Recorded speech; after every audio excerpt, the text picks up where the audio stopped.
on what I just said, and before I do anything with his doctor, like if the doctor comes to or is able to reach out to us, I'll have Mr. Shive notified and brought in and deal with that then. The doctor's not gonna speak to you without his permission and me being there. But from what I gather, talking to the other doctor initially, his situation is tenuous. It goes back and forth. His stress level, and I've done a bunch of research on it, and it's his situation. Like, he's had 3 blood transfusions in the last month and a half, complete blood transfusions. So right, because sickle cell anemia is a blood disease. So. It's messed up. And he's in the family's. He's been in intensive care. So, and it was indicated by the DA. They put him in jail. He had a crisis. They took him to Grady. It stabilized. They took him back to the jail. He had another crisis. They took him back to Grady, and that's where he's been. So, and then if he comes here, what I would like is us, and it's within your discretion, and to have a hearing and let him testify, and let the DA ask him questions about what he knows, and see how he stands up under that. And we're not going to do that. I mean, we're just going to have him testify. We're in the middle of the trial, so there's no point in doing a pre-hearing about that. To see if he survives it or he has another crisis. But if that... Regardless, we'll do that in the trial itself. There's no point doing it twice. Well, just to see how... Okay. And see what his testimony would be, because he's indicated... That's not how trials work. He's real sick, and if we have a problem here, I don't think you'd want to have it in front of the jury. But, I'll put it on the record, and whatever you decide to do, obviously we'll go along with it. Okay. Yeah. So, just keep me... I have 2 cases upstairs. I plan on being here for a while. Okay. And Your Honor, I know yes. that Mr. Shive's concern stated to the court has been his client going back to the jail, and I know that has been the concern that Mr. Shive has expressed to the hospital personnel. But as I stated before, if he is to come here following the hospital, there's no need to go back to the jail if we... All right, and I thought y'all were going to work something. Well, I mean, let's imagine a scenario where he gets released from the hospital at 4:30 or 5. Then what happens? I thought the 2 of you were going to work out some kind of other arrangement where he is kept in custody, considering the issues about whether he's going to appear voluntarily or not, but not in the jail. That has been dealt with, and that has been... That's what we want. So he can go back to his house. If you want to put a GPS monitor. He would not be at his house. He would be... we would still have to keep him in custody somewhere outside of a jail, I suppose. We could work on that and talk about that later. Because I don't know about working on it and talking about it later, because it sounds like whatever, this is a fluid situation, and the kind of release, nobody seems to know when that's going to occur. And if it occurs at a time when he can't be brought immediately over to testify, then there need to be other arrangements in place. And you say we've worked that out, but then it doesn't sound like y'all have worked that out. Actually, it has not been Mr. Shive and me. It has been the DA's office and the jail in terms of who or how they would, how we would handle his custody. And if he's released back to the jail, that seems like the kind of thing that, I don't know, a judge's signature needs to be upon. We have not yet. Okay, so you just said you worked it out. I'm saying that there have been discussions. Mm-hmm. I will leave it at that, and I will present to the court whatever the result of those, I believe the conclusion of those discussions are, before he is released from the hospital. It's real simple for me.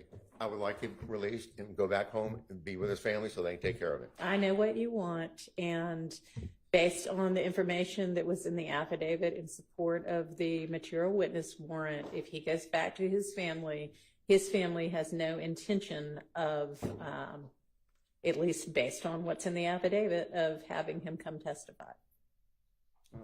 The court could order it hold them in contempt if they do not, and put a GPS monitor. Okay. I told y'all to work that out like 2 days ago.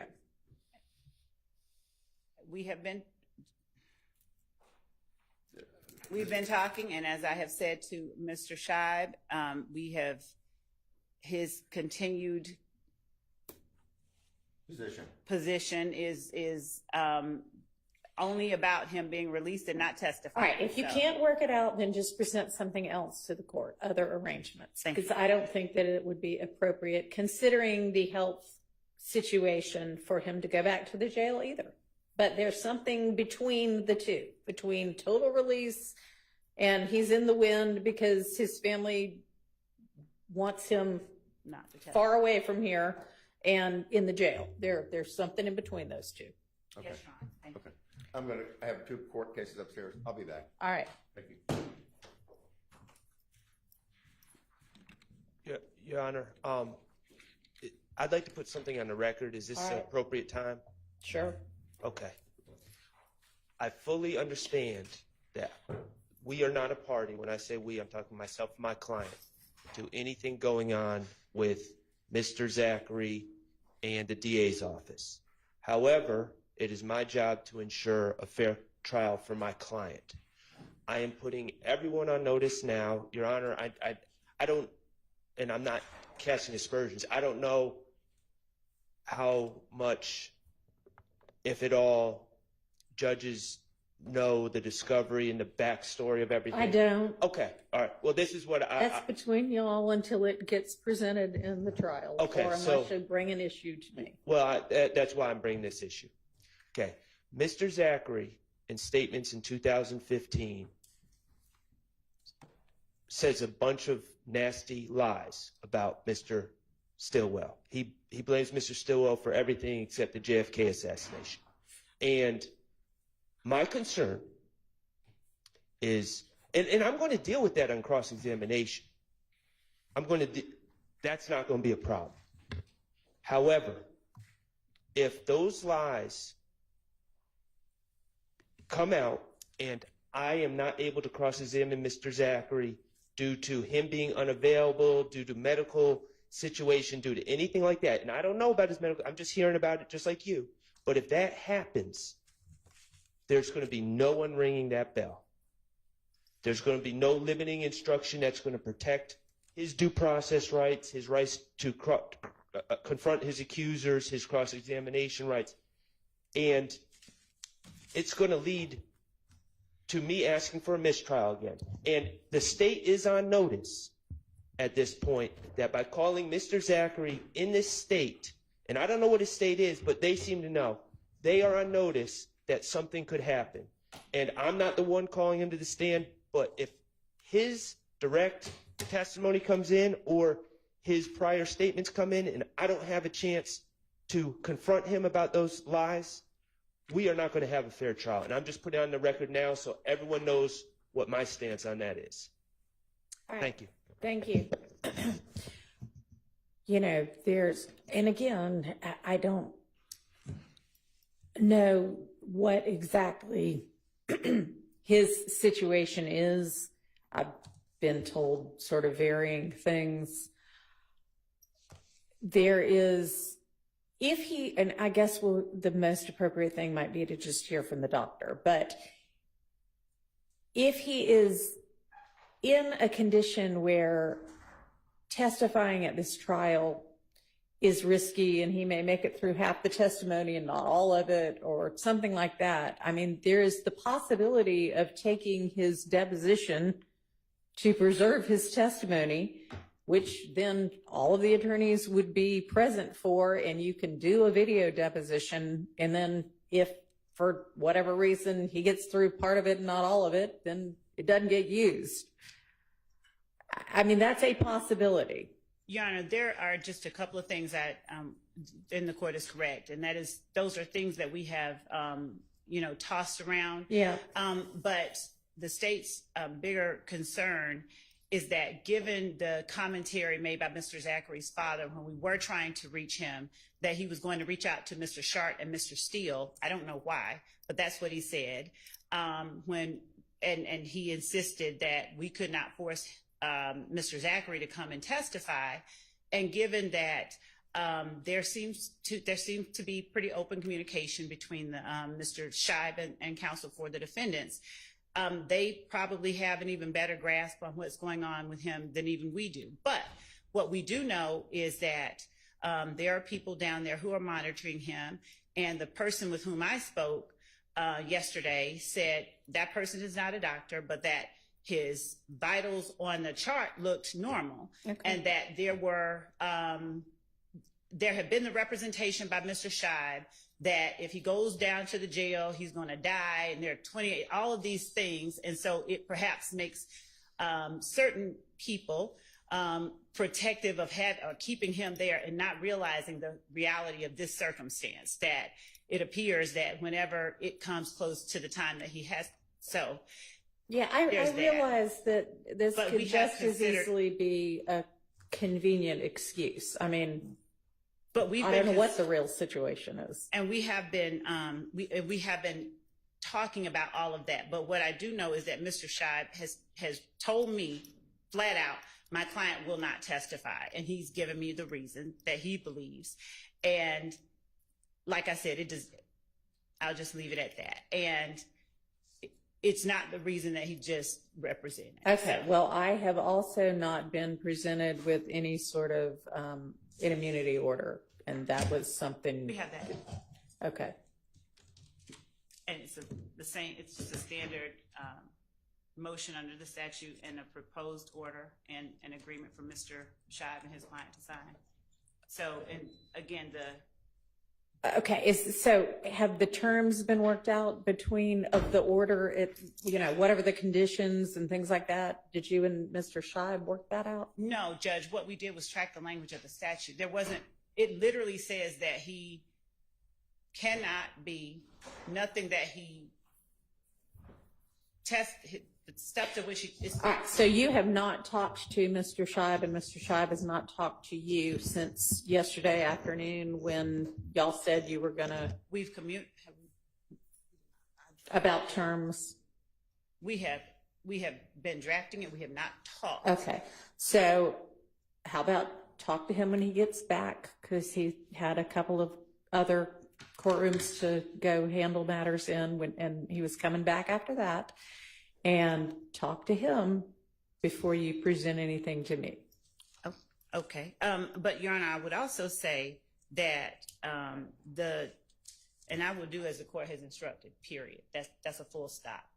The statute. I love when attorneys say, I'll follow your orders, as if you have a choice. I mean, I guess you have a choice. I could hold you in contempt. But okay, thank you. I appreciate that. And I don't mean to be or sound contemptuous. What I'm saying, Your Honor, is I don't want the rest of what I'm saying to be interpreted as if I'm going to do something else than what the court has instructed. All that I am saying, or all that I was saying, was that the 245507 has specific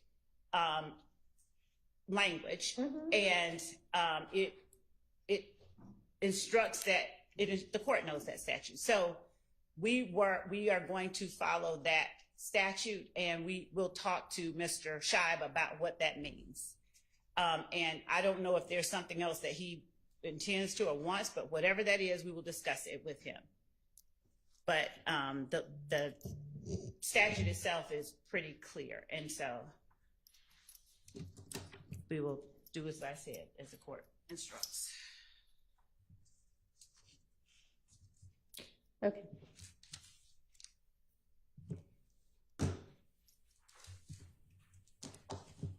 All right, there's a new motion in limine number 60 that I am just opening the email for. Is that something that we need to deal with this morning, or is that just something for our next non-jury day? No, but I wanted to inform this honorable court that you motivated the people at our office. Okay, great. Thank you. They said they are inspired by your words, and they are ready to go. So thank you.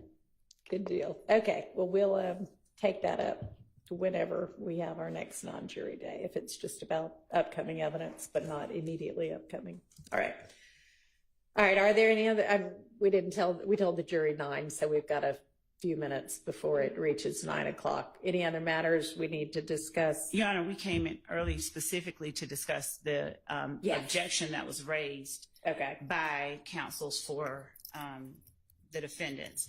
And what I believe was happening, if I can summarize it clearly and accurately, on yesterday evening, we had Deputy DA Mike Sprinkle on the stand, who was asked a question regarding how it is that he conducts further independent investigations into the unindicted homicide cases that he receives in order to make those decisions that he makes. There was the objection, specifically when I asked Deputy DA Sprinkle how it is that he decides, with the thousands of jail calls, for instance, that he has access to, which ones are pertinent to look at. And so there was this objection that we were bolstering, that it was irrelevant, and that we should not be allowed to do that. We should only be allowed to ask DDA Sprinkle what he did in this case. To that, Your Honor, to the extent that the defense has made relevant by accusing, in front of the jury, raising their defense of essentially selective prosecution and malicious prosecution by the state, it has not only made this particular testimony as to how DDA Sprinkle conducts his efforts to determine the proper charging decisions to make, not only relevant, but highly probative, and thus not a waste of time or confusion. For the defense to take the position that they are able to show that, or say that the state has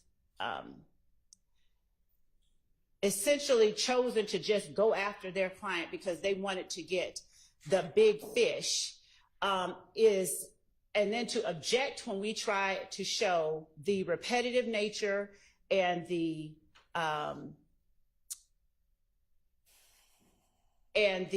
consistent method by which DDA Sprinkle conducts his procedures.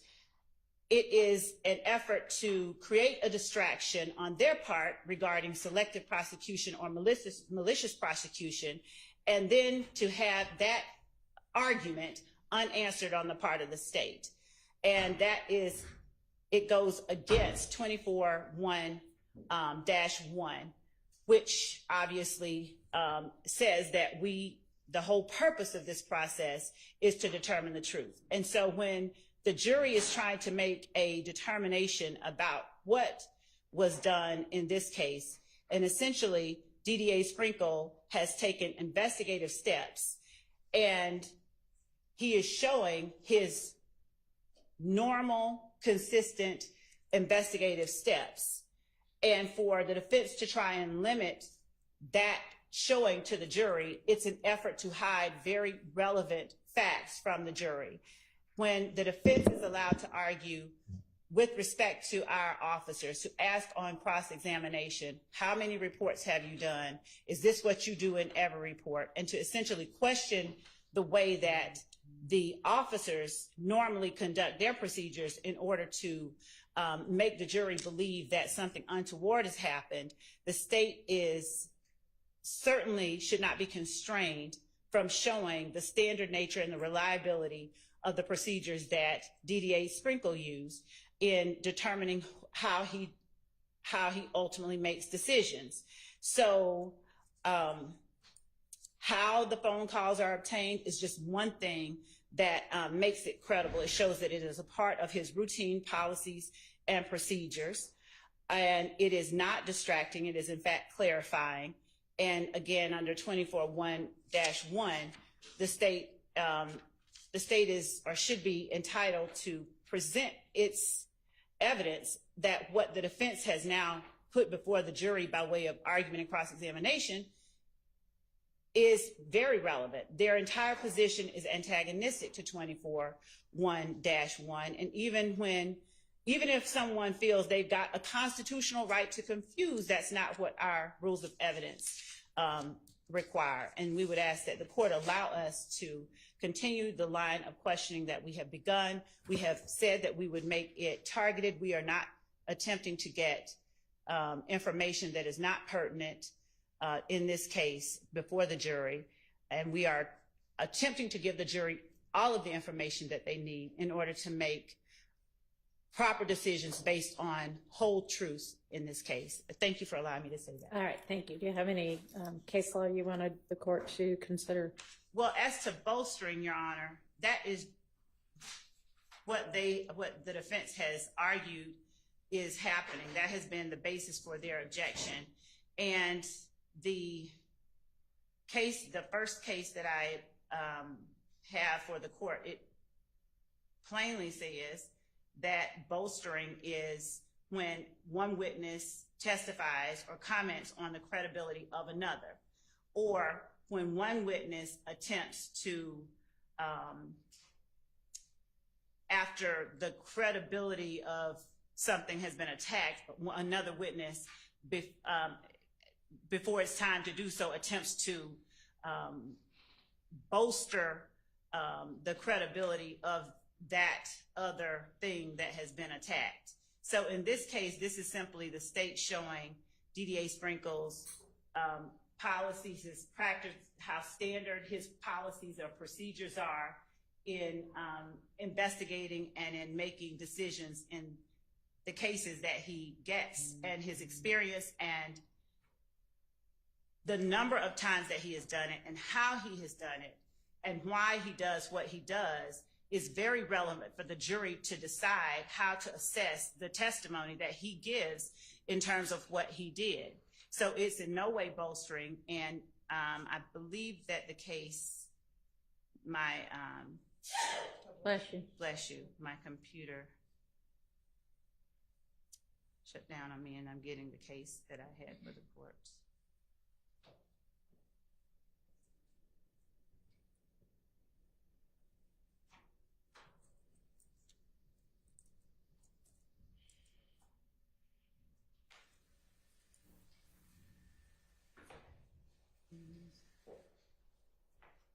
Okay, Brown versus State plainly says, when a witness's statement does not directly address the credibility of another witness, there is no improper bolstering. When the Supreme Court evaluates whether testimony constitutes improper bolstering, the Supreme Court considers the disputed testimony in context. That's Brown versus State, 302 Georgia, 454, and specifically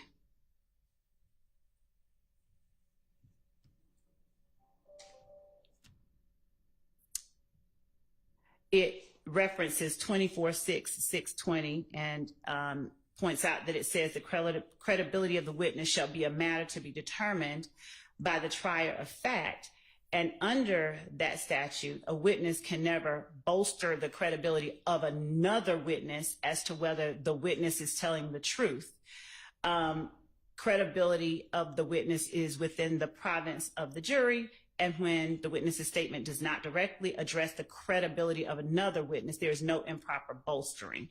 So in our case, there is no such thing being done. In fact, the opposite is being done when with the lead detective and in the Donovan Thomas murder and with the lead detective in every other case that we have presented to the jury, the defense has constantly and consistently attempted to show to the jury that either there is a malicious or selective or somehow improper or irregular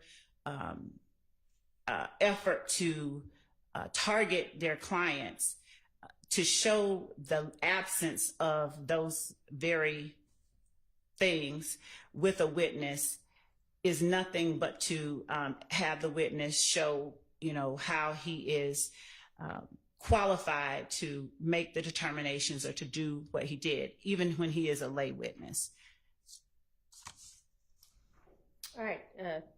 Any argument from defense counsel? Good morning again, Your Honor. Good morning. Good morning. Everyone. Your Honor, prosecutor just stated that there was an objection when Mr. Sprinkle was going through jail calls in which are pertinent, and I believe that we could just get there.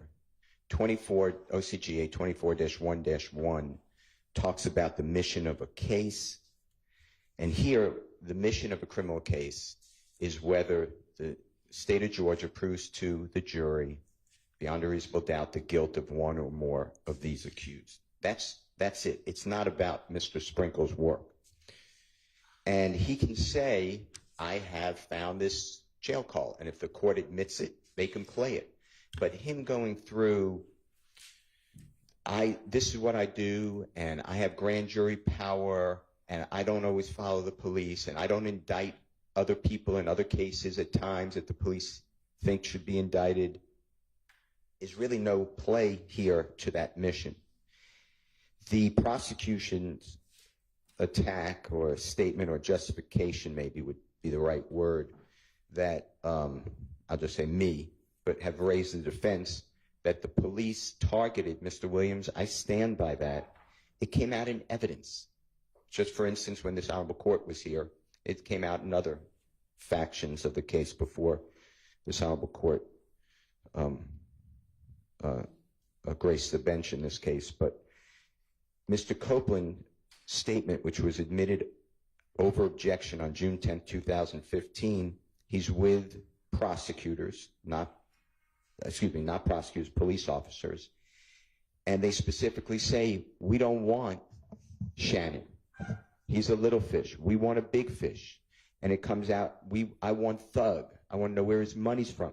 This was embedded in the case by the prosecution, and Mr. Copeland testified, I knew who they wanted.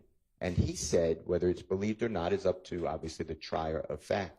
But Mr. Copeland said, I knew that I can get out of that interrogation room by finessing against Mr. Williams, and I lied. That's, short, that's a fair amount. But I was going through this last night and this morning, Your Honor, and if the district attorney's who's testifying, and he's an honorable man, if he's allowed to say what his conduct was, why he did this, why he didn't do certain things. They asked yesterday, or the court may have said, yeah, but you attacked why some people were indicted and some people weren't indicted. I believe that came from the honorable court.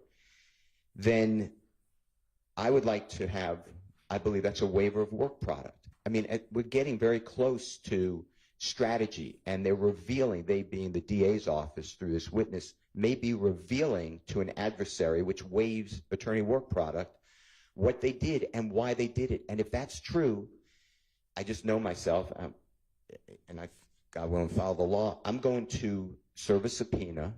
It'll be met with a quash, I'm sure, and you're going to have to go through all of the in-camera inspection of all emails, text messages, memos from meetings. I'm going to put Paul Howard on my witness list because this case had been languishing before indictment for approximately 7 years.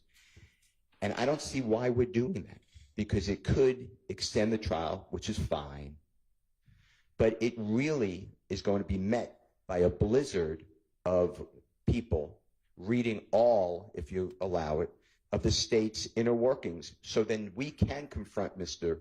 Sprinkle. Well, you made this decision. I want to understand why you did this decision. Because this memo says this. For instance, there's no wiretap on Mr. Williams' telephone. There's a wiretap order that was given to us, a proposed order, in discovery. It was never given, I could tell, to a court. Well, I find that interesting, but it's not in evidence. I wasn't going to ask about it, but if his strategies are coming in, he will be asked. Now, I'm confident, knowing the Honorable District Attorney-elected Willis, she has control of this case. I just know that from dealings with her and in the past and on this case. So she will be added to the witness list, because it's really not Mike Sprinkle's call who to indict. That's from my experience. I'm not saying it came out in evidence. The Honorable Court knows a lot more about the inner workings potentially than I do, but we're going down such a wrong road, and the case law supports what the defense is saying. That's why we don't get into the investigation. and the conduct of the investigation, but we get into the relevant information given out. Unless, and it says in the rare case, R-A-R-E, rare case, that the conduct of the investigator becomes relevant. And that's all I'm trying to say. And as far as jury instructions, I believe this honorable court will be asked, whether you give it or not, it's up to the court, but there will be an instruction. The fact that it's a party to a crime, and we have a conspiracy, so I believe it's coming. The fact that others have not been charged, are given immunity, are beyond prosecution, were prosecuted, or been acquitted is irrelevant. In the indictment itself, it states that the grand jury does hereby charge and accuse the following 28 people, and then it says, and there are others known and unknown who are co-conspirators. So there's no issue on who did you charge. Those are specific strategic decisions made by the Honorable Fonnie Willis et al., her office. So I am going to object to DA Sprinkle. I do believe that the state of Georgia was attempting to, probably did, say what a great job they do by reviewing all these cases and not letting an indictment go out, which may be true. That's how it should be. That's what we demand of our prosecutors, but it doesn't really come into this case. So I stand on our objections for the cases I gave last night. Okay. Yes.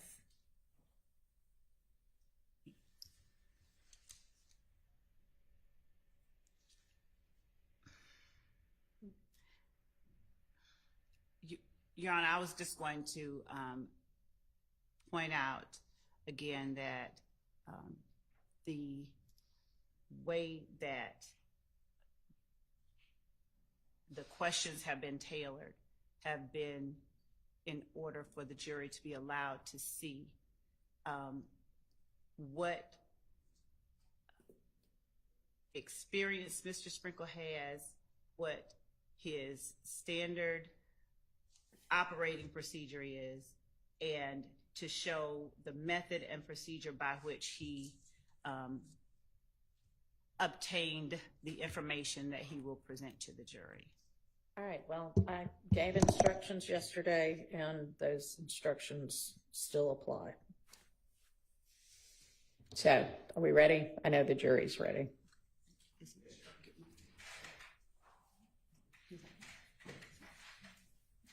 And you can go ahead and get Mr. Sprinkle back on the stand.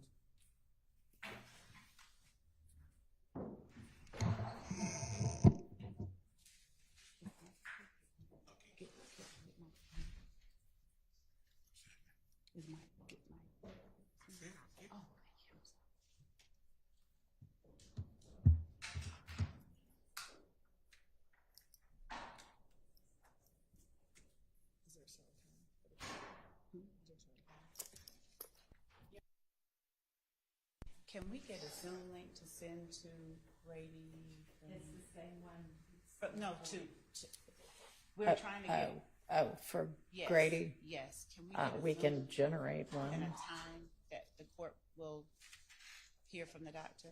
We can generate one. But jury's coming in. Not, I mean, wouldn't it just be this? Can't we just?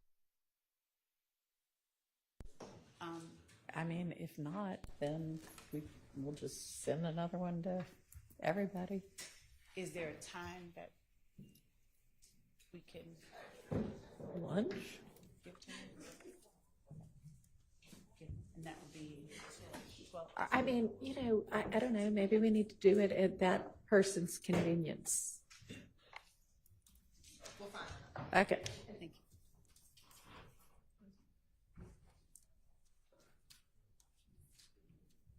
You can go ahead and get Mr. Sprinkle in. Thank you.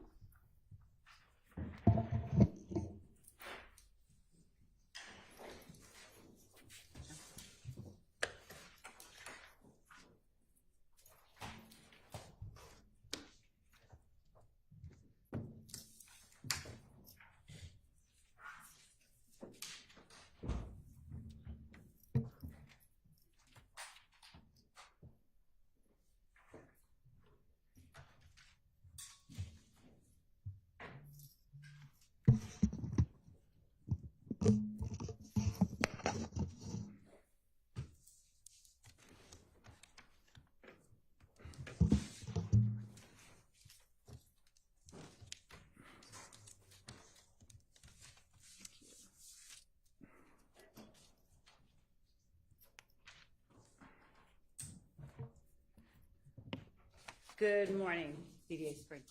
Good morning.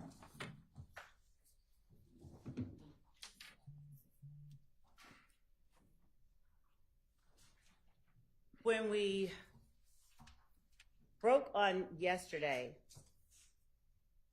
I believe that the last question that I asked you was how it was that you went about targeting what phone numbers, for instance, to listen to when you are investigating or conducting an independent investigation of unindicted cases that you receive from law enforcement. Would you explain to the jury how you go about doing that? Well, I think he already answered that question yesterday. I think that there was the objection at the end of the day. So I think that was, he had not completed his response. My understanding is that he did, and so I'm going to object on asked and answered. Your Honor, Sustained. Mr. Sprinkle, where is it that you get the information from regarding what numbers to look for in Securus as you began to look into how to make your decisions in investigating independently cases that you receive? well, there's a few areas. The first is looking at the numbers that the inmate called and running each number individually to see which numbers the inmate actually called versus which numbers another inmate called using that inmate's pen. That's the primary way. And if you slow down just a little bit. All right. Go ahead.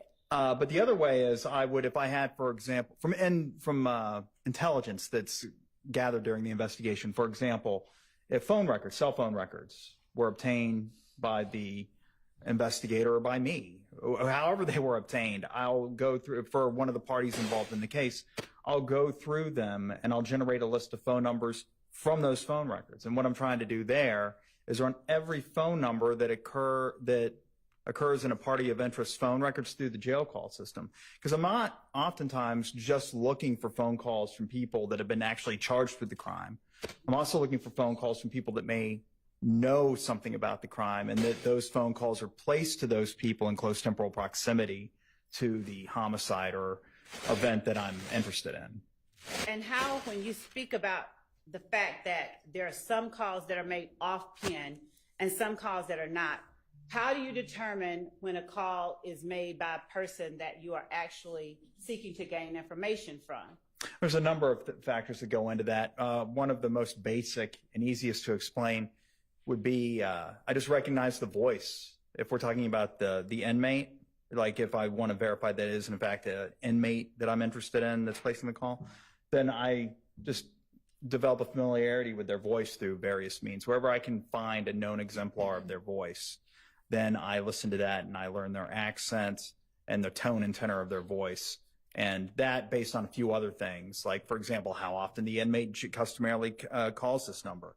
If I know that that number belongs to somebody that's a close family member or friend of the inmate, then that's another thing that is kind of an indicia of reliability that is, in fact, the inmate that's calling that number. But I think the primary thing is just knowing their voice. Is it a common practice to, once you have done these things that you've described for the jury, for you to then talk to people that have not been identified? I couldn't hear what you said because y'all were both saying something at the same time. Objection, what? Leading, Your Honor. Overruled.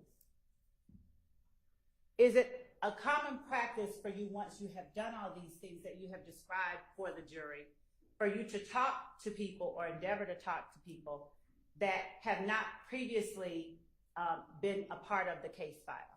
Yes. Now, when you do that, is that something you do alone, or do you do it with the lead detective or your investigator, or a combination? A combination.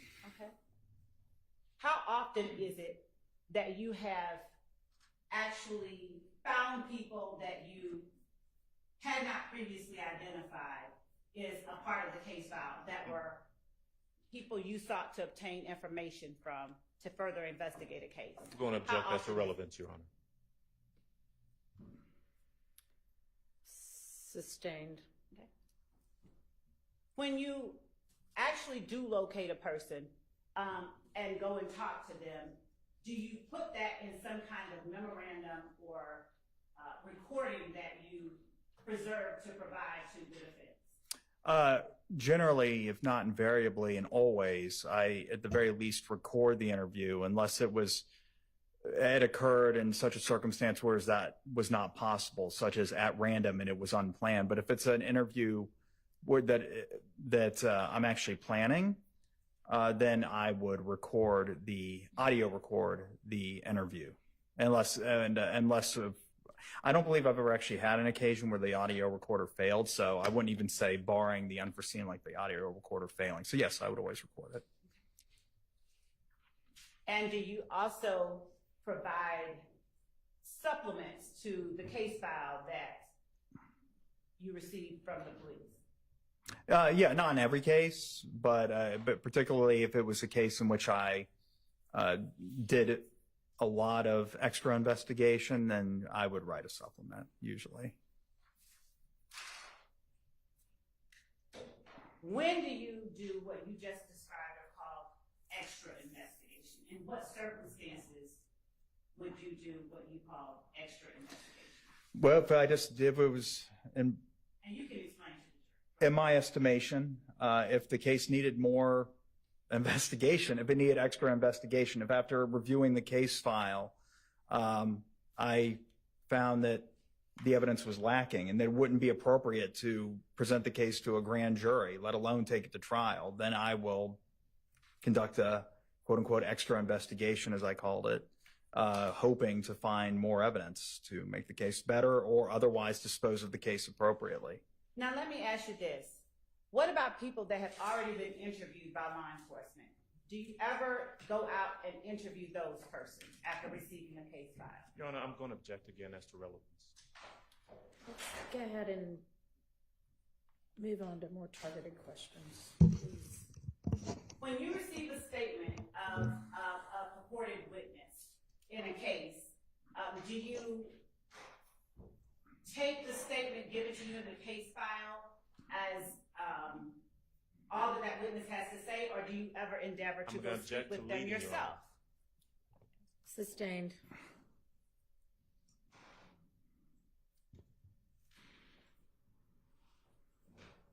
Do you do anything with the witness statements that you receive in your unindicted cases that you get from law enforcement? Objection, relevance.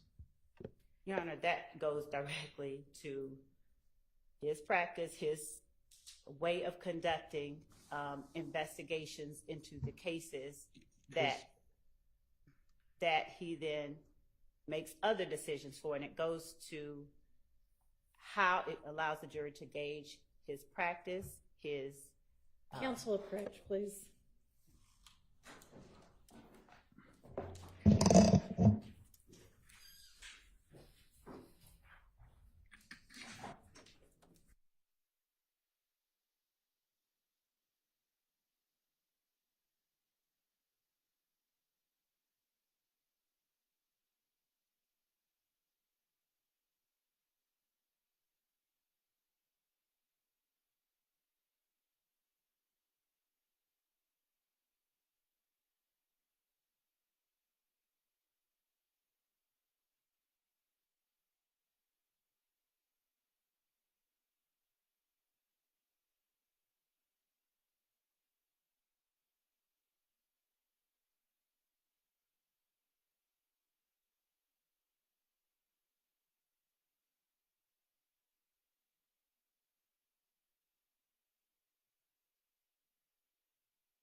DDA Sprinkle,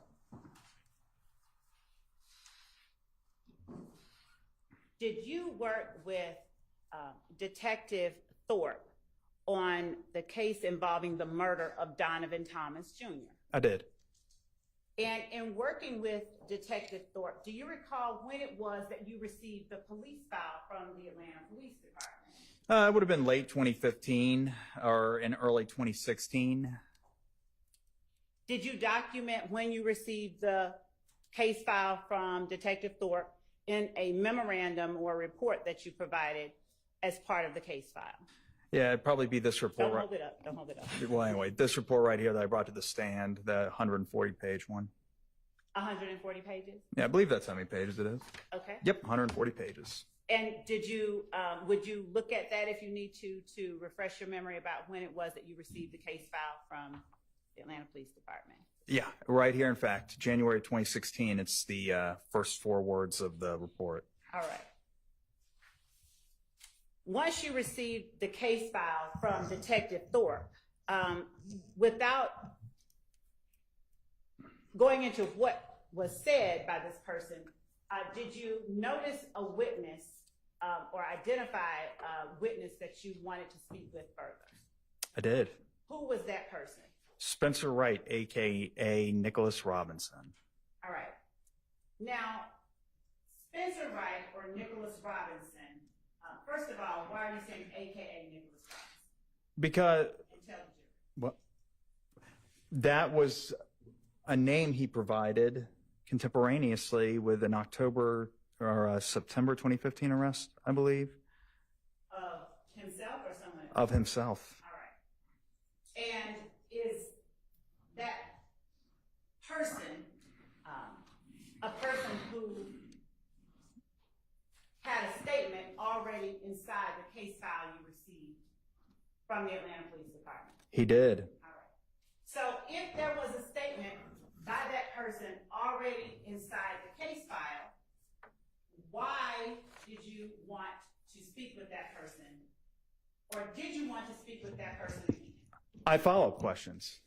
Say that again? I had more questions, follow-up questions, other questions that after reviewing the case file that I had that hadn't been previously asked by the Atlanta Police Department. And is it common when you have questions that haven't been answered in your regular course of reviewing cases to locate those persons, to ask them more questions? Yes. Objection, relevance. Overruled.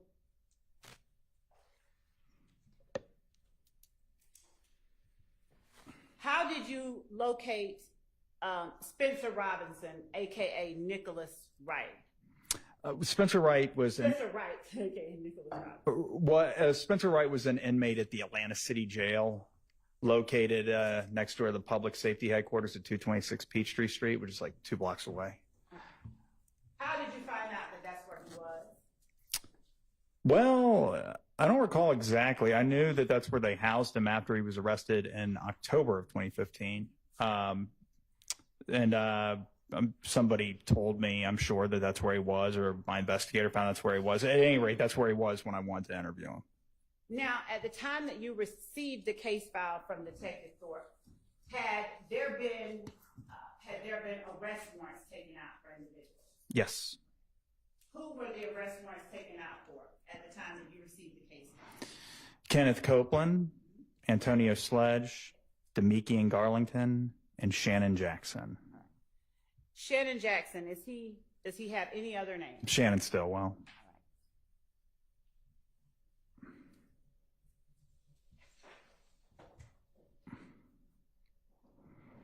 And when you received the case file, did the case file have in it more than a written report? In other words, did it consist of audio interviews, surveillance, anything like that? It has surveillance video, had a written report drafted by the lead detective, among other things. But the key things were the written report drafted by Detective Jim Thorpe Jr. of the Atlanta Police Department, the surveillance video that depicted the incident, another surveillance video from a gas station. I believe I had that in the initial case file as well. Some crime scene photos, I believe, may have been in there.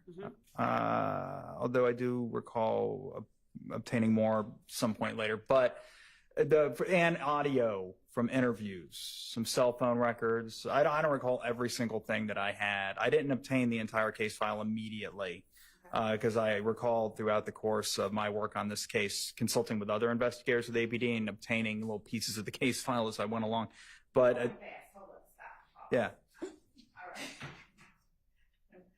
So, would you back up, and I'll use one of my colleagues' words, and unpack what you just said a little bit for the jury? Regarding the murder of Donovan Thomas, I had audio interviews from some of the people that, if not all of them, that Detective Thorpe interviewed as part of his investigation and his report, and surveillance video. All right. And so slowing down a little bit, you said you did not have all of the case file, that you got other information from other investigators? Well, I guess that's how you define case file. I had what Detective Thorpe provided me. But there were other investigators at APD that had been working on this matter. And so And were those other investigators, the information you sought to get from them, were they not in or part of the file Detective Thorpe gave to you? right, I remember in particular, there was a lot of cell phone records that I obtained from another investigator that I did not obtain from Detective Thorpe. And that if specifically when I say another investigator, I'm talking about Tyrone Dennis. Okay. Now, if you would, slowing down a little bit more, if you would, please tell the jury how you determined that Detective Dennis had information of interest to you in this case. Well, I met with Detective Dennis sometime in, I believe it would have been January 2016, sometime in early 2016. Did you meet with him with Detective Thorpe? No, I believe it was Detective Dennis and Lakia Gaither, and I met them at the Atlantic Police Department's public safety headquarters in a large conference room. Okay. Okay. Pause. So,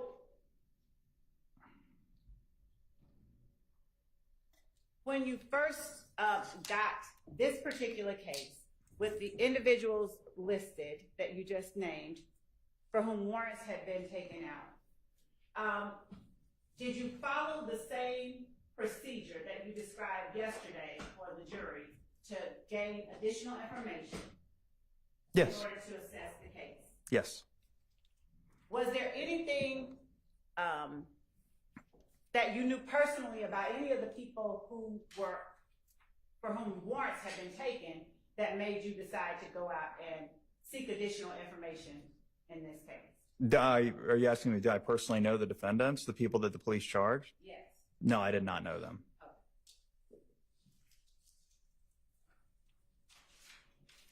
Did you know when you got the case file when it was that Detective Thorpe had talked to Spencer Wright? It would have been in October of 2015 on the night of his arrest.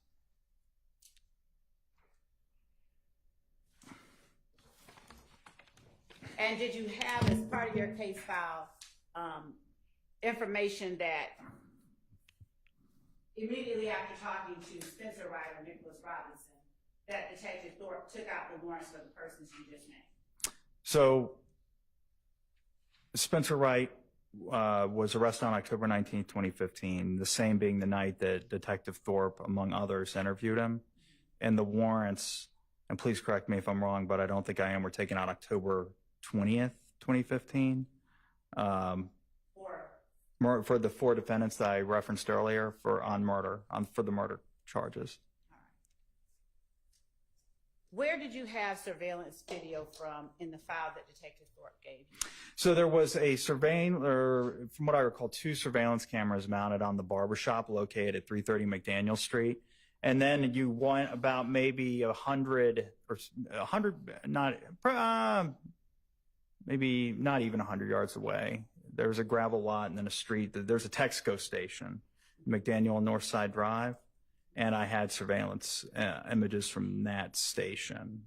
Were you personally familiar with that location? Have you gone out and personally seen it? Yes, I've been to that location before, yes. After you got Detective Thorpe's file, did you find yourself out there again, or did you go use what you had to make any kind of determinations? Yeah, I drove by there a couple of times, a few times, as I looked over the case just to get the lay of the land, because you can only see so much from Google Earth. All right, so backing up, when you say you drove by there a couple of times, did you just like drive down the street, or did you stop? What did you do? I drove down the street, I would stop, and I would just take a look at the lot just to get a kind of, rather than the 2D perspective that you would get on, like I said, Google Earth. I wanted to just kind of see where all the buildings were situated and that kind of thing. I mean, I didn't get out and like linger around, get out of my car and like linger around or anything like that. I didn't really see any reason to do that. But yeah, I did like survey the crime scene. Why did you do that? Why did you go out there if you already had the surveillance footage? Again, just to, because it's one thing to look at a scene on a screen, where you can get some three-dimensional perspective from the images. It's quite another to actually be at the scene and not be staring at it in 2 dimensions from a computer screen. You know, you get to see, you know, where somebody's view would be obstructed depending on where they were standing and that kind of thing. Okay. Is that the only thing that you get of value by going out to a scene after you get a police file? Like, Yeah. Where somebody's view would be obstructed, you're allowed to tell the jury what value you gained from going out to the scene. Well, I mean, it's just important to see where the crime actually occurred. Sometimes, particularly if it's like in an apartment complex, you know, going out to the scene, you can do a witness canvas, start knocking on doors. Did you do that? Have you done that? I have. I didn't do it in this case because this occurred on a public thoroughfare. Okay. But yeah, anywhere where there's a homicide, where there's a lot of people, like pretty much an apartment complex or a neighborhood, I found that can be beneficial. All right. Did you also mention Google Earth earlier? I did. Why did you mention Google Earth? Well, Google Earth, in this specific case, I went to Google Earth because I did eventually end up interviewing Spencer Wright myself. Without talking about what he said. Right. And right. Well, I'm not even going to get into what he said. I just went to Google Earth to to take still shots of images that were photographed by those Google Earth vehicles, I guess, just so I could show them to him and say, okay, well, where were you at this time when you said you saw this, et cetera. Okay. And had he said those things previously in his interview with Detective Thorpe? Had he given the information of where you were at this particular time? Without saying where he was, had he given that? He offered a verbal description of where he was. Did you capture whatever it was that he said verbally in the Google Earth photos that you then chose to show to him? Objection, Your Honor, hearsay. Objection, what? Hearsay, Your Honor. Overruled. After listening to Detective Thorpe's interview with Spencer Wright, did you attempt to find on Google Earth where it was that he was located? I did. Were you able to locate an area that coincided with or matched the area he described being in? Your Honor, I'm going to object to any reference to statements made by this witness who's not testifying as hearsay.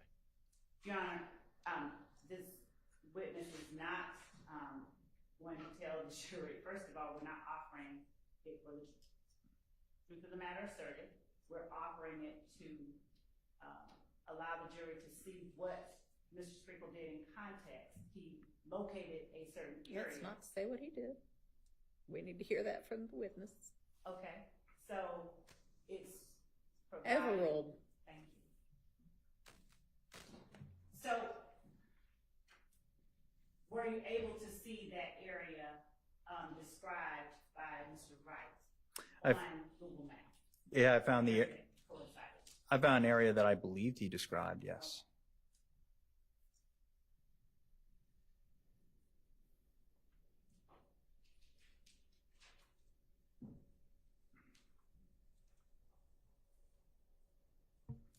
Why were you looking for the area where Mr. Wright described?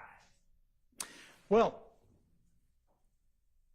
specifically, because the area that I believe you described was also captured by the surveillance camera that captured the incident. Okay.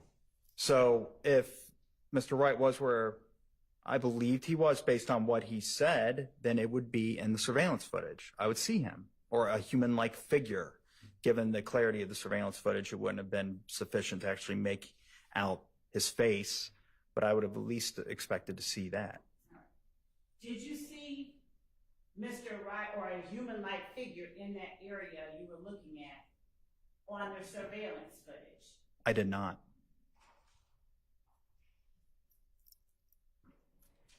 Did you fully capture that area on the still shots that you took down to show to Mr. Wright? I did. When did you meet with Mr. Wright? This would have been January 12th of 2016. Where did you meet with Mr. Wright? The Atlanta City Jail. Now, was Mr. Wright being held on felony or misdemeanor charges? It's a probation violation on a felony case. Now, did you offer anything to Mr. Wright in exchange for him speaking with you? I didn't. Had, to your knowledge, anything been offered to Mr. Wright by your office in exchange for him speaking with you? Not to my knowledge. Was there any insinuation that you would lower his charges or drop his probation warrants? Not by me. Okay. Was there any made by anyone associated with you that you have any knowledge of? No, not to my knowledge. I have absolutely no information to indicate that that ever happened. Okay. Who went with you when you talked to Mr. Wright?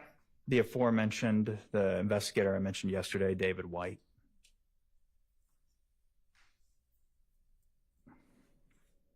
How long, do you remember how long you met with Mr. Wright? Probably maybe like an hour. I audio recorded it, so however long the audio recording is how long I met with him. Well, in relevant part. And I audio recorded the entire thing. It would probably 45 minutes to an hour and a half, I would expect, somewhere in there. Did you video record it as well? I did not. In fact, I brought a voice recorder no, I just brought a pocket voice recorder. Now, why weren't you in an interview room video recording you all's interaction? It was actually in a pod, like an inmate dorm at the Atlanta City Jail where Investigator White and I interviewed him.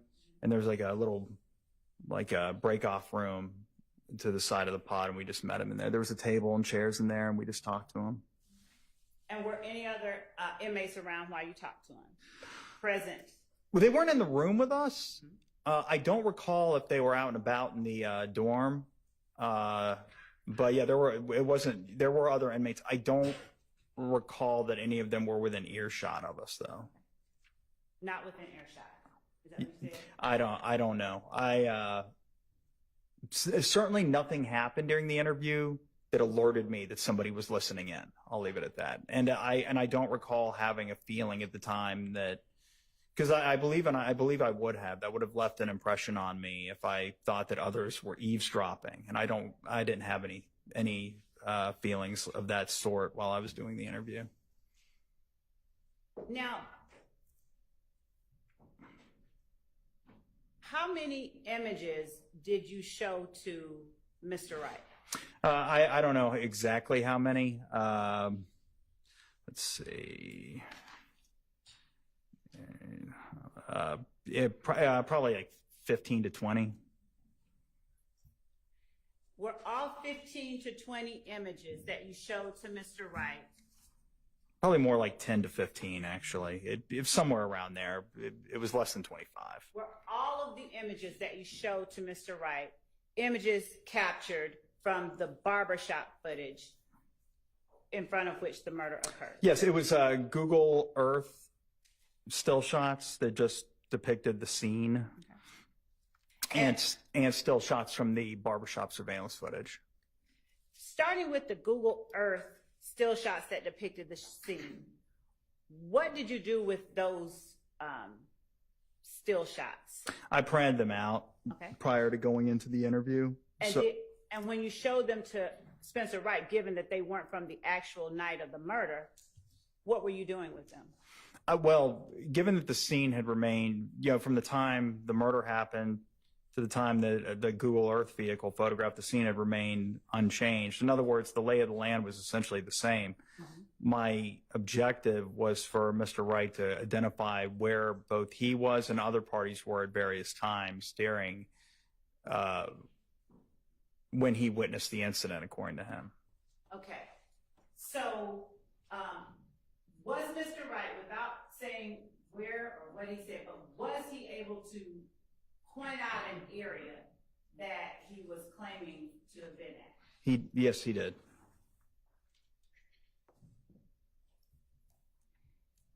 And was that area also captured in the surveillance footage from the barbershop? It was. Now, was the lighting the same on the Google Maps images that you showed him as it was on the night of the murder that was captured on surveillance? No, because the Google Map images were captured during daylight hours, whereas the homicide occurred during just after nightfall or during twilight hours.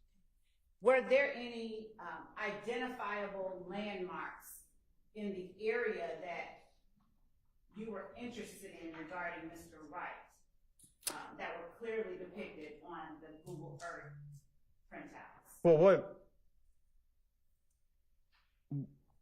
Stationary objects. Well, there was a bench, yes. Okay. Mm-hmm. And where was that bench located? It was located at a bus stop. Where? Where's the bus stop? Yes. It's across the street from 330 McDaniel Street. Okay. About how far from 330 McDaniel Street? However wide the street is, I don't know, 30 yards, 40 yards. Okay.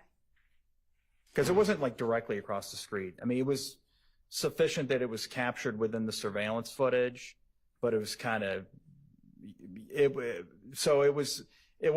guess it depends on how you define it. It was definitely across the street, but if we're going through the front door of the barbershop, it wasn't directly across the street from the front door. It's kind of like diagonal. Diagonal? Mm-hmm. All right.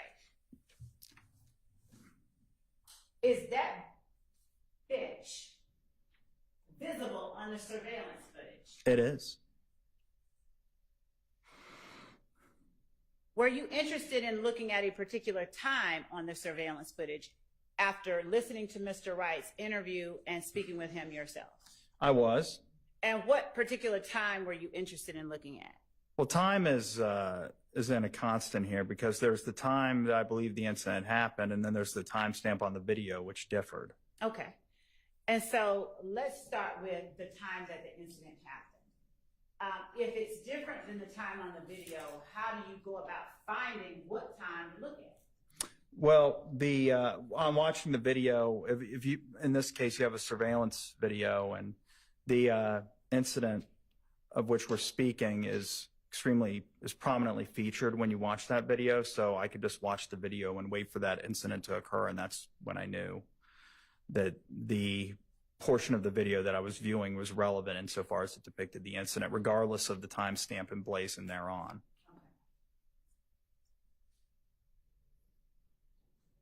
And during that time that you're looking at the video, are you able to discern where that bench at the bus stop is in relation to where the shooting occurred?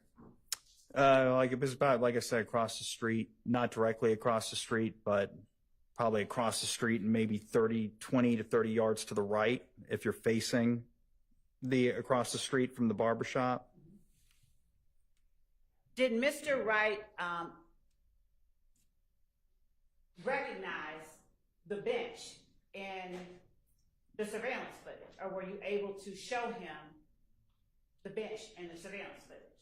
In Your Honor, calls for hearsay and also confrontation clause. Sustained. I would withdraw that. Did you ever see Mr. Wright in any part of the surveillance footage of the murder, or someone fitting his description anywhere near that bench. And by anywhere near, I mean sitting on or within 1 foot of the bench during the time of the murder. No, there were no human-like figures around the bench. I saw a cat at one point. You saw what? It looked to be a cat. A cat. You could see a cat on the surveillance video? Yeah, that's what struck me. It wasn't real high fidelity, but it was, the light was bright enough and the fidelity was sufficient to see a feline moseying around the bench, but there was unambiguously, there were no people around the bench. Did you check the surveillance maybe like a few minutes or minutes after and minutes before the murder just to see if perhaps there was a human at that bench? Oh yeah, I'm sure I did. I watched that footage many, many times. Of course, the most relevant period to me was the time when the incident actually occurred. But no, I didn't see a human at that bench. And how many times did you watch that video? I didn't keep count, but it would have been many, many, many, many times. So at least 150 to, I don't know. It was many times. Why did you watch the video so many times? To see every time I Tell watched. the jury. Every time I watched, I was hoping to see something maybe I hadn't noticed before, the way the light bounces off one of the vehicles, because that was a big part for me. I wanted to figure out what sort of vehicles we were dealing with here. I actually had the video enhanced at one point because, like I said, the video wasn't very high quality. So yeah, I had to kind of try to fill in the blanks myself. That's why I viewed it so many times. And also just I always would hope. A lot of times it would probably just be in futility, but I would always hope to see something I hadn't seen before. Now, when you said you had the video enhanced, would you tell the jury what you mean? I mean, when you say enhanced, what did you do? I sent it off to private corporate companies or individual. There were two. It was Target, like the retail store.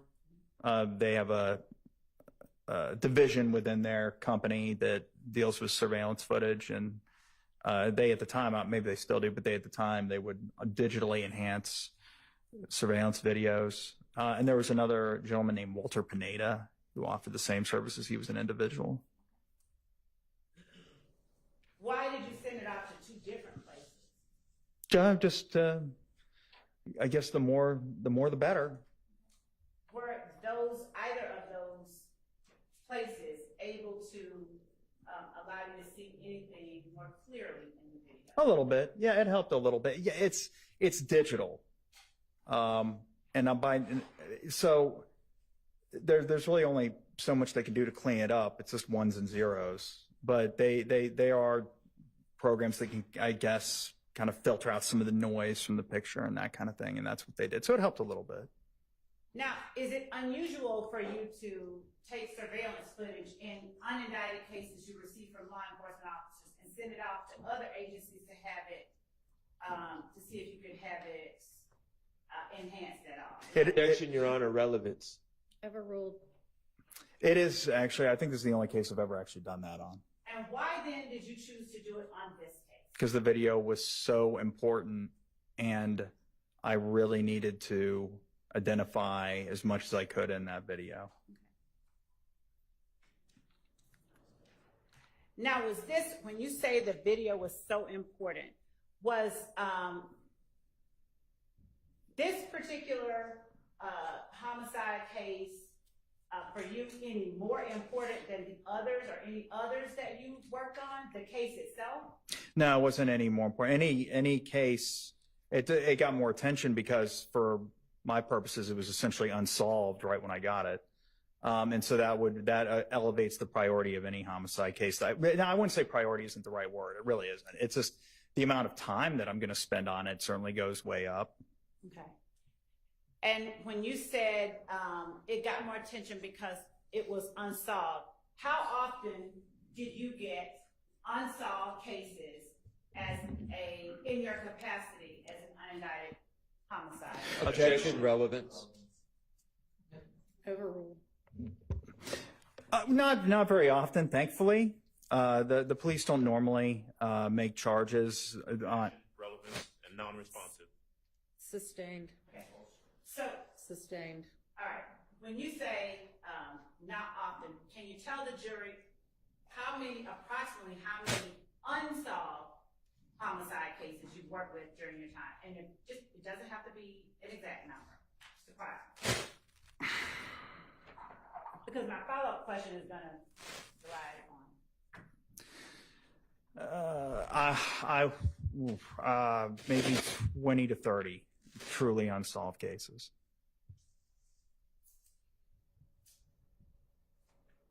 In those other 20 to 30 cases, did you perform acts or investigations in the same manner that you performed your investigation or further investigation of this particular case?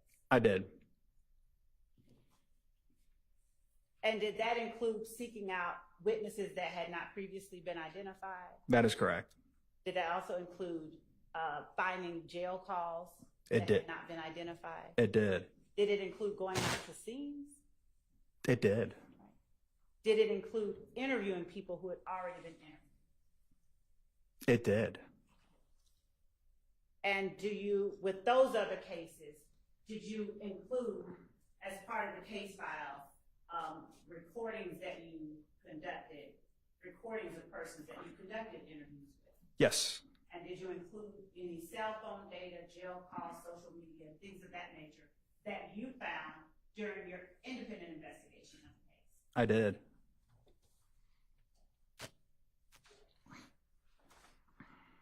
And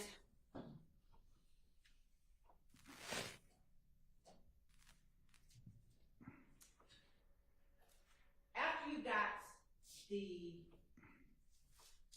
video enhanced of the barbershop, did you review any other, or I should say, did you review any other video besides the barbershop video?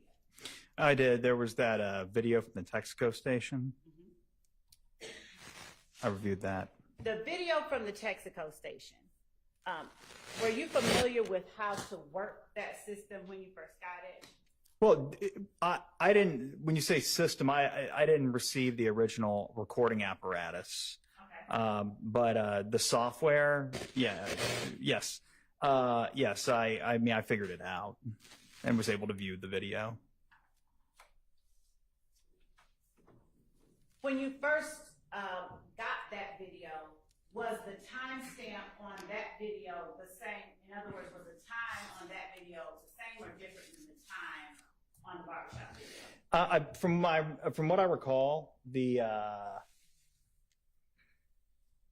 barbershop surveillance video is considerably more accurate than the video the Texaco station video is considerably more accurate than the barbershop video, if not entirely accurate. Okay. So if it was different, how were you able to look at the Texaco video and determine anything as it relates to what was happening in the barbershop? So the frames there are certain parts of the frames that overlapped. So in other words, so you had a camera at the barbershop that was capturing the street, and then you had a camera mounted over at the Texaco that was also capturing that same street, and the two cameras were capturing part of the same part of the street. So if I saw something happening in one frame, I could just marry it up to from the image caught by the other camera. And if I had, for example, and that's how I would be able to tell. So in other words, I wasn't using the timestamp, particularly in the barbershop, since the timestamp was wonky. But even if the timestamp looks correct, it could still be a few seconds off, you know. So I was mostly things that were constants to me were like vehicles driving by the scene or when gunshots rang out. You know, I would look for that. So so on the Texaco footage, I don't recall exactly. There was a blue car that came into the gas station. There was something that was captured on both cameras that I was able to use as a marking point to sync up the two pieces of footage. Okay. When you were reviewing the Texaco footage, did you only look at the time frame that you thought that the murder occurred? No, I particularly as I continued my review, I looked at probably like 30 or 40 minutes before the murder occurred. I looked at the entire piece of footage.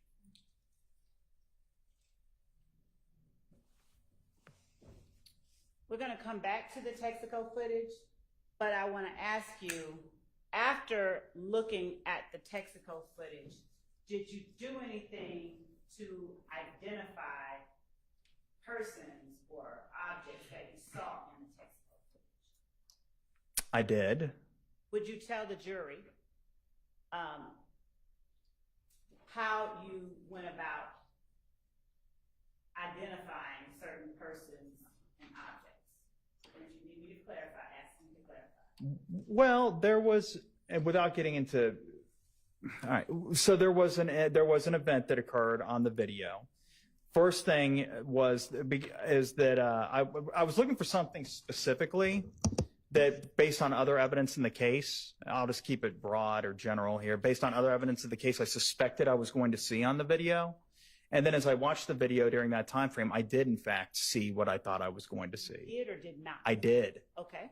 And it was a vehicle specifically. There was a certain vehicle, and when I saw it, based on other things that I had seen, and specifically I'm talking about social media records, photos, and cell phone tower data, I thought I wonder if this person is at the gas station. And when I looked at the footage, I said, oh, well, I recognize that vehicle from social media.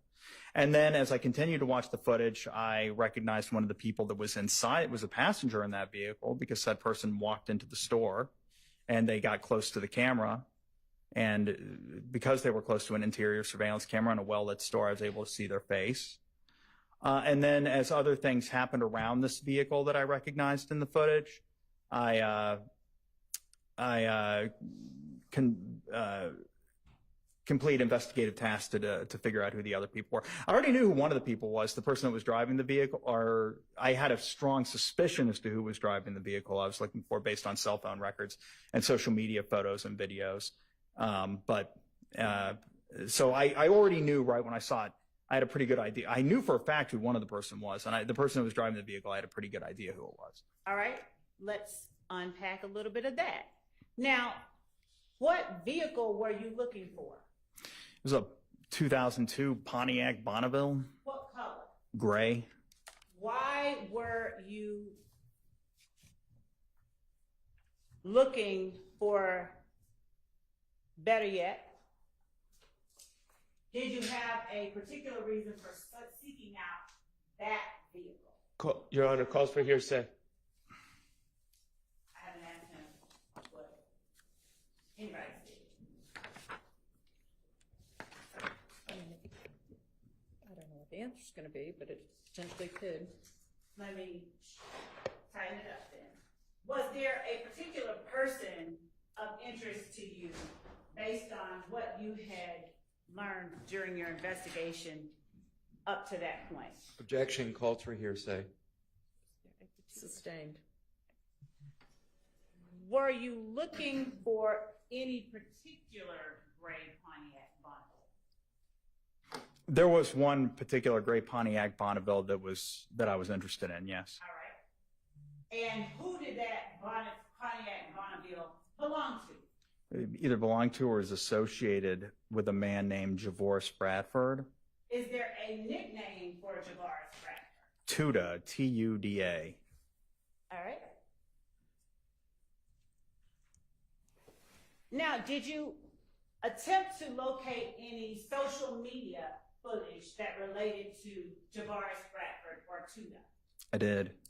Would you please turn to the jury and tell the jury how you went about locating social media accounts associated with Javaris Bradford or Tuda? Well, I just searched for him probably on Facebook first, because particularly back then it was easier. And I either found him or a family member on Facebook, and then browsing the family member's profile. And this may not be exactly how I did it, because I don't recall exactly how I found Mr. Bradford's Instagram page. But somehow or another because on Instagram he went by the moniker I'm_living_great at the time. Mm-hmm. And so basically on probably starting at Facebook, finding family members, fanning out, and then on finding him on Facebook, finding maybe where he screenshot an Instagram page and pasted it to his Facebook. That would be how I would have found his Instagram page somehow. And then, and like I said, his Instagram name was I'm_living great. And did he have himself depicted in that Instagram footage? I'm going to object. That's hearsay. Overruled. What did he have himself depicted in that social media footage or social media information that you saw with any kind of vehicle in particular? Yes, it was a 2002 Pontiac Bonneville. Red? It was. Okay.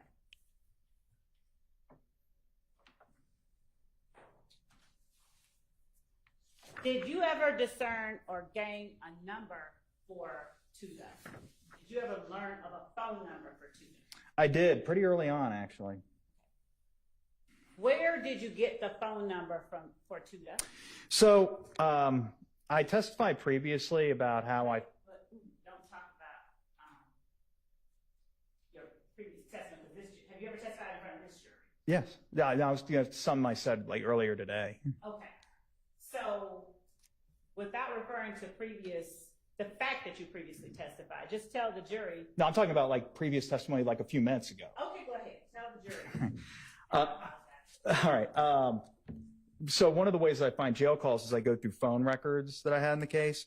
And in this case, I had some phone records. All right. And I don't recall whose phone records it was exactly. But I just started running numbers that appeared in the phone records, whether they be numbers that were called by the handset, the records of which I was reviewing, or numbers that called that handset. It didn't matter to me, just whatever. I was running them through the jail call database. And one of those, just because, like I said, I was trying to get intel. It wasn't just, obviously, on the night of the shooting, the murder, yeah, I mean, I would expect that the people that committed weren't in the Fulton County Jail, so I obviously wasn't looking for inmates to be saying that they did it. Okay. But I was trying to get for intel from people that maybe were being called from inmates. And one of those numbers was 404-957-8008. And I'm flipping through these discs to make sure, to refresh my recollection. Okay. To make sure that I'm citing that. Yes, that is right. 404-957-8008 was one of the numbers that appeared in those phone records and that I ran through the jail call database. And on doing so, I did find calls that I deemed relevant that were placed on the night of the homicide from an inmate inside the jail. So, Madam Court Reporter, and I suspect some of the jurors has informed me that you are speaking a little too fast. Do you mind slowing down and saying what you just said one more time? Yes, I found a number inside within the phone call logs that were obtained by the Atlanta Police Department for one of the parties of interest, whether it be a person of interest or a witness or a defendant, whoever it may have been. And it didn't matter to me. All I wanted were numbers from the phone numbers of people that may have known something about the homicide and may have been called either on the night of the murder, the day after the murder, 2 days after the murder, whenever they were called. You're getting really fast again with the way you're talking, so try to slow down. All right. And one of those numbers of the many that I ran was 404-957-8008. I ran it through the jail call database, and I found that there were 2 calls I was able to retrieve anyway. I think at least 2 that were placed to that number on the night of the murder from an inmate inside the Fulton County Jail, and they were placed after the 8:00 p.m. hour. Okay. I think they're maybe between 8 and 9 p.m. that evening. Now, why did that particular piece of information have any value to your investigation? What piece of information exactly? That there were 2 calls made to that number by an inmate at the jail on the night of the murder, around 8, or at the time you specified. Well, I listened to the calls, and it sounded to me like they were talking about the homicide. All right. So, were you able to identify who it was that was inside the jail that was making the call to that number? I did. How did you identify who it was inside the jail making the call to 404-957-8008? Well, I believe, would you like me to say the name? Well, number one, I would at some point, but hold on before you do. And let me ask you this. If you need to refresh your memory with any part of your report, would you just alert us that you're doing so and go ahead and read whatever you need to read? Okay. Do you need to refresh your memory at all? No. Okay. How did you learn the name of the person inside the jail? It was placed from the account of the inmate. Okay. And how were you able to determine that the person's whose name was on the account is the actual person who's making the call? Well, I gained familiarity with his voice by listening to other phone calls that the inmate made to persons that were well known to him. And then I later confirmed it by just like listening to the call with the inmate. Okay. He affirmed it. All right. So tell the jury who it was that was inside the jail. Martinez Arnold. And does Martinez Arnold, to your knowledge, go by any other name? Duke. All right. At the time that Martinez Arnold was inside the jail, and what date was that you are talking about? January? It was January 10th, the phone call. It was January 10th, 2015. During that time, do you have any information about what color Mr. Martinez Arnold's hair may have been? At the time that he placed the phone call? No, around the time of early 2015. Do you know whether or not, if you don't, that's fine. Do you know anything about the color of his hair? No. All right.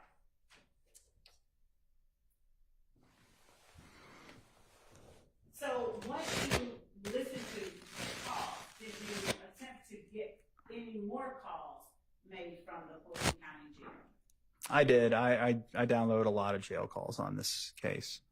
What jail calls, how did you go about deciding which jail calls in this case you were going to download?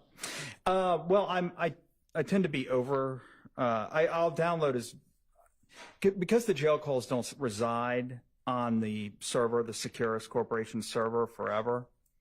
I try to err on the side of just downloading them. So as I ran those numbers through the Fulton County Jails database, any calls that came back on the numbers from the phone, like the phone records, I just download them.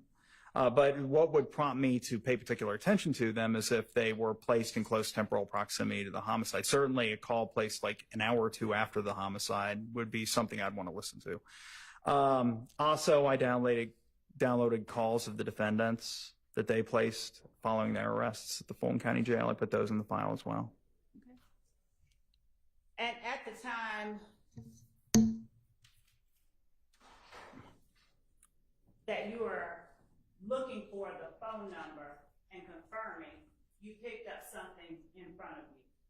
What is it that you have on this stack of items in front of you? Those are just, I burned all of the jail calls. Not every single jail call that I download during but most of, I tried to confine or memorialize as much as I could to this report that I testified about earlier today. It's 140 pages long. And as I went through the report. The answer is non-responsive to the question. Listen to the question and try to focus on answering the question that's asked. I'm also going to object to the relevance of the length of his report. Sustained. What is it that those are in front of you? They're just the jail calls that I testified to downloading and interviews that I conducted. I burned them to disk. Okay. And the one that you picked up to refresh your memory about the 404-957-8008, would you pick that up? Okay.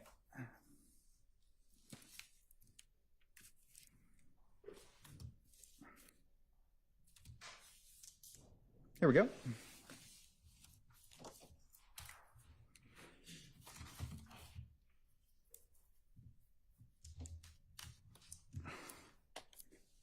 I'm going to show you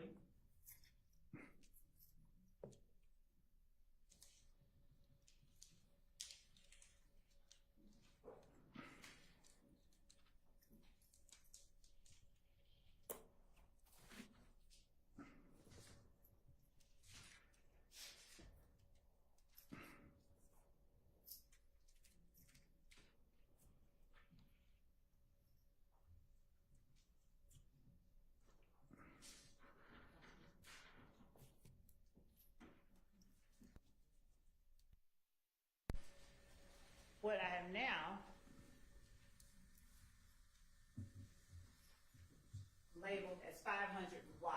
That's the disc that you just handed. Yes, this is a disc that I created yesterday. Okay. That's my handwriting, and in fact, I signed the disc with my signature. Okay. This is a disc that contains the jail calls to 404-957-8008 that I downloaded.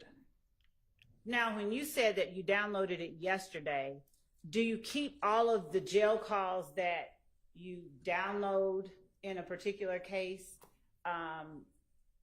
somewhere where you can later copy it to a disk, or what They're do on you a server. My case file, all the case files are on a server. They're all digital. They're just stored on a computer. Okay.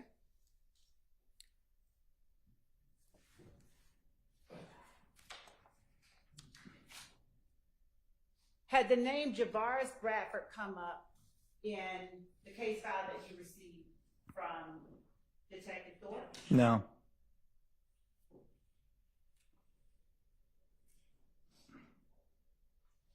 And do you recall approximately how long after you received the case file from Detective Thorpe that you became interested in the name Javaris Bradford? It would have been on or around January 10th, 2016, when I found the jail calls that are on State's Exhibit 5004. I think that's 500Y. Oh, 500Y, excuse me. All right. Thank you, Judge. I'm sorry. Terrible handwriting.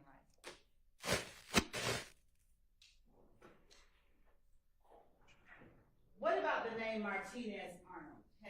Did you know about that name? Was that name in Detective Thorpe's case file that he gave to you? That I don't recall. I don't know that I don't recall if he was in the case file or not. Let me ask a better question. At the time you received the case file from Detective Thorpe, was the name Martinez Arnold of any interest to you in this investigation? I don't recall. Did you note anywhere in your report whether or not it was? I'm sure I referenced him in my report insofar as he was the inmate that placed the call that became of interest to me. But as far, I'll just say this: he was in jail on the night of the murder. Okay.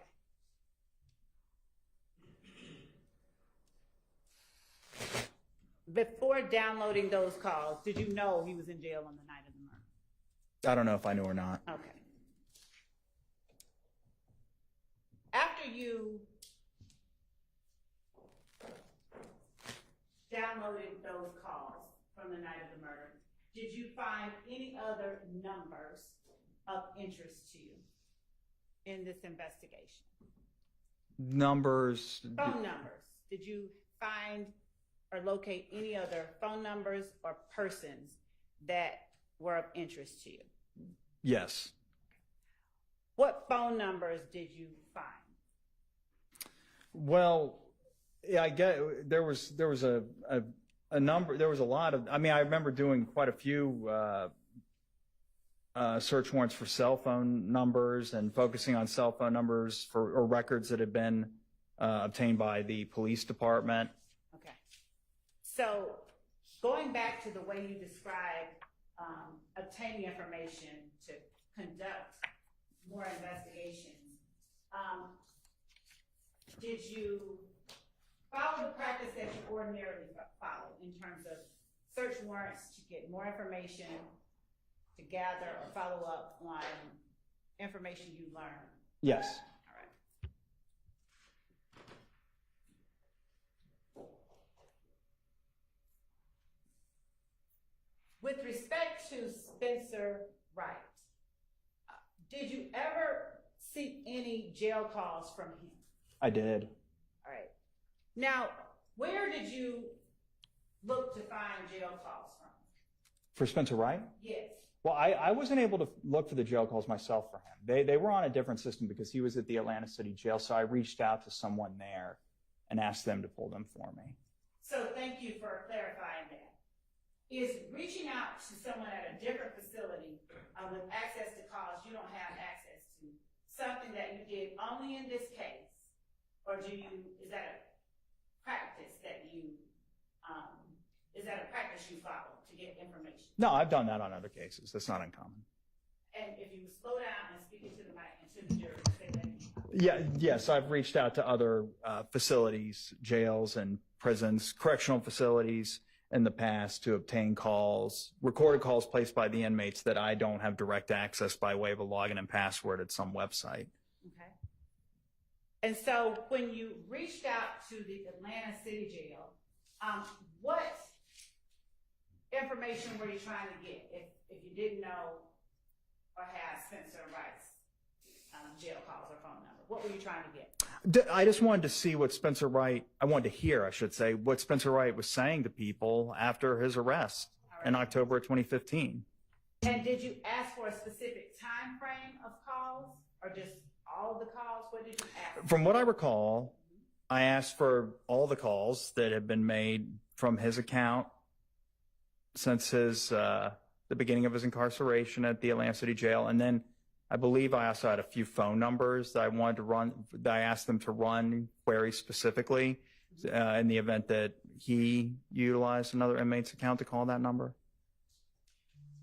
So that's interesting. So when you say in the event he utilized another inmate's phone number, where did you get the phone numbers that you wanted them to run to see if he was using another inmate's phone number? That I don't remember. All right. Probably just phone numbers that they're probably it may have been the same phone numbers that I ran through the Fulton County jail database.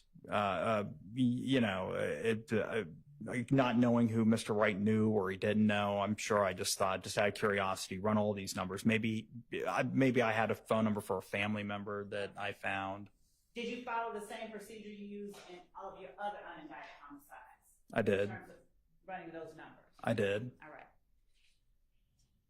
Did you have jail calls, since this was 2016 that you're looking for these, did you have jail calls for Spencer Wright that went back into 2015? I believe so. Yes, I did. And did you find a phone number? And if you don't recall, let me know and I'll refer you to your report. And I can actually, so that it is preserved for the record.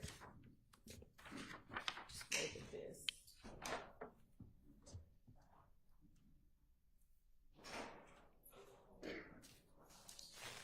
I'm going to label Your Honor, just for the purposes of the record, 501 Yankee Romeo. And it's a report that we have previously provided to counsel for the defense. If either of them need to look at it, it's here.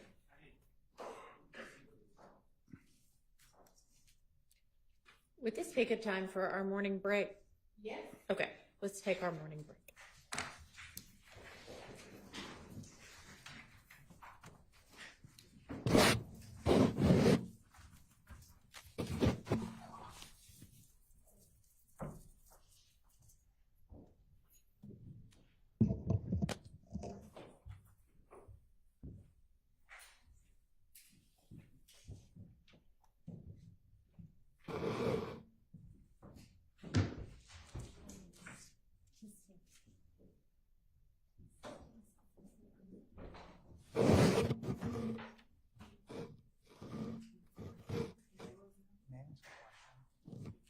Pull my report on this computer right here so I can do more searches. Might go on. Can I borrow get my mouse out of the bag? All right, we'll take our recess. Ms. Love, I've seen Mr. Scheid back, so now might be a good, he's not in the courtroom right now, but he's stepped in a couple of times, so that you might want to see if you can grab him. Okay. And then, Your Honor, when we come back, can I just have a brief moment? Hang on, because This is off the record. I don't need it. Can, we were trying to adjust something. Is it something we can do once we come back? All right, let's do that. Good.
Attorney Hilton a moment ago. Okay. There's a gentleman outside. His name is Mr. Bush. It's spelled B-U-S-C-H. And he mentioned to me that he drove to your courthouse. He did not take his medication. He has a spinal issue. He's on prescription medication. Okay. He was subpoenaed last night by the DA's office, told to be here at 9. He came even though, the 24 hours wasn't complied with. But I Right. spoke with Ms. Hilton, if, just as a courtesy, if he's not going to be called or used, he'd like to go home, take the medication, and sleep in bed. We went outside the hallway. He's not there, so I'm waiting to see where he went so I can go speak with him, Your Honor. But he wasn't in the hallway a few seconds ago. All right. So is that somebody you plan to call today? We'll probably be able to release him, so that's why I want to talk to him to see where he is, and if he's in that condition, we'll probably release him. Okay. For today. All right. Anything else?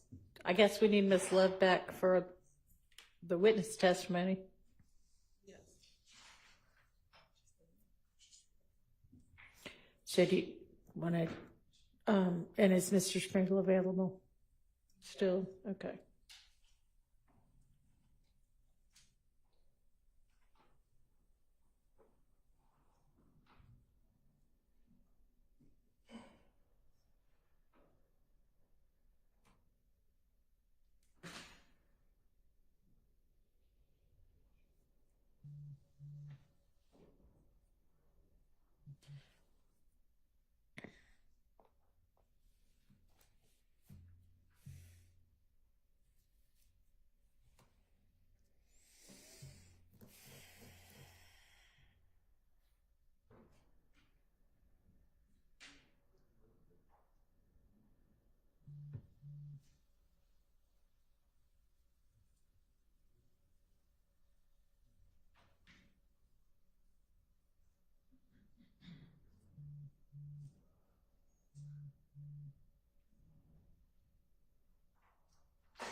All right, are we ready for the jury?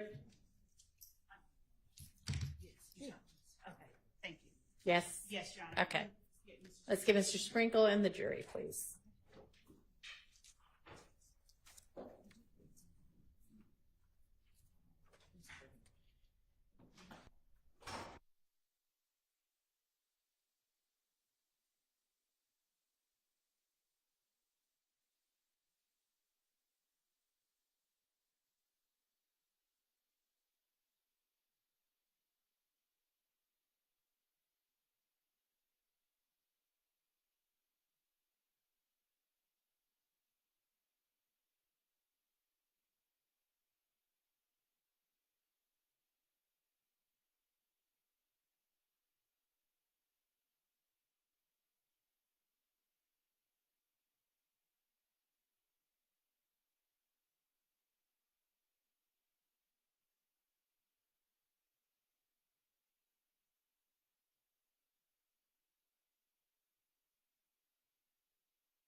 Thank you. Go ahead, Ms. Love. Thank you. Mr. Sprinkle, would you refer to page 13 of your report, and if you need to refresh your recollection, just read over it and look up when you've refreshed your memory. Okay. All right. So did you gather phone calls from Mr. Wright that were going back as far as 2015? Yes. And would you tell the jury if they went back as far as November 5th, 2015? They did go back as far as November 5th, 2015, because I obtained a call that Mr. Wright placed on November 5th, 2015. Now, how many calls did you obtain from Mr. Wright, if you know? The total number of calls, I do not know. I did put them on a disc though, so the disc would obviously have all the calls that I ran, but it would be over a dozen. Over a dozen? It'd be, I believe, well over a dozen actually. And if you have that disc, would you pull that out? Sure. Let's see.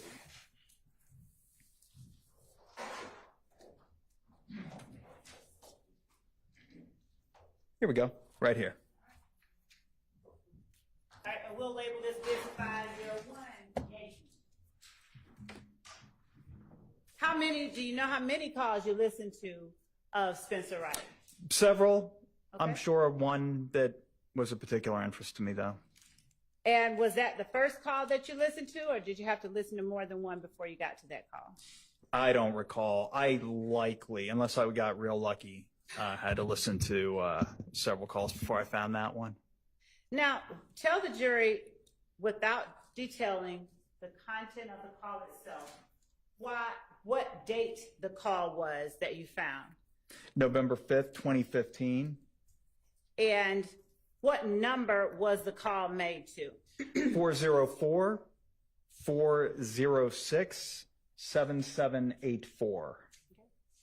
And is 501 Yankee the disc that you just gave to me that you said you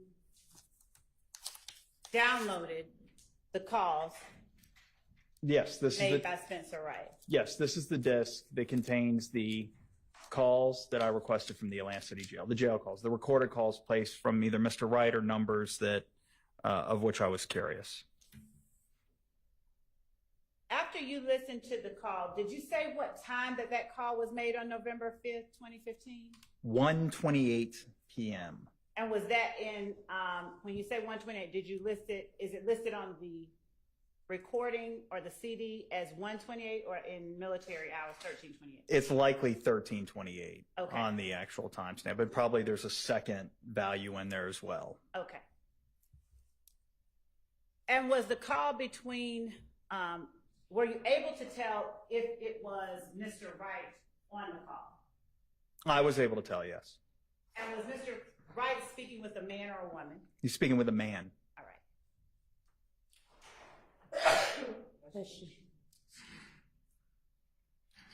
And without saying what either person said, are you able to tell the jury the subject of the call?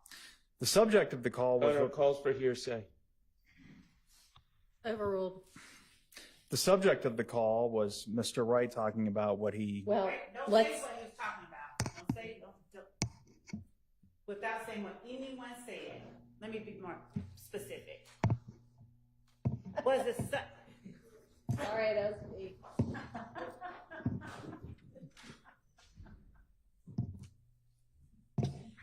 Go ahead. was the subject of the call Mr. Wright's presence on scene at Diamond Thomas's murder? Your Honor, calls Yes, for hearsay sustained. and leading. Yes.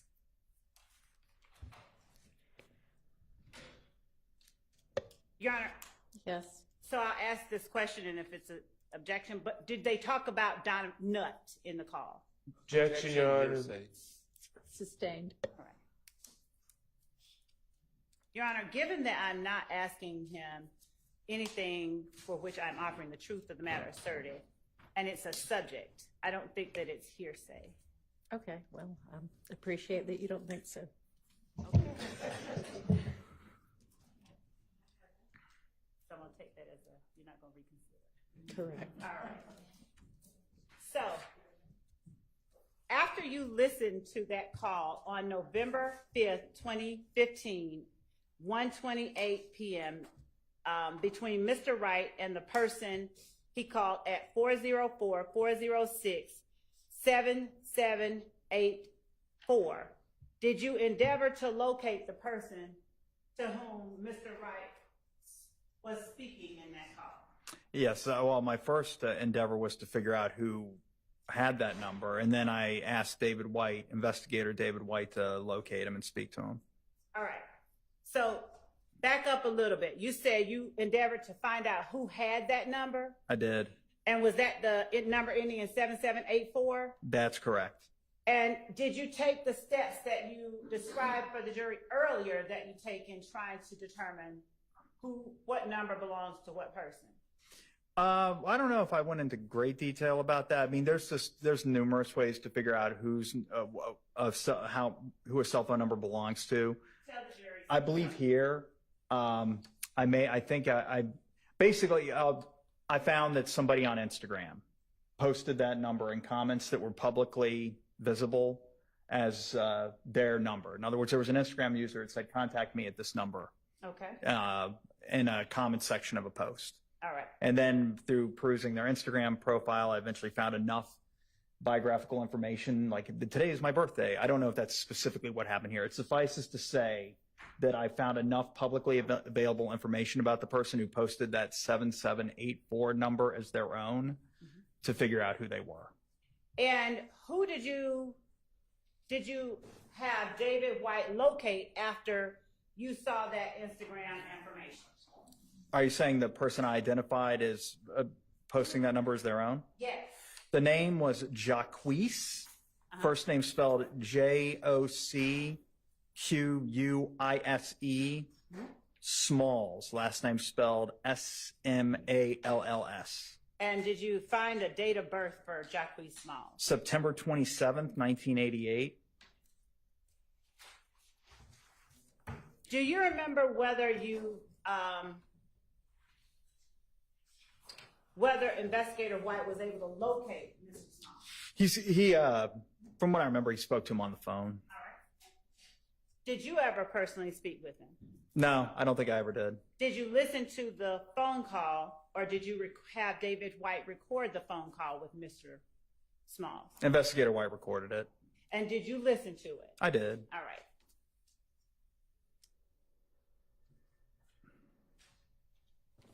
Can I interrupt you just for a minute and have counsel come up to the bench?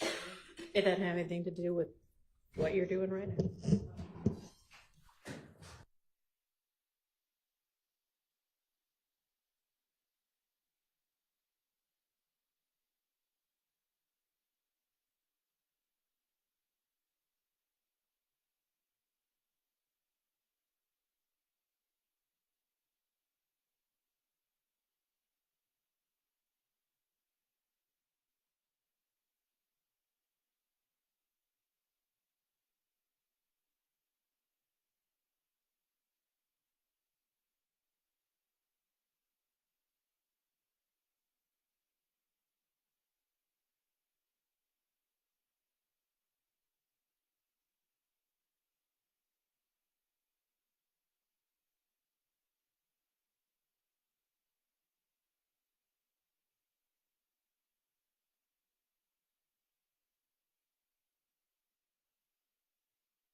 kind of time-sensitive matter that we need to deal with. So I'm going to excuse y'all into the jury room for what may be a few minutes. And if it ends up being an early lunch, I'll send word, but it may just be a few minutes. So I'm just going to excuse y'all for now. Thank you.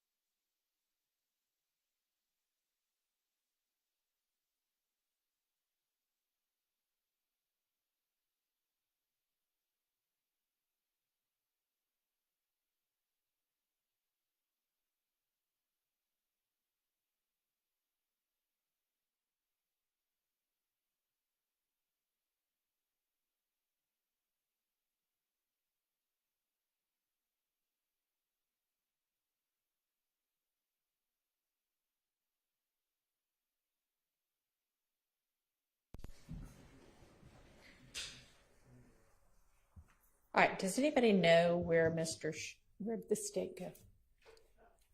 Can you ask anybody from the state to come back in for a second?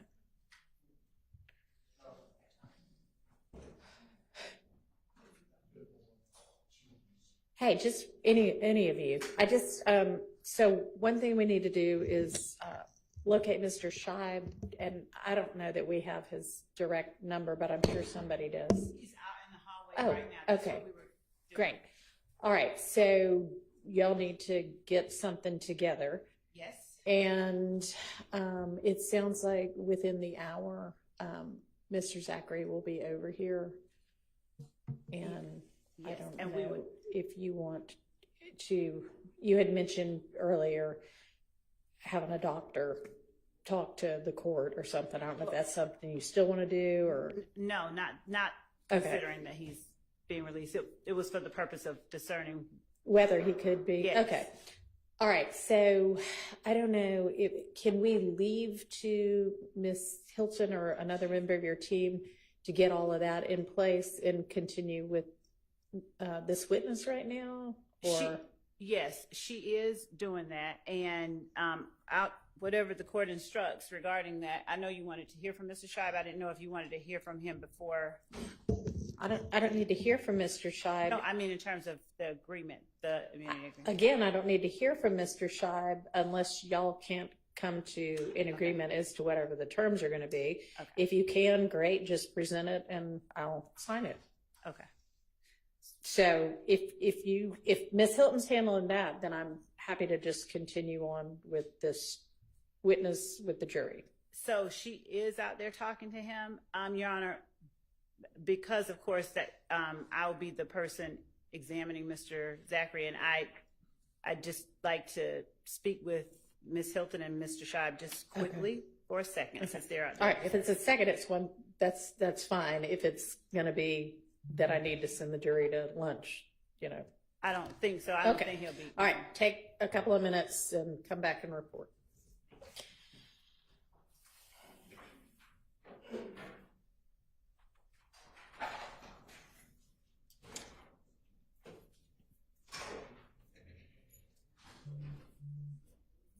And I know we just took a break, but if anybody needs to run to the restroom, you're welcome to right now.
Okay, I don't know if we've got, let's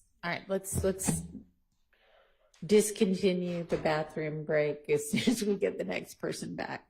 So, I mean, that's fine. We're missing, one of the defendants just went to the bathroom, so you have a few more minutes, but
Okay. Your Honor, so Mr. Shive, I believe, is on a Zoom call, so he's discussing what we talked about with Ms. Hilton. And I just inquired the court, since we are getting into the area that would sort of constitute where I'd need to reference the next witness's statements that he made before I ask questions about that. Would the court give us any idea of what time the court would be willing to stop for lunch? Or is it noon? Because we can keep going to whenever. so I would like to be able to put Mr. Zachary on the stand as soon as he gets here. And so if he's going to get here within the hour, then we could either do a really quick lunch right now and then take him, or we can do a late lunch after his testimony. But how long do you think his testimony is going to be? His testimony is going to be The rest of the afternoon? Yes. Okay. So, I mean, maybe we just take a quick lunch now. Okay. That's And fine. then by the time we get back from lunch, hopefully he'll be here. Does that make sense? It does. It does. Okay. I just wanted the court's direction. That's all. In terms of because I didn't want to take Mr. Sprinkle like all the way through to the point where he's here and then we break for lunch and he's out there. And No, I agree. I don't want him, once he's here, I'd like to go ahead and start his testimony, not say, well, it's nice that you're here, but we're breaking for lunch. So let's just break for a really early lunch right now. And you said you think he'll be here, or I don't know if you said that. The estimate from the sheriff's office is within 1 hour. Okay. So why don't we, it's 10 after 11. Why don't we break till 10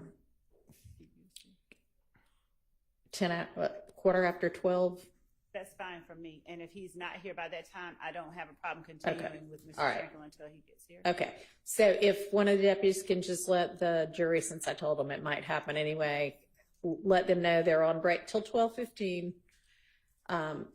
Miss Love, you can get hopefully whatever you're going to get in place with regard to an immunity order. And I guess you technically need to give me the motion too, but it's sort of been acknowledged in open court by Mr. Scheib that his client is going to plead the fifth otherwise. So I understand there's a basis for needing it. And I'll say it if he, so, Your Honor, if he decides to, notwithstanding the immunity agreement, refuse, I'll speak about it with Mr. Scheib because He might get taken into custody. and not by, Hmm? and the state should not be required to house him. He's in back to the jail. Excuse me, could you speak in the microphone, please? So if, I'll say Get to the microphone and then speak. it's premature, I believe, to speak on this, but I'll just say that I would ask that the court, if Mr. I don't know what Mr. Zachary is going to do when he gets here, given everything that we've heard, but so I'll just actually wait and see.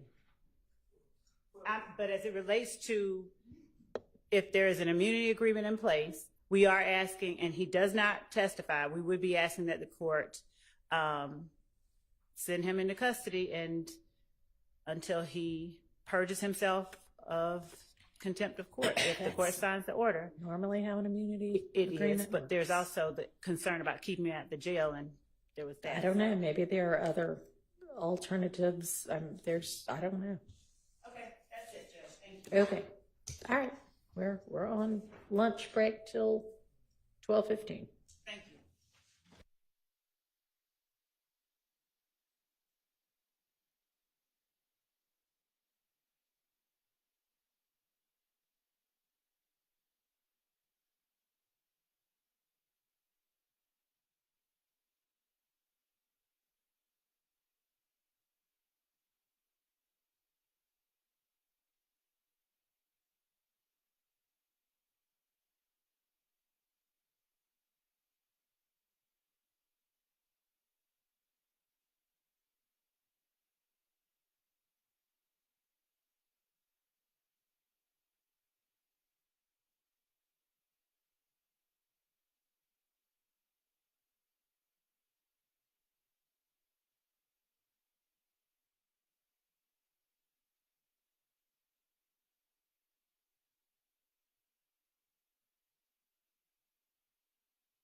We do, and Ms.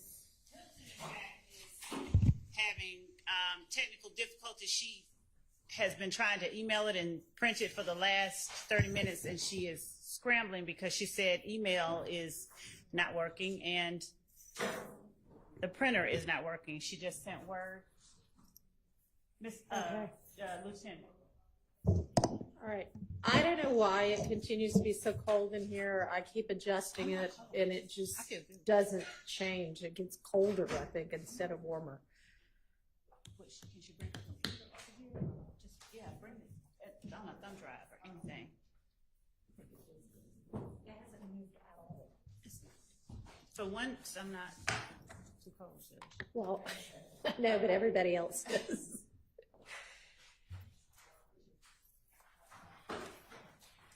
I just asked her to bring it over on a thumb drive because if we can't print and we can't email for whatever reason from her computer, will the court look at it, and if the court can print it or someone here can print it, then we can have that. She can do that. That's fine.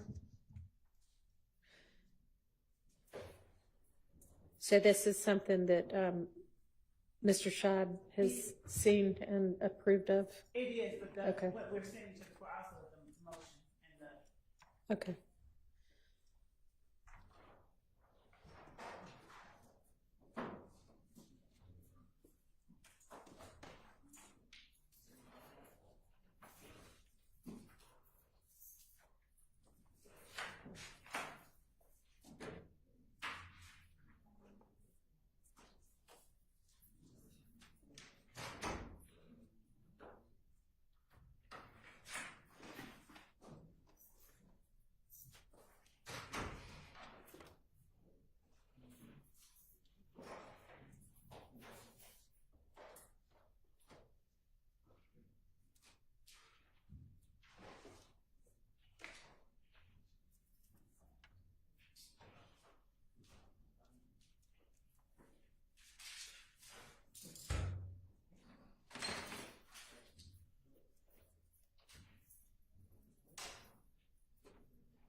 Order. No, and I'm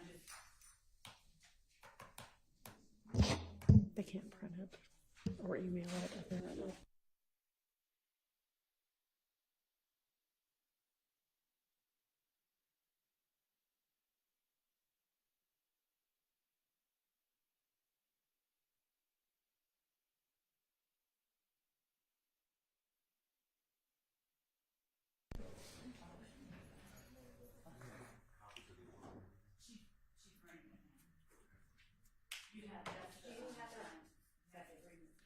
Do you have it electronically on? They're bringing all three on a thumb drive. That was what we said. Right. I just wondered if Mr. Scheib might have it on his email, on his phone, and then he could maybe try to email it to us and we could print it. No, everything goes to all. Okay. That's I have fine. both of them. Wow. Okay. Everything goes to all. Okay. That's either very retro or very forward of you. One or the other. Because I don't tweet, I don't do Facebook. Usually I have everything. Paralegal deal with me. You've got good assistance. Okay. I know it's very, very old. I don't know why it's so old. Yes, I thought you said cold because it's that too. That is unfortunate. Your Honor, does the court wish to, we have the printed out copy of the. Sure, I can look at at least that. And we'll. I mean, I assume I know pretty much the motion's going to say what y'all presented orally in court. Correct. Okay. Yes. It tracks the language of the statutes.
Want us to file this into the record or?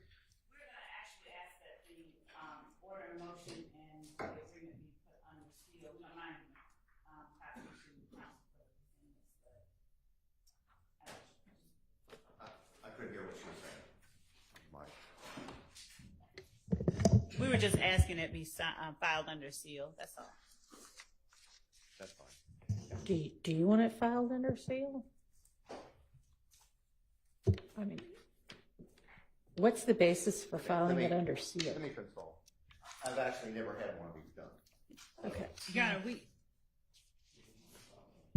it doesn't matter. I mean, it's normally if. Normally it occurs doesn't prior matter. to the person, basically walking into court to testify. Your Honor, I am not speaking for Ms. Love or Mr. Scheib. For myself, on behalf of Mr. Stillwell, I would like a copy of the order granting immunity. That's fine. And unless if somebody wants to vocalize a reason it needs to be filed under seal, I don't intend to have it filed under seal, That's given the, circumstances of. I'm not asking it to be filed under seal. Okay. That's fine, Your Honor, and I wasn't trying to keep a copy from the defense. I'm actually bringing the electronic copy for everybody to have. I don't have it. And when you can, I'd like to There it discuss goes. the rules. Since I'm his lawyer, am I going to be permitted to object if they badger him? No. Or just No. Is he You're gonna- here so that if he wants to consult with you, okay. And I was going to ask that but if yeah, he wants to no. consult with I me. mean, you're you're not a party to the case, Well, so you don't. and get I just make wanted to make those sure I was kind of clear on that. objections. Okay. And then, but he can consult with me anytime if he wants to stop and talk. to me. Yes. And I just want to make sure he knows that. All right.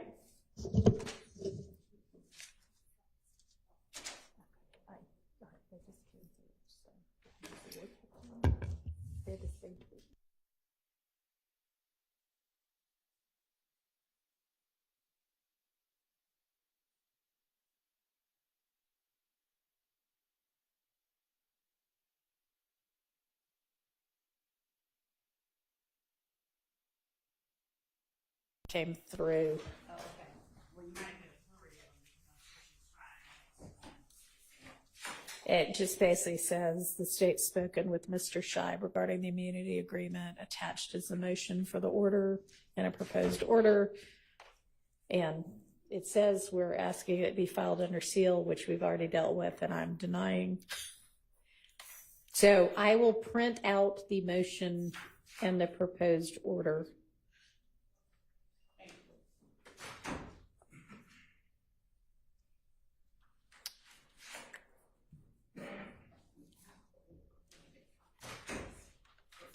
I don't know if, is that the order? I hadn't even opened that one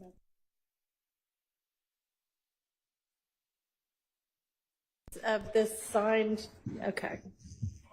That's fine. I think we can do that from here.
I do have a request of the court.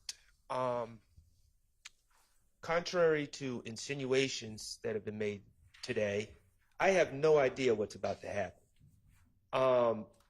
However, if Mr. Zachary is not going to answer any questions, which strikes me as a possibility, I think we should determine what Mr. Zachary is going to do in his condition and everything else before the jury comes out. What do you mean? What do you mean? His condition, his pleasure. I don't. No, I know what you mean by his condition. What do you mean by, I think we should determine what he's going to do in his condition? Well, I don't know what he's going to do, but if he's going to refuse to answer questions, I don't believe that would be appropriate for that refusal to occur in front of the jury. And I don't know if he's going to do that or not. Let me be clear. Your Honor, actually what is, and we had this happen with another witness, and what has been, I know that what is the case law is that if the state has the opportunity to sit there and ask questions while a person continues to plead the fifth, it's not a pleading of the fifth and that causes a mistrial. It's if the state is allowed to put testimony in essence in front of the jury in the form of leading questions while a person continues to plead the fifth, and the defense does not have an opportunity to properly question or elicit any answers from that person, that's when the problem arises, not when the words "I plead the fifth" come out of their mouth. So we would ask that Mr. Zachary be allowed to be brought in just like any other witness, not be pre-questioned, and that the state be allowed to begin its examination. All right. Mr. Scheib, you've just recently talked to your client, and you have, I presume, discussed with him the immunity agreement that you all have entered into. Is that correct, generally? All right. And so in the course of that, you would have talked to him about the fact that once an immunity agreement is in place, the pleading the fifth assertion is not basically applicable anymore. And does he understand that at this point, if he says, I plead the fifth, that he may get taken to jail and held until he decides to testify? Okay. And has he given you any indication that once brought out to testify, he is nonetheless going to still plead the fifth?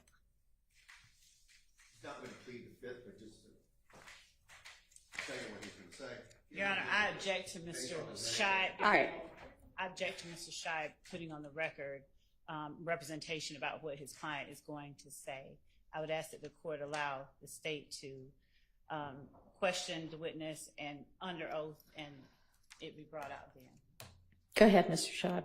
That's fine. Just also questioning, or they may do on cross, that he's under, he's been taking narcotics, so that's in his system. So something else everybody's going to have to deal with. Okay. So, you know. Well, I appreciate Mr. Scheib saying that. Having to deal with someone on narcotics that's going to claim to not remember anything is quite honestly ridiculous. If he's going to testify, he needs to testify. If he's not, and just going to say, I don't recall anything, then we're not going to be able to cross-examine him. If he's going to say, oh, I'm too high to answer questions, that's not effective opportunity to confront a witness. And so I don't know what's going on here. I don't know what any of this is, but if we're going to call a witness to the stand, he needs to be able to answer questions. If he can't, then I'm not able to cross-examine him. So, Ms. Love, I know that we all discussed earlier the possibility of you needing to have a doctor come give us some information about what Your Honor, impact anything in his system might have. no, actually, Your Honor, what I had asked the court to do was to get or meet with the doctor and find out his status and his ability to actually be released and come down. This was done without. Okay, and just to be clear, that never happened. Okay, so that's not confusing on the record, because we found out before you ever even were able to set anything like that up that he was about to be released and on his way over here, right? That was what I was attempting to say a Okay. bit too slowly. So yes, Judge, I don't think that there's any need to talk to a doctor because he was released Okay, so before all of that happened. if he comes out and he says, I am high as a kite, I'm on whoever knows what, and, beats me, I'm just loopy, that may or may not be true, right? I mean, I don't know what he's actually on. I don't know what his condition actually is. I don't know if he is on something, what impact that might have on his ability to testify. And I am not necessarily going to take his word for whether he is in a mental state to be able to testify. Do you understand what I mean? I do, Your Honor, and since that was not the reason that I was asking the court to meet with the doctor, if the court will afford me a moment. Okay, but we have been Mr. Scheib, when did you first bring all of this to our attention? Was it Monday, Tuesday? It was early this week, right? I mean, hadn't we been discussing this all week? They retained me Monday morning. I was at the hospital, and then they told me what's going on. They told me what he's been taking, on and being in intensive care and all the medical. At least several days ago, you alerted everybody to this. Judge, Okay. and that's why we had someone go to the hospital, and that's why we had someone speak to the doctor, and that is why we brought the representation that we did to the court, and the representation has been presented to the court regarding what Mr. Zachary is, or any impact what medicine he is taking would have on him and his ability to be harmed or to testify, and that was none. And Your Honor, frankly, That was one person's version, was none. actually we have the investigator who was in there with them, so if we can put that person up. But Your Okay, Honor, at this point, we have no, I'm sorry, go ahead. no, Your Honor, you Go ahead. Your Honor, there has been a series of events that we have put on the record. There's been no indication that Mr. Zachary is going to be unable to come in here and testify. He was released before we were even able to check on his status. Your Honor, he would not, and the Grady has been apprised of what he is being released for. We know because we have had investigators down there. So the court may or may not have been privy or may have seen transcripts of other witnesses who lose all memory with the state, and it comes back when the defense starts asking questions. I don't know what kind of antics, as we have been apprised that Mr. Zachary doesn't want to testify, and his father wanted to or did call Mr. Sharp and Mr. Steele. I don't know what he's going to say, but Your Honor, I believe that he should not be allowed to hamstring, to hijack these proceedings by asserting things that are not Okay. So I think we have a fairly good indication through his attorney that he is potentially going to come out here and say some version of, I'm so messed up on whatever drugs they've given me that beats me. I mean, you're an elephant. So then how are you going to deal with that? Your Honor, as Mr. Scheib did not relay that to me, and I don't Well, think he related just to relayed no, it to everybody in front of you. So I'm not- you heard it too. And it's been a possibility that he has relayed several times as well earlier this week. Your Honor, Yes? the doctor is on the phone. How about that? That's what we have. We have the doctor on the phone. We can get the Yes. doctor on the phone. I don't know He's on the phone. what his demeanor will be on the stand. We have He has a great deal of anxiety, and that's one of the scenarios that he could go into a crisis with his Anxiety, He's yes. had- I think I've spoken to everybody. He's had this for 30 years and it's been built up, and quite frankly, he's an addict. He takes oxycontin every day, and can't take morphine because he's addicted, or Your Honor, we have the he just doctor. can't take that. But he's been on drugs for 30 years, and he's been in and out of intensive Okay. care. Thank you. We have the doctor on the phone, Your Honor. Could we, Okay. Yeah. Is everybody going to accept that this is his Grady doctor on the phone? I think you need to have, what needs to happen is, under the law, he needs to give consent for her to have a conversation with him. You have been having conversations with his doctor and the state for the last several days, so I assumed that was with his consent. Am I wrong? It is, but I don't know who Okay. it is, and for this man to give further information, he has to give consent. So it's been a minute-by-minute consent that you have had with him for the state to communicate with his doctor about his condition, Mr. Scheib? Judge, Has to it? be very clear, the other day when they. Has it? The other day, the doctor said, right now I can give you information as to what has happened. I'm asking about the understanding that you have of Mr. Zachary's consent to let the state communicate with his doctor about his condition. The other day. I don't know, he needs to come out and at least put it on the record, hey, I consent, we need to find out who the doctor is. I don't know who's on there. That was my point, is I have no idea who's on the phone. That was my point. How about a Zoom call? that's what we're trying to establish, Your Honor. We have his email address. The doctor's email address is, Well, you don't need to put his email address on the record. I was going to, You don't need to put his email address on the record. I'm not emailing him. I'm giving it to the person. I don't need his email address, I need his name. Okay. He gave oral consent a few days ago to a doctor that he knew. I don't know All who right. this is. What is the doctor's name to whom he gave consent to speak about his condition? I think he needs to give consent to it. You are his lawyer. What is the doctor's name to whom he gave oral consent to speak to the state about his medical condition? I think they had the doctor on the phone. I think the doctor that I spoke to.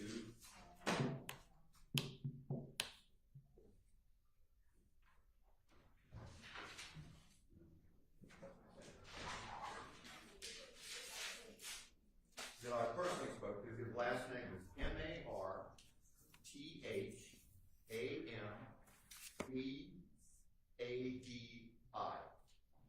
That's who I spoke to, face to face. Okay.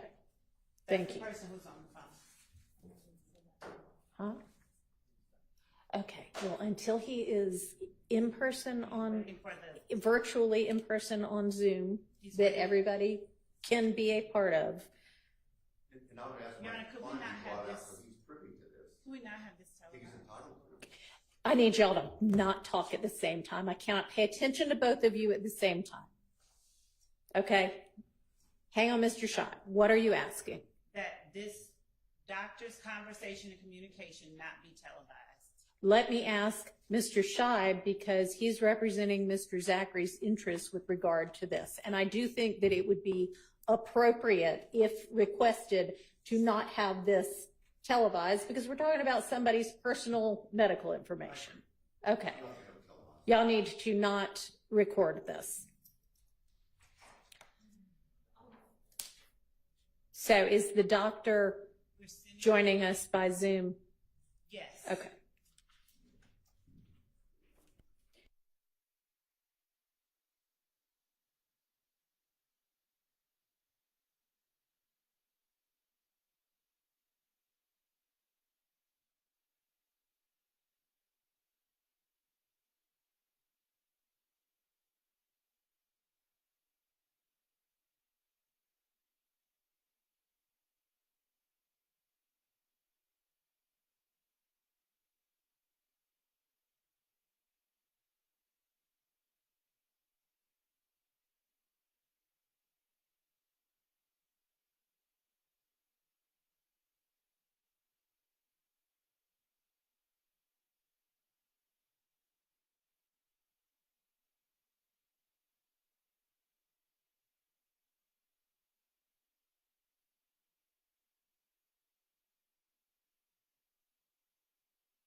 Either on a Monday or Tuesday, there was a doctor in the room.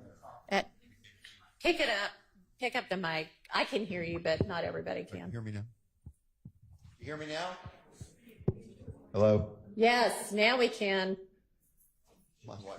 Just hold it up to your mouth. Okay. The first one, Hold it the closer. Monday or Tuesday, when the doctor was in the room, my Yeah. client verbally said, you can tell my lawyer what's going on. The second scenario was when the DA's office and investigator was in the his room and on the phone, and my client gave him oral consent to tell him what was going on to that point. Okay. All right. Well, then I'm not sure that we have his consent to talk to this doctor currently about what's going on.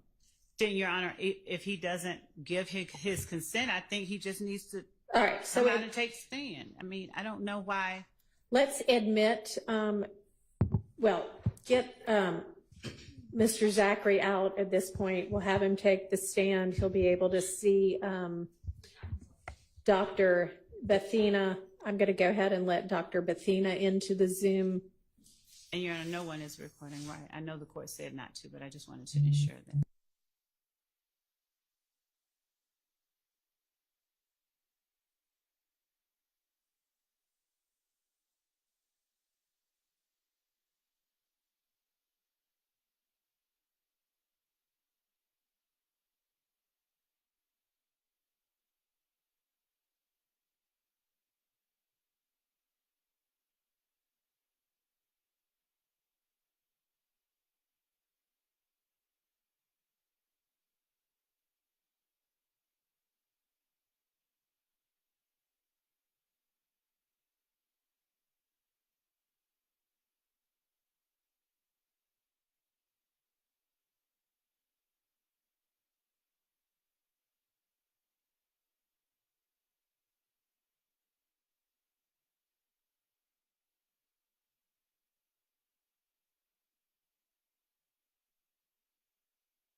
Thank you. All right.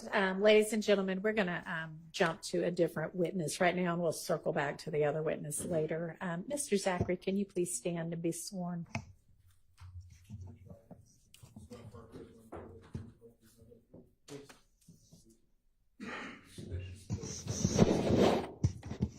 Quindarrious Zach, Quindarrious Zachary, Zachary.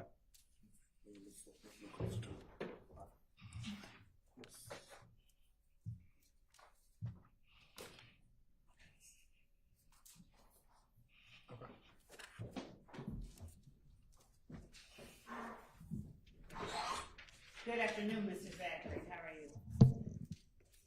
you? Mr. Zachary, hello. I gotta speak back. Yes, you're going to have to answer questions. You said question, not speak back, but hey, how you doing? Okay. Mr. Zachary, would you please tell the jury how old you are? 31. All right. And where did you grow up? Atlanta. What part of Atlanta, Mr. Zachary? Cleveland Avenue. Where'd you go to school? Cleveland Avenue Elementary. And middle school? Crawford Lawn. Did you graduate? No. What was the highest grade you completed? 8th. 7-1 on. Mr. Zachary, do you know any of the persons in the courtroom today? Nah. None of them. Nope. All right. Mr. Zachary, let me ask you this. Do you know Shannon Stillwell? Yeah. Do you not see him in the courtroom today? I can't see. I just got to the hospital. You know that. I can't see that far. All right. Do you need some glasses, Mr.? If they got medicine in it, they don't work for me. Mr. Zachary, were you present a moment ago when the court heard from your doctor? Yeah. And did you hear your doctor say anything? You ain't asking what I nodded you. Sustained as to bolster.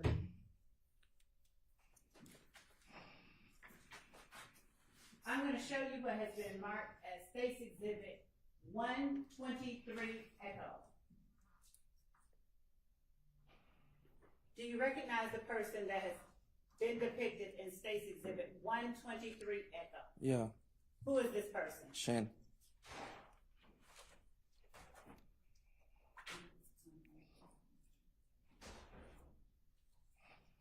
And I'm going to play you what has been already admitted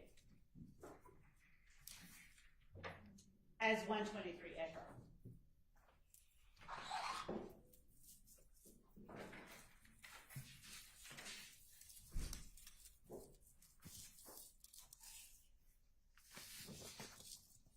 Mr. Zachary, while we are pulling that up, are you familiar with the person by the name of Jeffrey Williams, who also answers to the name Young Thug? Yeah. How long have you known him? 15 years. 15 years? Yeah. Do you consider him your friend? Yeah, all right. All right. And the relationship with him that you have had, has it been good, bad, something in the middle? It's all right. All right. Now, when you say all right, does that mean you all have had no disagreements during the time that you've known him? Everybody has disagreement. I agree. Would you consider him a friend? Yeah, all right. All right. What does that mean for you? Cool. You're cool? Yeah. All right. Do you know a person by the name of Kelvin Watts? Nah. You've never heard of Kelvin Watts? Nickname. Shell Kel. Do you know a Shell Kel? Yeah. All right. How long have you known him? I don't know him like that. I didn't say how long. I don't know him like that. How long have you known of Shell Kel? Like 2015. All right. Are you cool with Shell Kel? No. All right. Now you chuckled. Why did you chuckle? I ain't Yes. cool with him. Exhibit displayed on the screen. Are we going to use that exhibit or just? I'm Okay. going to. You actually said you were going to publish it Yes. as a, I don't know if it's what it is, a video? It's or- a video that has Okay. already Are been. you ready for that? In a moment, Your Honor. I was just completing the questions that I asked. Can you take it off until we're ready for it? Sorry. Why did you chuckle when you said when I asked you about Shell Kell? I just chuckle. What's the problem? No, Mr. Zachary. Okay, then. So you said you're not cool with Shell Kell. Is that what you said? I don't know him to be cool with him. Okay. What about Kenneth Copeland? Do you know of a person named Kenneth Copeland? Nickname? Woody. Yeah. How long have you known Woody? About 10, 12 years, something like that. And are you cool with Woody? He all right. What does he all right mean? He cool, he all right. Okay. What about Diamante Kendrick, Yak Gotti? You know him? Yeah, he all right. All right. And is that the same he all right that you mentioned with Mr. Williams and Mr. Stillwell? Yeah. All right. Moontoon or Antonio Sledge, is he all right too? Moonton? Yes. Yeah, he all right. Okay. How long have you known Moontoon? About 20-something years. All right. Demekion Garlington. Do you know who that is? Yeah. All right. And how long have you known him? About 20 years. All right. And what is your relationship with him? Is he all right? He all right. You cool? Okay. Now, do you have people, friends that you consider more cool or all right than others? Nah. No? Really. Not really. Okay. So are you equally all right with Jeffrey Williams, Shannon Stillwell, Diamante Kendrick, Demekion Garlington, and Antonio Sledge? Yeah. Do you know Kelvin Treadwell or O.G. Bentley? He dead, ain't I don't know, Mr. Zachary. he? His name Bentley? Yes. Yeah, I think something happened to him. I don't know. You don't know whether you know him? Do you know a Demise McMullen? No. Do you know a Nard? Picture? I'm asking you first. Do you know a Nard? Yeah, I know a couple of them. All right. Now, the couple of them that you know, where do you know them from? Prison. All right. So if I show you a photograph,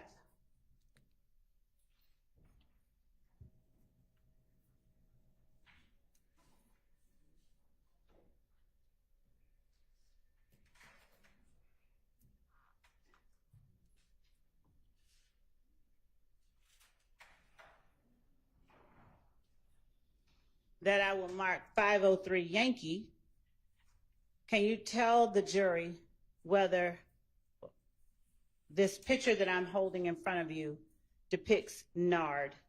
I don't know. It's Did blurry. you write anything on it? Look like my name, but I don't know. Is that your handwriting? No.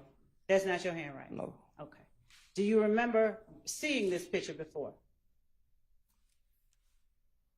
2015, I can't remember that. Okay.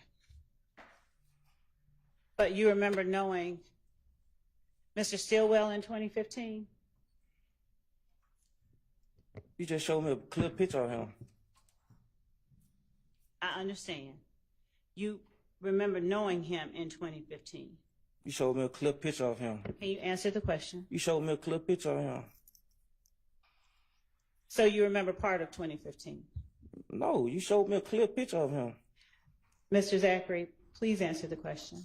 I didn't answer the question. You showed me a clear picture of him. That picture just showed me one clear. All right, Mr. Zachary, listen, she's not asking you now about the picture. She's asking you about something different. So listen to what she's asking and try to answer. Yeah, I remember 2015. You do remember 2015? Yeah. All right. Okay, so now we're going to go ahead and play the video that we previously had up on the screen that the court asked us to take down.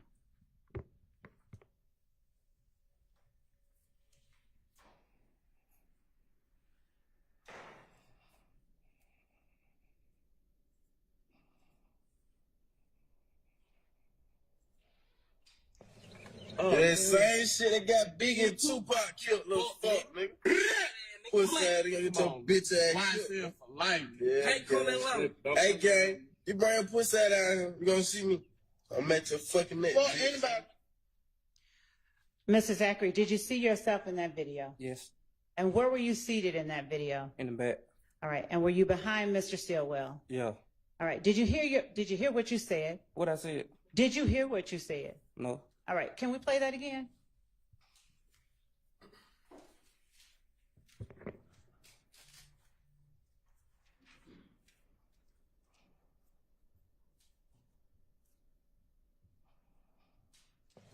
That same shit that got Big and Tupac killed, little fuck, nigga. Pussy ass nigga, get your bitch ass killed. For life. Yeah, hey, gang, you bring your pussy ass down here, you gonna see me. I'm at your fucking neck. Fuck anybody. Did you hear what you said then? Can't come to Atlanta. Okay. Did you hear yourself say black? No. Did you hear anyone say black? How you spell it? Did you hear what I just said? How you spell it? Mr. Zachary. No, I didn't hear nobody say black. What did you hear being said that sounded like black, if anything? Well, when y'all played the video on my trial, y'all say we said black, B-L-A-C-K. So that's what I'm going to go with. That what We're y'all not said talking about anything but here today. Do you understand that, Mr. Zachary? We said black, What is that? How do you spell it? B-L-A-C-K. Okay, so now are you saying that what is being said is B-L-A-C-K? That's what y'all told me it said. Okay, Mr. Zachary, I don't want to know what anyone told you. I want to know what your understanding of what is That's being my said. understanding, yes. That is B-L-A-C-K. Yes. Okay. Have you ever heard B-L-A-T-T? No. Okay. Have you ever heard S-L-A-T-T? I heard of, yeah. Okay. Ever used it? No. Ever been around anybody that used it? Probably. I don't remember. Do you remember how they used it if you heard them? No? Okay. I'm going to now show you, actually, could you tell the jury all the people that were displayed in that video you just saw? Do you need to see it again? I just saw me and Shannon. Okay, did you see it? You didn't see a third person in there? I saw a third person, but I don't know who that is. Do you remember when that video was taken? 2015. All right. Do you remember where you were when it was taken? In the car. Where? What city? Atlanta. All right. And do you know what it is that you all were talking about? Say something about game or something. Mm-hmm. Yeah. What about game? I just heard it say game. Can't come to Atlanta, something like that. Okay. And so did you hear yourself or anyone say YSL for life? I heard it, but I don't know who said it. Okay. Did you ask anyone on the video what that means, what you're talking about? What do you mean? I'm asking you if at any time in that car you said, what do you mean YSL for life? No. Okay. I probably was high. I probably ain't paying attention that time. Did you hear yourself talking? Yeah. Okay. Did you sound high to yourself? What? Did you sound high? I'm saying the video I probably was. We made the video. All right, Mr. Zachary. I'm going to show you what has been marked as an admitted, and this is a screenshot, Your Honor, as State's Exhibit 441 Yankee.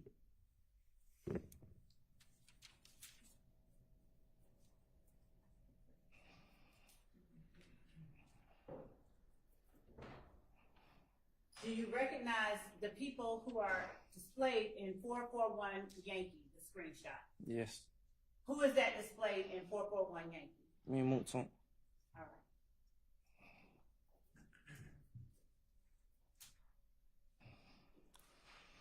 right. Little strip ass nigga. We ain't really going back to real nigga. You little bitch ass nigga. I know who you hate. I'm everywhere. Yeah, fuck you nigga, Cal. Whoever else, nigga. Well, nigga. Nigga. Whoa. They said they ain't really going back. Did you hear what was being said in the video? Yes. Now, who is the Kel that is being referred to? Go ahead. It said,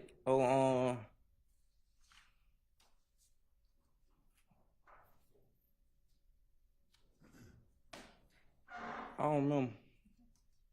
Do you remember the Kel you told the jury you were not cool with a few minutes ago? Yeah, Is that the same Kel or a different? probably was. Probably.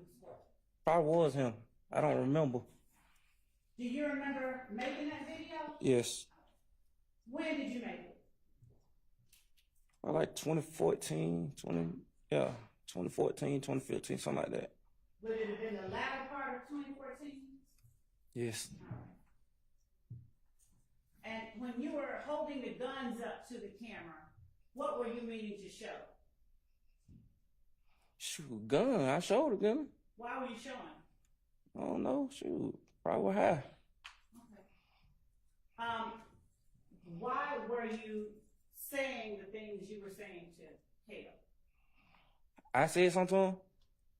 Why was whatever you all were doing on that video being done? I don't think I said nothing to him personally. Why were you all shooting that video? I don't know. I was just in the video. With guns? Yeah. To the camera? How often do you do that? A lot. And do you do it at everybody or just Kel? Did I say something to him in that video? Do you point guns at a video, in a video to everyone or just Kel? Probably everyone. Most of my pictures gonna be with gun. Okay. When you say most of your pictures are with guns, are most of your pictures also with members of YSL? No. Okay. I'm going to show you what has been admitted as State's Exhibit 477 Yankee. I'm going to, nope.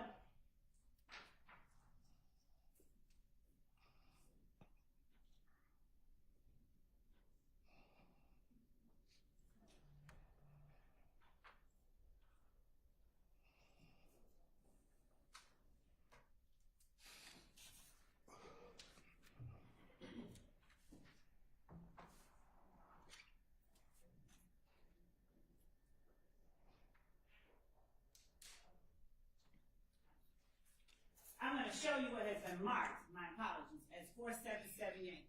Would you take a look at 477 Yankee? Yes, I see it. All right. Can you see, without telling the jury out loud, the name at the top? YSL D. Oh. Okay. And can you see the caption at the bottom? Don't read it out loud at all. Yes. Okay. Do you recognize this post? Yes. All right.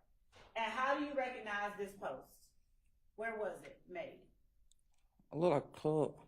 And where was this post placed on social media? Look like Instagram. Was it your Instagram account? Yeah. Is it a fair and accurate copy of the post on your Instagram account? Yes. State tenders 477 Yankee. It's admitted. We're going to permission to publish? You may. Thank you.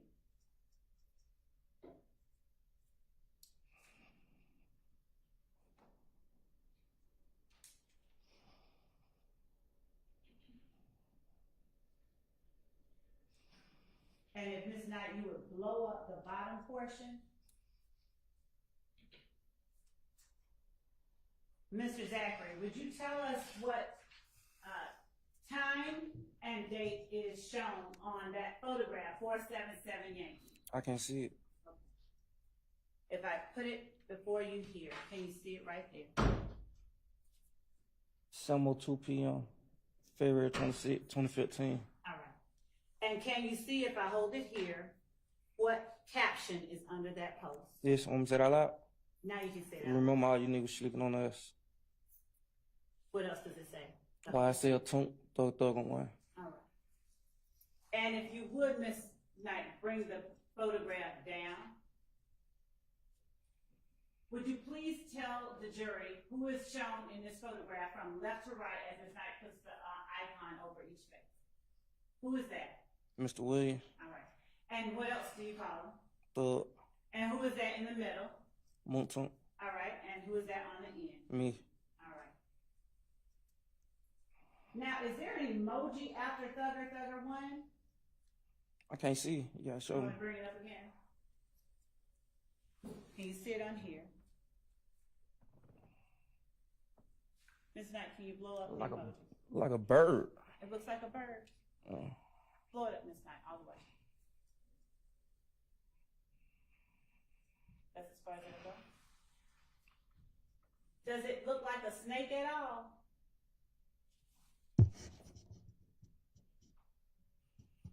No, I look like a little green rubbery ducky. Okay. Do you typically use green rubbery duckies? I use green anything. What's special about green to you? Cause I drink green lean. Okay. Do you use other green emojis? Hearts. All right. And do you use red emoji? Shoot, everybody use the red heart. Do you, why didn't you answer the same way about everybody uses green hearts? You said, why I use them? You ain't ask me about nobody else. All right. So do you use red hearts? Yes. All right. Do you use any other emojis like that in your post? I use every emoji on the emoji app. Now,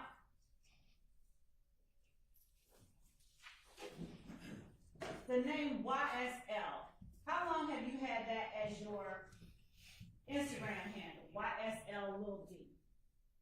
I like 2015, 2014. Okay. And do you know how long Mooktump has had a handle YSL Tump? I don't know.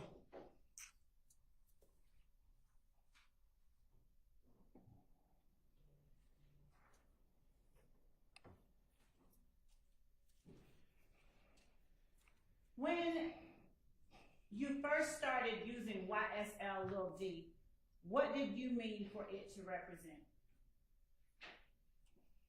Shoot. What you mean? Like, what I meant for it, meant? What did it mean when you started using the name YSL Lil D? I was hanging around. That's around the time I changed my name. I was going to show Mr. Williams stuff. That's when I changed my name to YSL for like the record label. For the record label? What shows were you going to Mr. Williams? A lot on. A lot of them. Had you, before going to shows with Mr. Williams, had you gone to those type of shows before with anyone else? Not with nobody performing, no. Okay. So are those shows that you remember because you hadn't done it before? Yes. All right. So what was the first show you went to with Mr. Williams? I don't remember. All right. Do you remember when it was? No? All right. So do you know a person by the name of Bug Buck or that calls himself YSL Buck? Nah. Okay.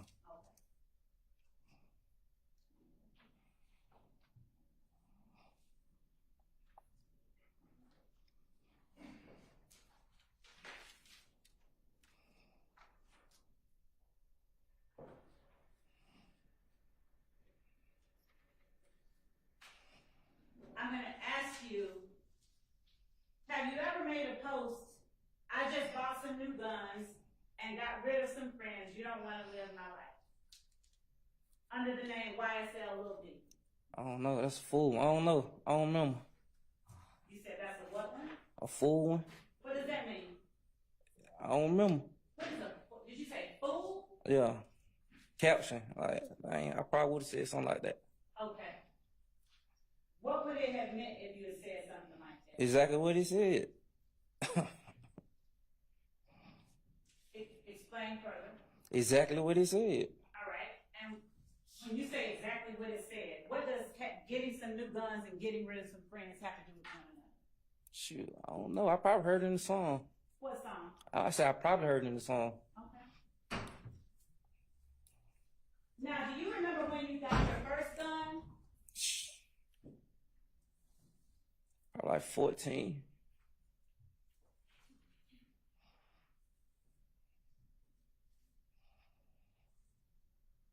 I'm going to show you what's been marked as 504 Yankee, State's Exhibit 504 Yankee. Is that the post that you made? You gotta say yes or no out loud. Yeah. All right. Do you remember when you made it? I don't even remember that picture. But you remember the post? It's on my page. Okay. Is it a fair and accurate copy of the post on your page? Yeah. All right. State tenders 504 Yankee. Admitted. Thank you.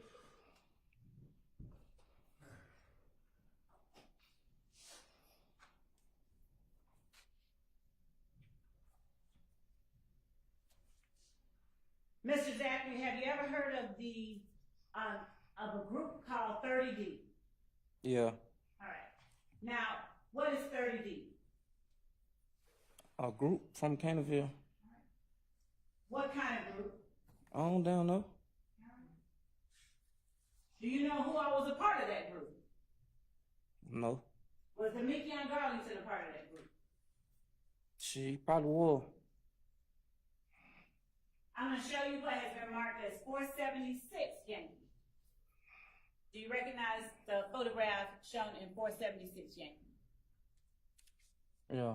Do you recognize whose page is posted on? Yeah. Whose page is it posted on? Mine. Is it a fair and accurate copy of the posting on your page? Yeah. State tenders 476 Yankee. Admitted. On 476 Yankee, could you read at the bottom the time and date that it was made? 10:04 p.m. May the 6th, 2015. All right. Got locked up that day. What now? Nah. You said you got locked up that day? Yeah. What did you get locked up for? A gun. Where was that gun? What you mean? Where was it? Where was the It was gun? on me. Where on you? In the car. Who were you in the car with? I don't remember. Were you in the car with your girlfriend? Yeah, I think so. And were her initials SG? Yeah. All right. How long had you dated SG at that time? I don't remember. What kind of gun did you have? I don't even remember. I just know I had a gun. Do you know how many guns you bought over the years? I don't know. Where were you when you got locked up? On Cleveland. Do you remember where on Cleveland? At the BP. All right. Is it the BP at 151 Cleveland Avenue? I don't know the address. All right.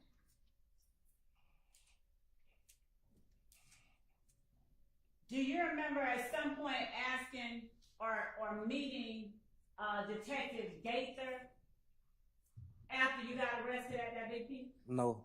Do you remember ever talking to or meeting a Detective Dennis? Yes.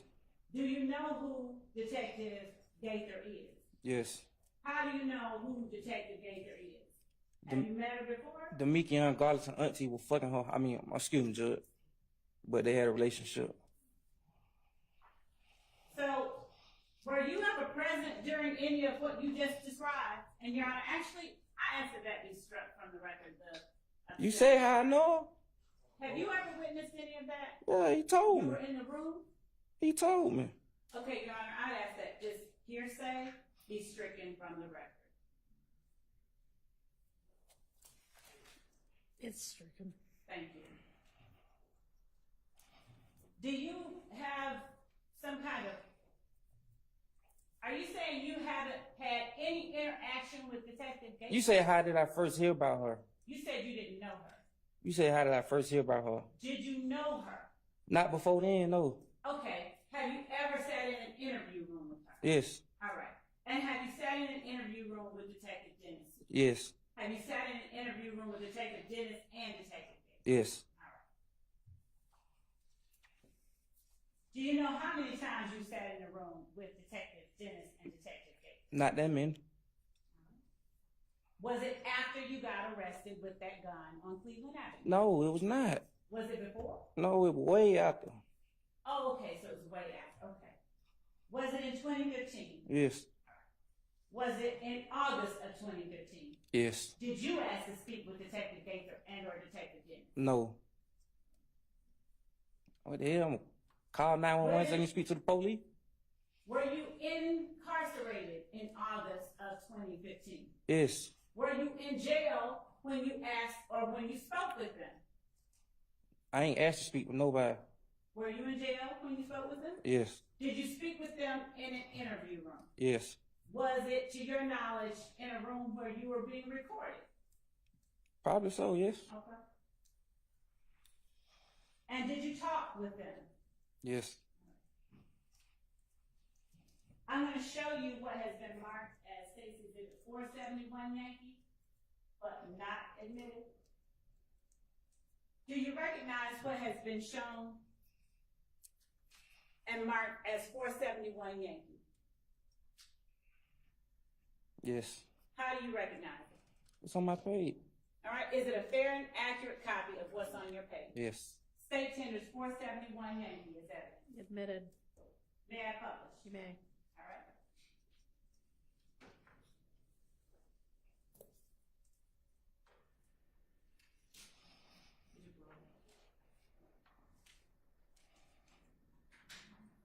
Who is shown in 471 Yankee? Me and Mikion. All right. And what's that in the Mikion's hand, in his right hand? A gun. What's that in your right hand? A gun. All right. And what do you have at the bottom? Can you read the caption? Bring it up. They can forward us if they want. We bring the homicide. Who'd you tag? 30 D. All right. Is 30 D the Mikion Garland? Yes. All right. Who is the they you were talking about? That's a song. That Lil Wayne. Okay. So when you did that and pointed the gun at the camera, what was the reason you did that? That's a song. I just told you on the last thing it probably was a song. Okay. What was the name of that song? For whatever they want, we bring the homicide. Word to my mama told her to get it, not the game is like coming out of a What's coma. the name of the song? That's right. I don't know the name. That Lil Wayne song though. Okay. And so when you pointed that at the camera, you didn't mean for it to display anything. You just wanted to put the songs up there. Most of my pictures gonna be with songs. Okay. In 2015, January 2015, specifically January 10th, 2015, do you recall where you were? In the house. Now, when you say in the house, what house? My mama house. All right. How do you remember that? Cause, what you mean? I know I was in the house. Cause I was sick. Okay. So, did you stay in the house all day? Yes. Do you remember anything else happening on January 10th, 2015? No. Do you know who Donovan Thomas is? Yes. Do you know when he was killed? 2015 sometime. Do you remember it being January 10th, 2015? It probably was. Do you remember when you heard about Donovan Thomas being killed? Probably the same day. Do you remember how you heard about it? I think somebody called me. Do you remember where you were when they called? I was at home. I just told you that. Do you remember who it was that called you? Probably months on. I'm showing you what has been admitted as State's Exhibit 482 Yankee. You recognize the post in 482 Yankee for the picture. Yes. All right. And who is depicted in that picture? Me, Shannon, and Yet. Okay. And what date was that post made? March 8th, 2015. All right. And whose page was it made on? OG, almost go boo. Who is that? I don't know. Now, is this a fair and accurate depiction of the way you, Shannon, and Yak looked in this photograph at the time it was taken? I guess. Oh, what you mean? Is this a fair and accurate copy of the Yeah. picture? All right. State tenders 482 Yankee. It's admitted without objection. Do you remember what time it was when you learned Donovan Thomas had been killed? Probably around the time he got killed. And what time do you remember that being? I don't remember. And you still don't remember who it was that called you? I told you probably Moonton. You said probably, not it was Newton. Probably him, probably. I don't, probably. What happened after you got the call? I went back to sleep. For how long? Rest of the night? Did you go anywhere after that? No. What did you do the next day? I don't remember the next day. I think we went somewhere, went out of town or something. And who is we? Me, I don't remember where I went. I know, I think with Mr. Thug, we went, had a show. Who else?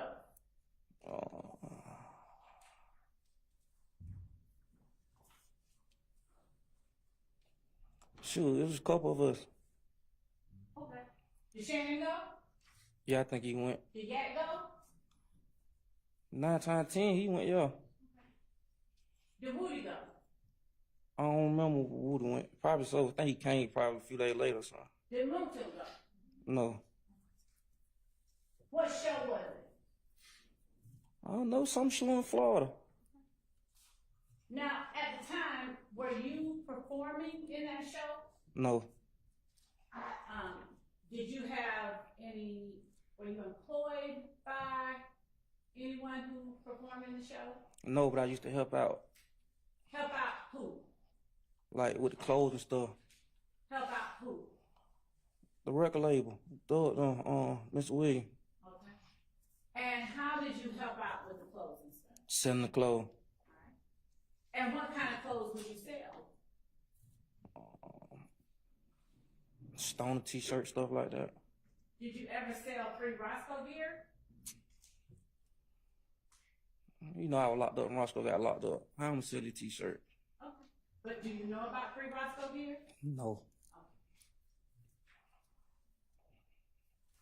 Other than stoner gear, have you ever sold any other kind of gear? I think some, I don't remember, I just know whatever t-shirt they had. Do you ever sell anything with slime on it? No. Have you ever used slime in the context of this record label? No. Have you ever used slime in any other context? Have I used it? Yes, you. Probably so. And how are you using it? I don't remember. Have you ever heard Shannon use it? No. Have you ever heard Thug use it? I think in the song, yeah. Have you ever heard Yak use it? Probably in the song. Have you ever heard Nard use it? Who is Nud? Demising mother. You gotta show me a picture, I told you that.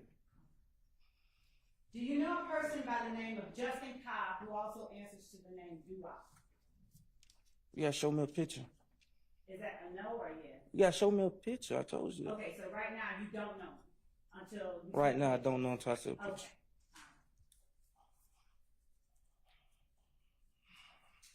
After you got arrested with that gun on Cleveland Avenue, and let me ask you this. Do you remember buying the gun at a pawn shop? Yes. Do you remember which pawn shop? Yes. Which one? Arrowhead. All right. How many guns did you buy at Arrowhead Pawn Shop? About 3. All right. Were they all the same kind? No. All right. What were they? What kinds were they? I don't remember. Were they long guns or handguns? I think both. All right.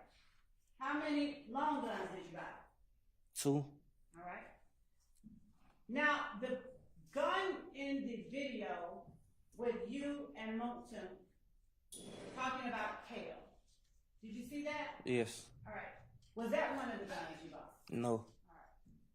Now, was the gun in that video similar to one of the guns you bought? No. All right. Did you give one of your guns or sell one of your guns to Ken Copeland?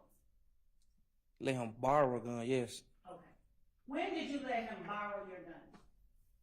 I think I was out of town and he just kept me, keeping it. Do you remember around the time it was? 2015? Do you remember around what month? No.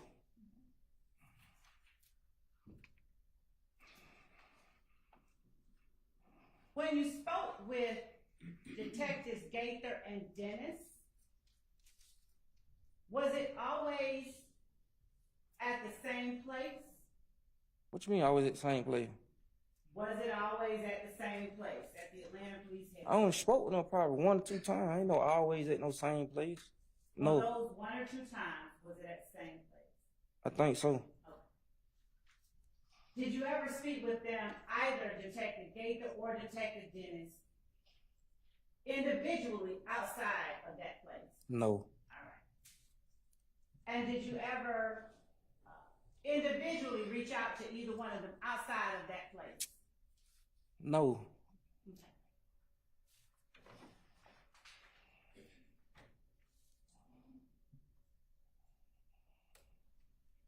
When you said that you traveled with Shannon Thug, possibly Yak, I think Mr. Williams already there.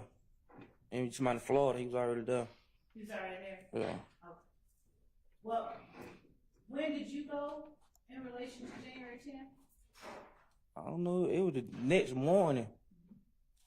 Yeah. And when did Mr. Williams go? I don't know, I just know he was already there. So was he there on January 10th? I just told you he was already there when I got there. I'm asking We you, got was there he late on that January night, the 10th? next night. Was he there on January 10th? I don't know. When you say we, so did you, Shannon, and Yak travel together? Yes. How did y'all get there? I think a Sprinter or something like that. Who purchased the Sprinter? I don't damn know. I mean, I don't know. Did you purchase? No. Was that the first time you was ridden in a Sprinter with Shannon or Yak? No. How often have you ridden in a Sprinter with Shannon and Yak? I don't know. When you rode in the other Sprinters with Shannon and Yak, where were you going? I don't remember. Probably sure. Okay. And so who paid for those Sprinters? I don't know. I don't know. Did you know where Mr. Williams lived during January of 2015? Yeah. How many residents did he have? One that I knew of. Where was it? Downtown. What was it called? I think Sky House. What kind of place was it? An apartment, a condo, a standalone house, or something else? Condo. All right. Do you remember what floor he lived on? No. Yeah, I think. Which one? Like 11 or something like that. Okay. Do you know who else, if anyone lived with him? Lived with him? Yes. Lived with Mr. Williams? I don't know. All right. How often did you visit Sky House?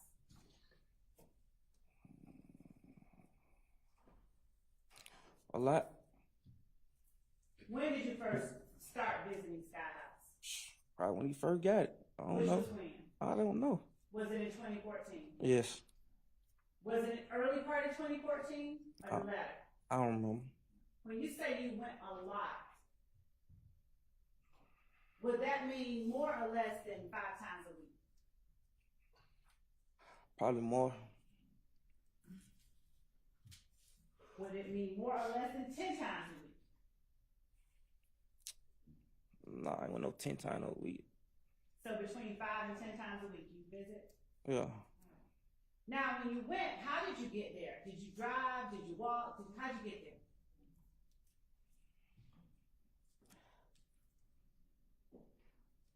I drove. What kind of car did you drive? I don't know. Did you have your own car on January 10th? I always had my own car. What kind of car did you have during that time? I don't remember. How many cars have you had? I don't remember. Did you ever drive any of Thug's cars? I think a van, Sprinter van or something before. A Sprinter van? Yeah. Did you drive it down to a show or something? I drove it somewhere. I don't know. Okay. Is that the only type of car of his that you've driven?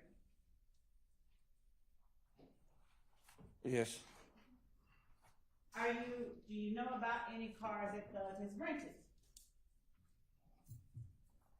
You gotta be more specific. I mean, any cars that Thug has rented. I don't know he rent no car. Do you know of any cars that maybe his manager has rented? I don't know who rent the car. He had, I don't saw with rentals, but I ain't know just no rental. Okay. So what rentals have you seen with Thugs? I think a vet. A vet? Yeah. What kind of vet? A vet, a Corvette. What color do you remember? Gray, I think. Do you remember what year it was that you saw that Corvette? I think 2014, The latter? 2015, one on. So late 2014 or early 2015? Yes. Did you see any other cars that Thug rented or of Thugs that were rentals after the vet? I don't know if he rented them. That's not what I asked. Did you see any other rentals of Thugs, regardless of who rented them for him? I don't know if they were his. I just Okay. know somebody told me. Did you ever ride in a car you believe to have been rented by Thugs men? I rode in a car with Woody. When? January the 9th, I think. Okay. I never saw Mr. Williams in the car. I don't know if it was his rental or not. So if you said you don't know what now? If it was his rental or not. If that's what you're trying to put it as. Just asking questions. What time of day or night did you ride in a car with Woody? I don't remember the time. It was How- nighttime. It was nighttime? How did you know it was, why did you bring that up in terms when I asked you how Thugs run? Because I know you're trying to get in it. Why do you know what I'm trying to get at? How many people you don't sit up and ask these same questions? Have you been sitting here watching people testify? No. Then why are you asking me that question? What kind of car was it that you rode in with Woody on January the 9th at night? It was a car, photo car. What now? It was a car. Was it a vet? No, it was a photo car. A four-door car? Yeah. Was it a silver four-door car? I think like dark gray or something like that. I don't remember. Was it an Infinity four-door car? Yes, I think so.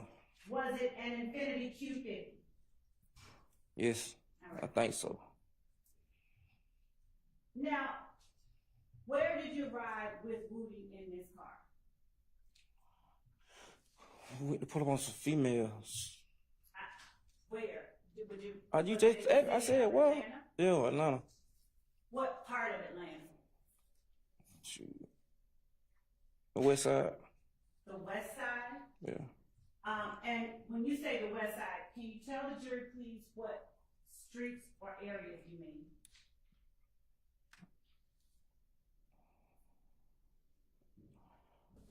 I don't remember what street. I know the Sprayway. The expressway? Like Was it- 20 West. 20, okay. And where you were going 20 west? Yeah. Who was driving? Woody. All right. Was Woody driving carefully? He'll never drive carefully. Okay. So was he driving any less carefully that night? Can you just get to what you asking me? 'Cause I I'm don't asking understand you, all was he that. driving recklessly that night? He always drive like that. All right. So he drove recklessly that night too. All the time. Did he spin out that night? Yes. Does he always spin out? Yes. Okay. And when he spun out, did you all hit anything? Hit some cones in Sprayway. Okay. And when you hit the cones in the expressway, did any part of the car fall off? I think the bumper. All right. And what happened when the bumper fell off? Did either of you get out and put it back on? Yeah.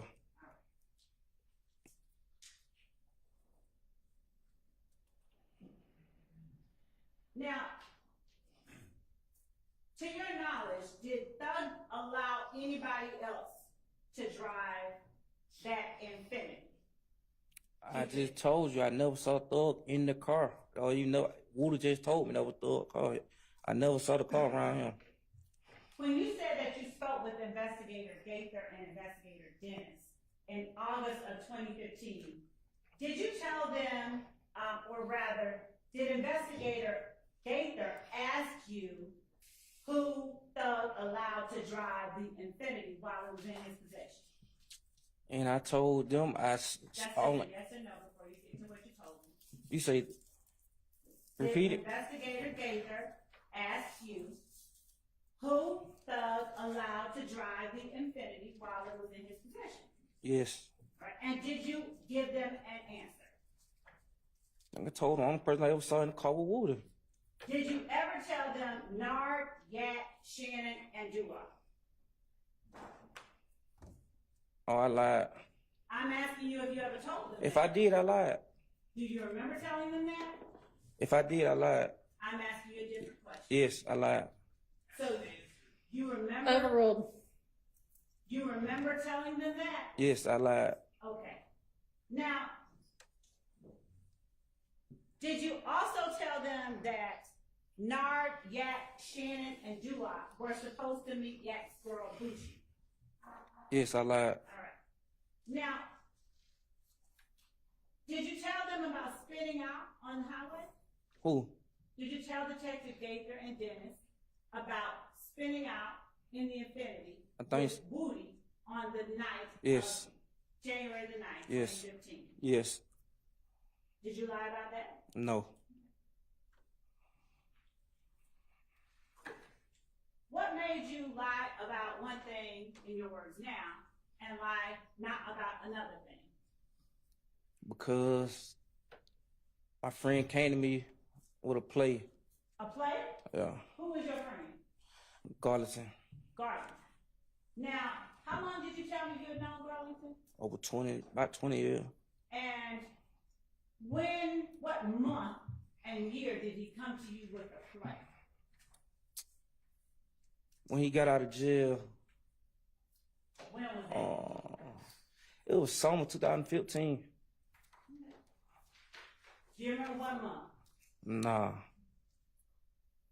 Now, you said you were equally close with, did I hear you wrong? You were equally cool with Garlington, Thug, Yat, Shannon. Yes, I think I said that. Is that not the case anymore? Objection, Your Honor. What you mean? Overruled. I think that's a misstatement. I think he was asked right now, and he said equally cool, but Miss Love is posing it as back in 2015, so I think we need clarity on that. Okay, can you please make sure that your question is clear? Yes. Okay, thank you. You're welcome. Back in 2015, August 2015, were you equally cool with Demekion Garlington, Shannon Stillwell, Diamante Kendrick, and Justin Cobb? No. Who were you the coolest with? Garlington. Were you cooler with Kenneth Copeland or Shannon Stillwell? Copeland. Okay. And when you say that you were cooler with Copeland than Shannon, which one had you known longer? Copeland. All right. And which one had you hung out with the most? Copeland. All right. How often did you hang out with Shannon? Not often. How often did you hang out with Yak? Not often. How often did you hang out with Duop? Not often. Now, where were you when Demekion came to you with the play? I had just picked him up. We probably on Cleveland. Okay. So was this before May 6th or May 7th of 2015? I think it was after. It was after? When after? I said, gotta be the summer sometime. I don't know. It before after May probably. It had to be after May because I was locked up in May. And probably before I got locked up in August, I don't know. Did you get out between May and August? Yeah, I just said I got out. When'd you get out? Like May the 20th or something. Okay. And when you picked him up, Garlington that is, how did you pick him up? On my bike. Okay, what kind of bike? On BMX. All right. And where'd y'all go? The park. All right. And what time of day or night was it? Day. Early morning? Late afternoon? Probably evening. Evening time? Okay. Who else was around? Just me and him. Okay. In August of 2015, do you know how many shows you had gone to with Thug? A lot. Had he paid your way to any of those shows? What you mean, pay my... Had he paid for you to go down to any of those shows? How you got to pay to get in your own show? That don't make sense. You got to pay to travel, don't you? I mean, no, sometimes Moncton or drive his car. You know, it just depends on whoever driving. Okay, but like in January of 2015, Moontook didn't go, so did Thug pay? I don't know who paid. I didn't know I rode. Okay. Did you ever get paid any money by YSL? No. And so when you sold clothes for YSL, I helped them out, yes. As you didn't a get favor. paid for that either? I did that as a favor. Okay. Did you ever receive any free entry to Thug shows? I'm pretty sure if it's your show, whoever get in free, whoever come with you get in free. That might be so, but I'm asking you if you got in free to Thug shows. I don't know. I just went. Did you pay anything out your pocket? No. Okay. So in August of 2015, were you more cool or less cool with Thug than you were any of the other people that I named? I ain't never said nothing to y'all about Thug. I'm asking you right here, right now, were you cool with Thug in August of 2015? Yeah. All right. Were you more or less cool with Thug than you were any of the other people I've named? Probably more. How much more? And more as I've been knowing him longer. Okay.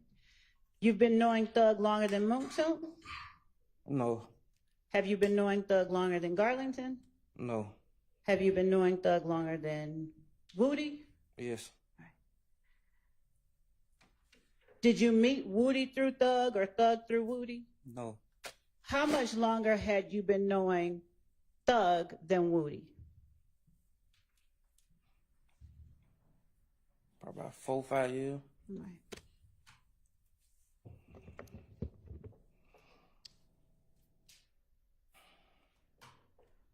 So that would mean you met Woody in what year again? I mean, we were like 2013. Okay. And that would put you at having met Thug when? About 2009, something like that. 2009. Where were you living? Were you living on Cleveland Avenue then? Yes. And where was he living? Thug. I don't know. Okay. Did you ever visit his house back then? No. Okay. Did you ever know him to live or to hang out on Cleveland Avenue back then? Yes. All right. Did you know of a group called Rock Crew back then? Yes. Right. And did you know that group to stand for Raised on Cleveland? Shit. Yeah. Okay. Was Trontavia Stevens a part of that group? I don't know. Do you know Tick? Yes. How long have you known him? 20-some years. Have you known him more or less than you've known Thug? More. All right. Did you ever know Tick to be a member of Rock Crew? Yes. All right.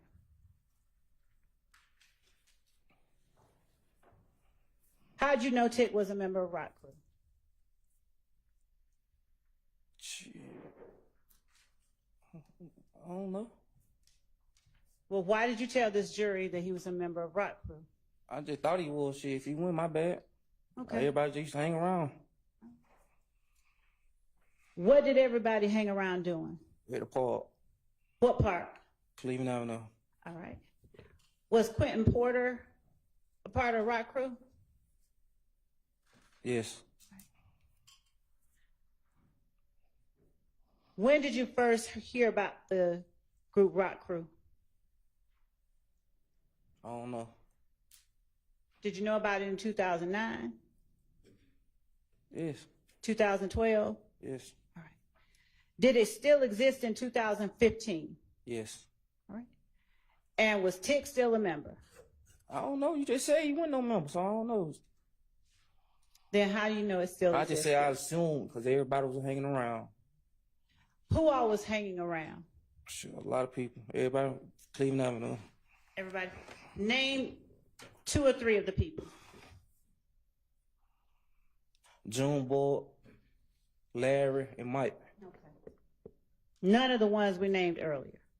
They not from Cleveland. Okay. You're from Cleveland. Were you a member of Rock Crew? I'm not from Cleveland. Where are you from? Capitol Home. Okay. Now,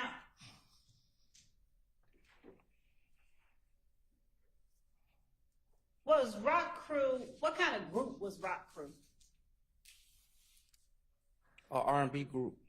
An R&B group? Yeah. What kind of music, what kind of songs did they put out? A lot. Okay, which ones? I don't remember that joint 13 years ago. Who were the artists in Rock Crew? Quinn Porter.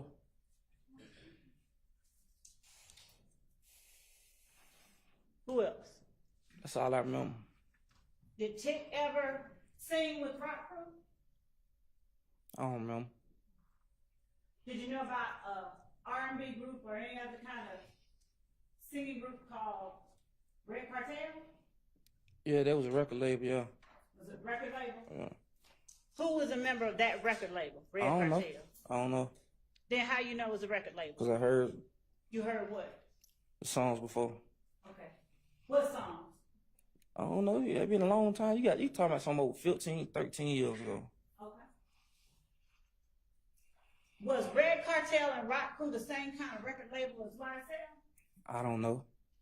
Why don't you know? It's not that's above my pay grade. You didn't get paid. I know it. So, how are you able to say that each of these are rap groups, R&B groups, record labels? Shit, they had songs out. Okay. Did they have the same members? I don't know. Did you know anybody who claimed one or more of these groups? I know Quinn Porter. Did Quentin Porter claim more than one of those groups? No. So is the answer no? You didn't know anybody who claimed both? Did you ever know Tick to claim Rock Crew and YSL? I know him claim YSL. Did you hear yourself earlier say he was Rock Crew too? But you said he won. So I ain't want to put that on him. Do you remember telling the jury that he was? But you said he won. So I ain't going to say he is. I'm asking you if you remember telling the jury that he was. You said he wasn't. That's why I'm going to put it on All right, if you listen saying to he the wasn't. question she's asking and I'm answer answering the him, Judge. question. I'm answering him. No, listen to the one she's asking right now and answer that one. Do you remember telling the jury that Tick was Rock Crew? And then I remember telling him I don't know. Have you ever seen Rock Crew and YSL tattooed on Tick's body? I ain't looking at no man body. Okay. So is that a no? No. All right.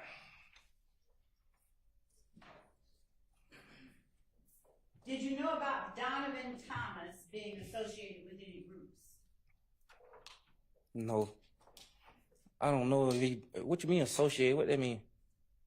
A part of, hang out with, a member of?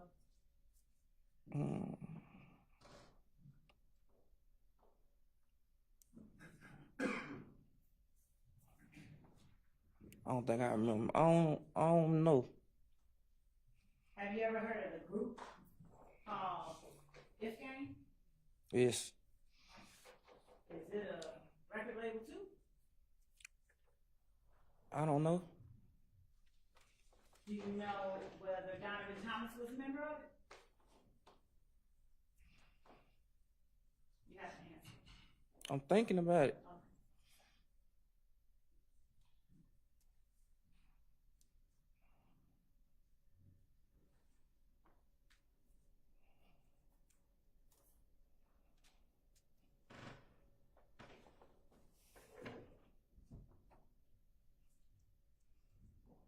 I don't know.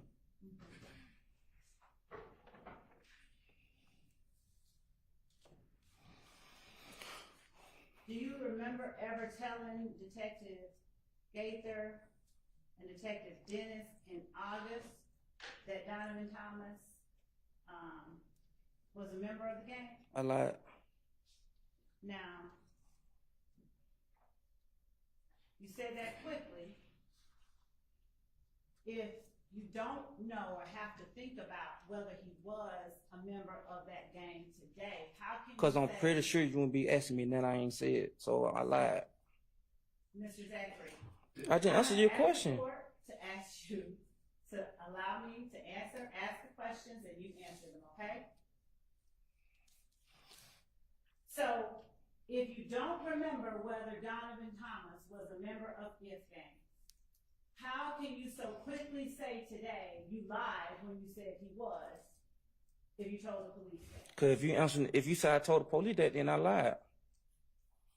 How do you know you lied if you don't know today that he was a member? Because I just can't say nobody no member. You just told me that same thing with Tit.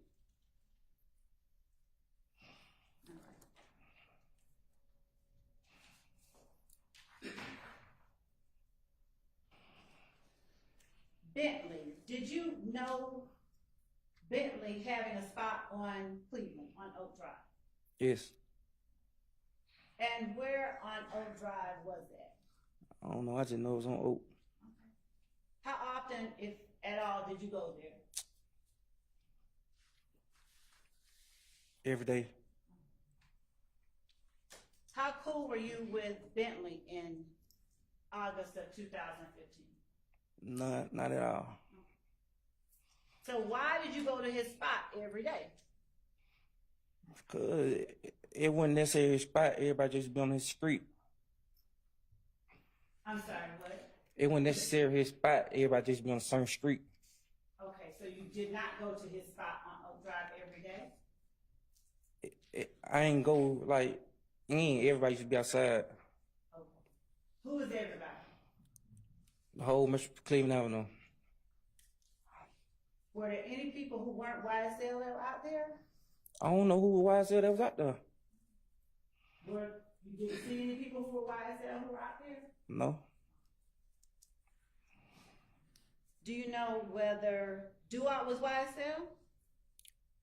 Who is Doo-Wop? You gotta show me a picture. You said you're gonna show me a picture. Do you know whether Yak is YSL?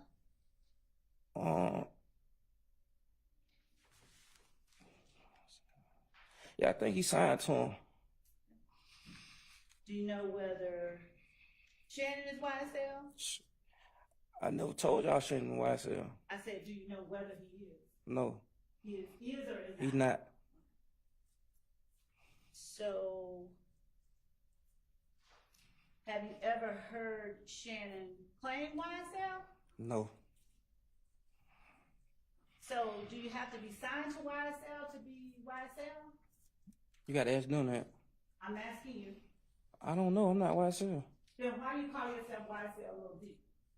Cause I told you I was just really selling clothes and stuff. Like I just wanted to be. I don't know. I just wanted to shoot. I changed my name. That. Yes, I was a groupie. I was a fan. Yes. Were you a fan in 2009? Yes. What was he doing that made you a fan? He was rapping. He was rapping. Was he famous? No. Okay.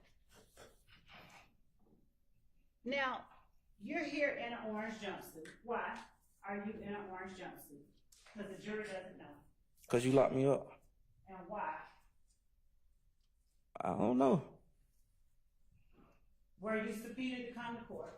I was subpoenaed. Then y'all told me I was on another subpoena up on an old judge. Y'all want me to volunteer to take a subpoena. What I'm gonna volunteer and take a subpoena for?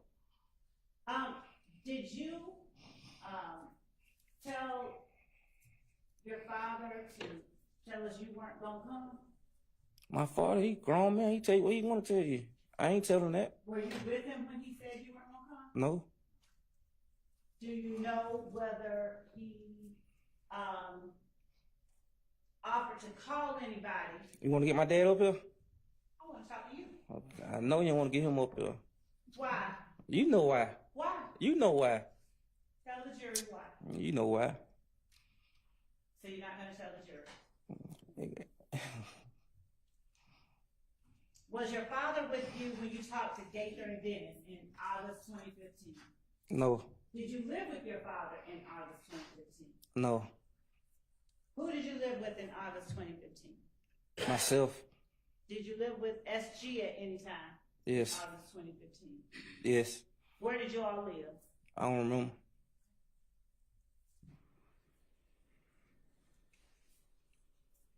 You said that you were closest with Moontum, or you were coolest with Moontum. All right. Were you coolest with Moontum in April 2015? April. Yes. And were you cooler with Moontum than you were, say, Shannon? Yes. Now, in April 2015, were you also cooler with Demekion? Yes. April 28th, 2015. Do you remember being with those people? Yes. Where? Don't we caught our case? We was in the car together. What kind of car? I don't remember what kind of car. What did you have in the car? A gun. How many? 2, 3, 1 on. And what time did you all get in the car together? Daytime or nighttime? Night. Was it after 10 o'clock at night? Yes. Had either you or either one of the people you were in the car with been to Club Crucial earlier? I think they was. So how did you end up in the car with them? Came and got me. Did you ask them to come and get you? Yes. Why did you ask them to come and get you? Because somebody had shot up my cousin's house. Where did your cousin live? On County. All right, and who is your cousin? Alexis Bryant. All right. Why did you tell them to come get you if you had your own vehicle? Because my girlfriend was in mine. Your girlfriend was in yours? Yes. All right. No, I'm wrong. Because I was going to get in the car with my girlfriend. I was getting dropped off to her. Okay. And so, did you have guns? Yes. How many guns total were in the car? I know I had 2. And did you see any more? Demekion had 1. Were you wearing dreads during that time? No. Okay. So, where did they pick you up from? Cleveland Avenue. Where on Cleveland? The store, I think. Which store? BP. Was that the same one you were at with that gun? Yes. Where you got arrested in May? Yes. Okay. So, do you just normally hang out at the BP with guns? Yes. All right. So when they came and got you, what did they do? Your Honor? Yes. Hey, I'm trying to figure out who we're talking about. Your Honor, I, first of all, asked him about people, and then I referred to those people specifically. All right. So, Who are those people? Your Honor, I'd ask Phil not to continue the question. He'll have no problem. So is it a vagueness objection? Yes, it's Vegas. Your Honor, I was specific. I asked him about a specific set of people. I don't know and what. I specifically referred to them. Yeah, why Maybe. would we want to know I'm what we're talking about? Do you want to re-clarify, please? I can continue, and then I can ask a separate set of questions. Of course, Mr. Sharp has him on cross. Well, I think we should be clear about what we're talking about right now. Thank you. Go ahead and clarify. When I asked you about Garlington, Moncton, and Shannon, You said Garlington and Moncton. you didn't hear me say Shannon? No. Yes. That Let's they take a break. was to include. Hang on. Let's just take our mid-afternoon break right now.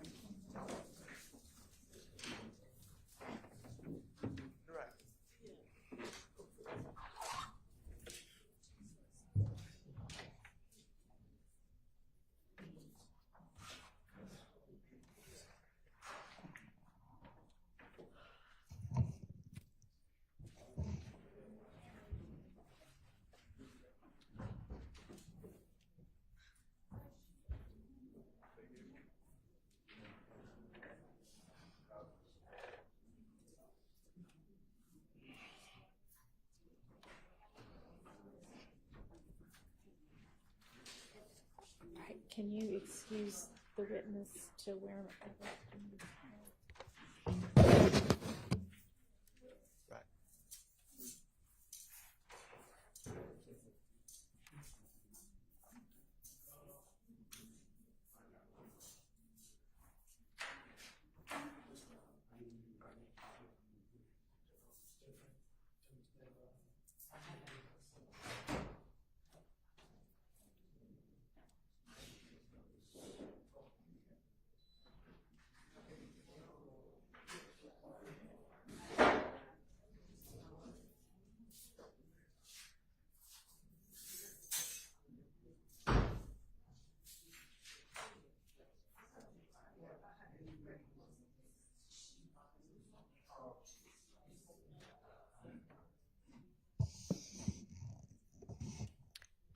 All right, Mr. Sharp. Your Honor, what just happened was completely dishonest, disingenuous, misleading, and gross. And you objected. I objected, and I wouldn't have even thought about anyone doing this other than the fact that I've seen the prior behavior throughout this trial of this type of nonsense where we try to trick a witness into think we're saying they, meaning 3 people, and then try to convince the jury that we're somehow including my client Shannon when it's clear that the witness is not following. That's what we're talking about, and it's disgusting. And I don't know how we cure it, but I'm going to move for a mistrial. I think it was completely intentional. Obviously, it was calculated. Obviously, when I asked for clarification, I would think anyone seeking the truth would gladly clarify. I'm seeking the truth. I would gladly clarify. No, it's sheepish grin and then. All right, I understand your objection, and I understand what you were saying past that objection. Miss Love, I think one thing that. No, you need to listen. I think that one thing that needs to happen is when an objection is made and you are given an opportunity to respond and I make a ruling, even if that ruling is please clarify, that you then need to obey what my order is instead of continuing to argue. Your Honor, when I ask for clarification and consideration, I believe that as an advocate and as a person who is actually representing the victims who have been victimized in this case and who is representing as much as actually more than an officer of this court, and I represent something, I believe that the state has as much right to express, to request, and to ask for consideration and for an allowance to ask the questions that it wishes to ask as the defense does. I believe, Your Honor, the objection that was made, and I understand what Mr. Sharp said, but there are a couple of things at play here. One, Mr. Sharp is well aware that Mr. Zachary has said that his client was with him. He has said it in the interview that I'm holding in my hand. He is not being honest with the court when he is claiming that Mr. Zachary had no idea what I was talking about. I literally said Shannon, Demikian and Muktum, and I asked him how close he was with each of them. Right. And then we went from that to his girlfriend, and then it was not unreasonable. And the objections could just be, vague, but it was not unreasonable to object to make sure that it was clear what the question was, who the they was in the question. And when I say clarify, that needs to be the end of it. And you need to ask a different question, rephrase the question, and let's move on. And there shouldn't be an issue with it. Yes, Your Honor. If the state is not allowed to ask for clarification or consideration, that I understand. I don't know what you mean by that. Your Honor, when I A asked, clarification of my ruling? Is that what you mean? when I asked for permission beyond what the court has instructed, I did not know that I should not do that, so I won't do that anymore. That's not what was going on. You're basically, it seems to say, I'm asking permission to do something other than what the court has just ordered me to do. And so if that's what it is, then no, you cannot do that. If you need clarification of a ruling, then of course you can ask that. And if you want reconsideration, then you can ask for that, but that does not need to go on in front of the jury. When I make a ruling, obey the ruling and move on. Yes, Your Honor. Okay. Your Honor, I really haven't heard any explanation for what happened. I think it was calculated. I'm moving for a mistrial. In the alternative, Your Honor, I do believe that there needs to be a curative instruction, or at least it needs to be clarified who they was. It doesn't matter what he said in the past. He lied in the past. I've already said that. I know what he said in the past. All right. But what he's We don't know. You don't know that he lied. You don't know what the truth is and what the lie is if they are inconsistent. And there may even be a reason for that. Although if they're virtually diametrically opposed, there probably is not an explanation. But when you say he lied, we don't know that. Okay. Just like Miss Love doesn't know when he lied. Well, I'll put it like this. Mr. Stillwell was never charged with those crimes. And Miss Love was not asking about what he said in 2015. She was asking about today. I understand. And today, he was clearly responding, they meaning Mr. Garlington, and, well, it's clear to me. I don't believe it's clear to the jury. Don't talk while he's talking. And I believe it needs to be clarified immediately because, of course, I will have an opportunity to cross, but I will probably not have an opportunity to cross for about 4 days. And I don't think we should be misleading the jury on direct. All right, I'm going to look back at what the transcript says. I mean, and Ms. Love, you may, given that there's now a motion for mistrial on the floor, in assertion that you did things purposefully, you may respond to that. I vehemently object to the mistrial. I vehemently object to any mistrial, and I beg the court to look at the transcript and see what I said right before I asked him the people that I just mentioned. And I would ask that the court, I mean, if the court deems it appropriate that such language is gross and all of the disparaging remarks made by counsel for the defendants are appropriate, that's one thing. But I'd ask that the court limit that type of behavior, which is, not becoming of officers of the court. I agree with that. It is not becoming. All right, y'all can take a break if you want to. I'm going to take a look at this transcript.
wants to hear from the court in reference to if he finishes today, will he go home? If he doesn't finish, he wants to know where he's going to go.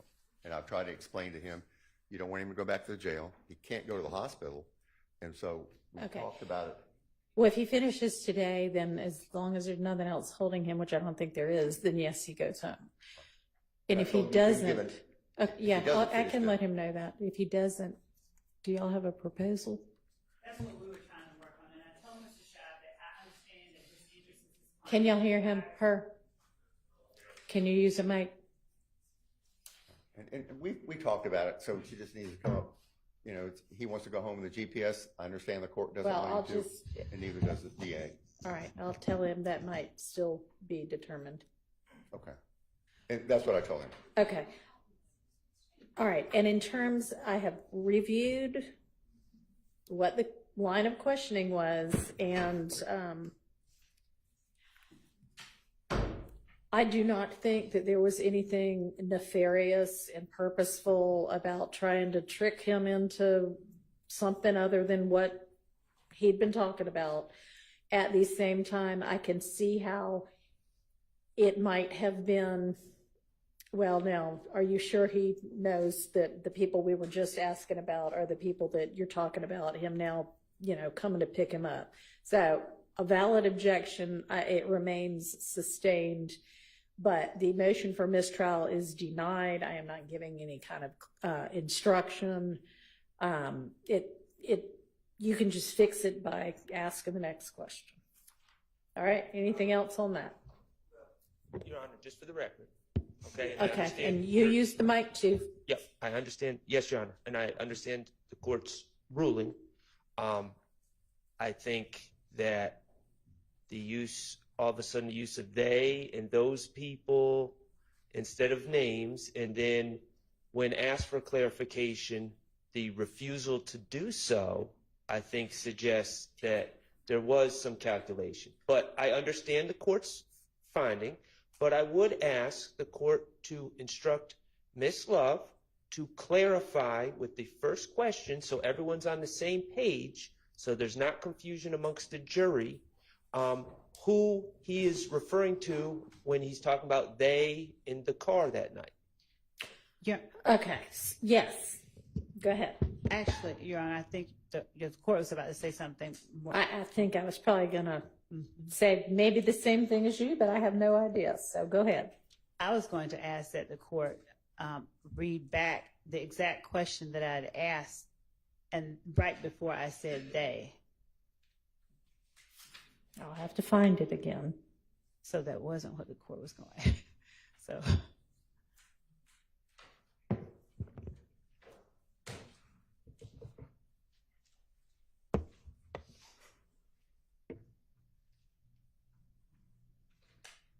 All right, so after the questioning about where he and his girlfriend lived, you said you were close with, and obviously this is the real time. It's not the official transcript, but you said you were close with Monktunk or cool with Monktunk. All right, were you close with Monktunk in April 2015? Yes. Okay, and were you cooler with Monktunk than, say, Shannon? Yes. All right. Now, in April 2015, were you also cooler with Garlington? And I can't tell what the rest of that is. Yes. April 28th, 2015, do you remember being with those people? Yes. All right. Then I have to, where? Back, some kind of car. I can't tell exactly. I don't know what kind of car. What'd you have in the car? A gun? How many? 2 or 3? Yes, ma'am. Okay, and what time did y'all get in the car together? Daytime or nighttime? Nighttime. Was it after 10 o'clock? Yes. All right. I mean, at this point, there's nothing that indicates he doesn't think that we're talking about the 3 people that she just asked about. Had either you or either one of the people you were in the car with been at Club Crucial earlier? I think they was. So how'd you end up in the car with them? And then the names don't always get but somebody came to get you. Yes, all right. Why did you ask them to come get you? Because my head shot. And then something about where my cousin lived, camp something or another, Campbellton. Why'd you tell them to come get you if you had your own vehicle? Because my girlfriend was in it. Your girlfriend was in yours. Yes, all right. I don't think, because I was going to get the car with the girlfriend, something. Did you have guns in the car? Blah, blah, blah. Were you wearing dreads at that time? No. Okay, so where did they pick you up from? Cleveland Avenue. Where on Cleveland? The store, I think. Which store? Same one you were at with the gun?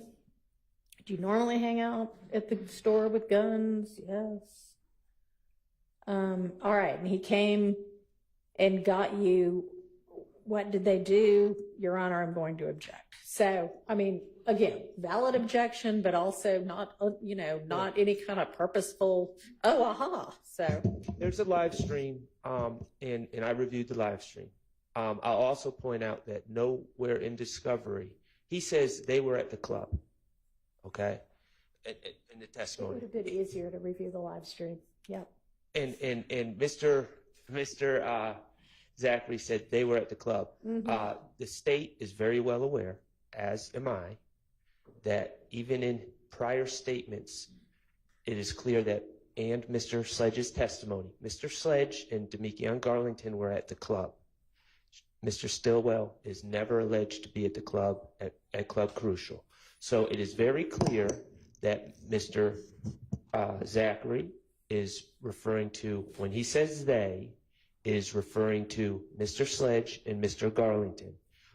It is also very clear to me by the fact that Ms. Love repeatedly refuses to clarify that she wants the jury to believe that they also includes Mr. Stillwell, which is not what Mr. Zachary believes at this point. Okay. And I'm just going to ask that it be clarified with the first question, and then we can stop using pronouns. We're not going to stop using pronouns. I mean, that's just not how people talk. Well, but it's led to a mess. She had already been instructed to clarify before we took the break, and she's going to clarify. And Your Honor, I believe that Mr. Zachary already addressed that. The court can listen to the live stream or look at the transcript, but I think that I heard him say, because of Mr. Sharp's, I don't know what that was, but Your Honor, he then said, I didn't hear you say Shannon. That's kind of how we left it. And so, Your Honor, to the extent that there are these dispersions being cast, these, I don't know, attempts for, I don't know. Yeah, that needs to stop. I mean, you don't know what's in Miss Love's head. You don't know why she's asking a particular question. And, just let's stop making it so personal between attorneys. That's really not appropriate. It's not professional. Okay, well, Your Honor, I have strong feelings about what just happened, and I will stop saying what you don't want me to say, but I can't help how I feel about it, and that's not going to change. But I've also been accused of, insinuated that I've been conspiring with a man that I've never spoken to in my life repeatedly, and let's everybody stop with the personal jabs against each other, to the extent anybody has been making them. Okay, all right. We don't need any more of this. Let's just get back on what we're doing. That's supposed to be based on facts. Okay, so you understand, if you're going to ask any more about this line of questioning, clarify who it is that you are asking him about. Yes, Your Honor, I understand that if I'm going to ask him any more about this question, I'll clarify All who right, I'm talking thank you. about. So we'll get Mr. Zachary out, and I'll let him know that if he finishes today, he can go home, and that I don't quite know where he's going to go otherwise. So let's do that. And yes. Your Honor, can I just make the court aware and ask for a court's ruling on what you just said about what I believe it was Miss Love asks about Mr. Zachary's father saying something, and she said earlier that it was said to Miss Love by the father that he has spoken with myself and Mr. Shart. I'd ask that that not be gone into, not only is it hearsay, but I don't know the evil or the benefit of doing that, because I've done nothing wrong at all, nor did Mr. Shart. I'll vouch for him. The second thing is Miss Love brought out from this witness that he purchased 2 or 3 guns from Arrowhead Pawn Shop. Yeah. One of those guns is found during the unlawful search of Mr. Williams' home on July 15, 2015. So I know I've done this. I know it's been ordered by the predecessor judge. I know it's been ordered by this court. I don't want to stand up and have to then say a mistrial and get a curative instruction if the mistrial is denied. That has to be just, in my opinion, just stayed away from the fact that that gun was found, or a gun was found in Mr. Williams' home. So Okay. I'm doing May I it now. respond to that, please? Your Honor? Yes. Your Honor, with respect to the pertinent part, which is the part about the gun being found at Jeffrey Williams' home, and the assertion about the unlawfulness of the search, I won't even go back into that. But, Your Honor, as it pertains to who he gave those guns to, I believe that it is a valid question, and I will ask that the court instruct or allow me to speak to Mr. Zachary to tell him, don't say anything about where it's located, but I am going to ask him who he gave or who the guns were given to.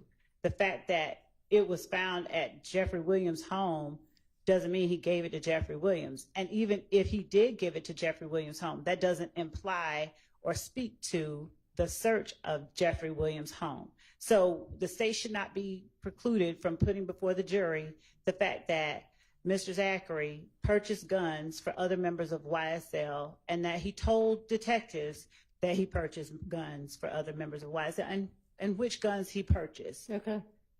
So yeah, all of that should be fair game. Where any gun was ultimately found, if it was found in a search that was suppressed, should not be gone into. And does this witness even know that it was found? I don't know, but anywhere? because this witness can go off, I want to tell him before he gets, back in front of the jury to not. I don't think he does. I have not spoken with him about his knowledge of that search. So I want to instruct him when I ask him, who did he give the other one to answer only that question and not anything about where he thinks it might have been found, because I don't have it in, my head. He hasn't told me where he thinks it might have been found. It would be really weird if he answers that, if you just say, who'd you give the gun to? But I mean, I guess better safe than sorry. I mean, I'm sorry, but the court has heard testimony that is non-responsive all day. I believe it's derivative evidence which has been suppressed, and the law enforcement officers after July 15, 2015 are asking Mr. Zachary about the search of Mr. Williams' home where that gun was found in his name. So I don't believe that it's a proper question, because all right, hang on. He's already testified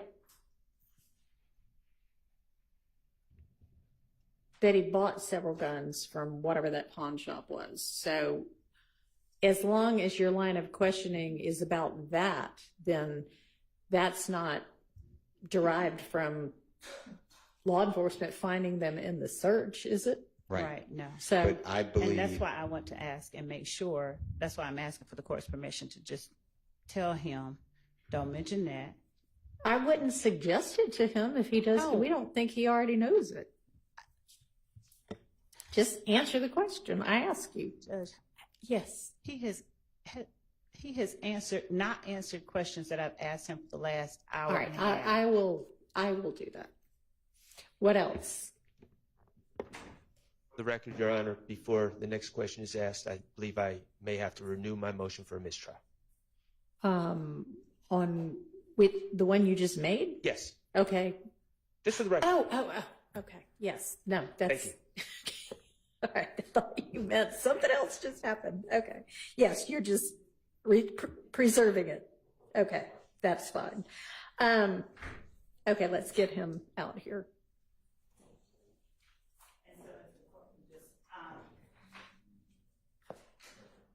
just instruct that when I ask who did he give the gun to, that is the only I'm not agreeing answer that he that will is say being- who he gave, excuse me.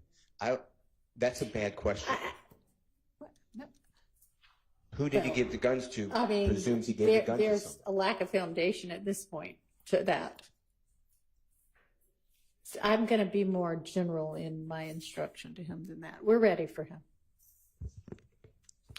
Oh, can everybody who's operating cameras make sure that you do not, and I think some of you who've been here the whole time know that, but any of the newer people, no pictures, no filming of this area over here, the detention area, okay? That includes still shots. All right, thank you.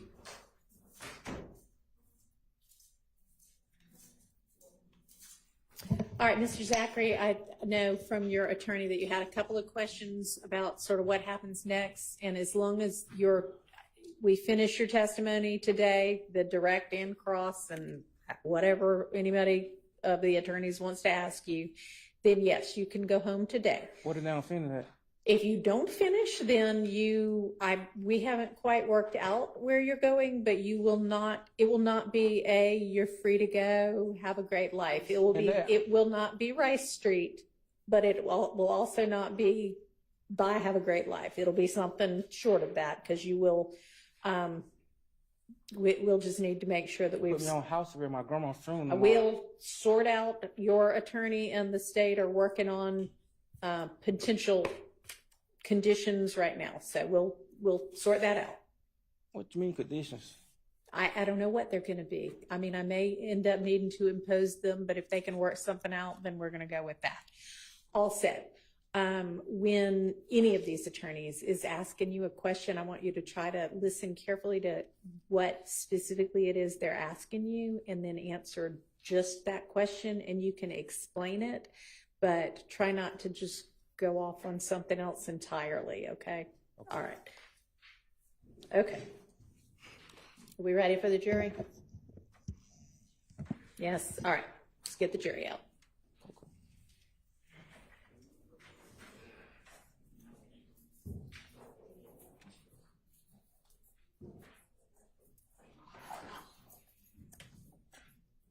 All right, so here's the next. That's not. I'll have to tell you later. It has nothing to do with this.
And jurors, thank you all for your patience when we have to take breaks. I appreciate that, as do the attorneys. All right, go ahead, Ms. Love. Thank you, Mr. Zachary.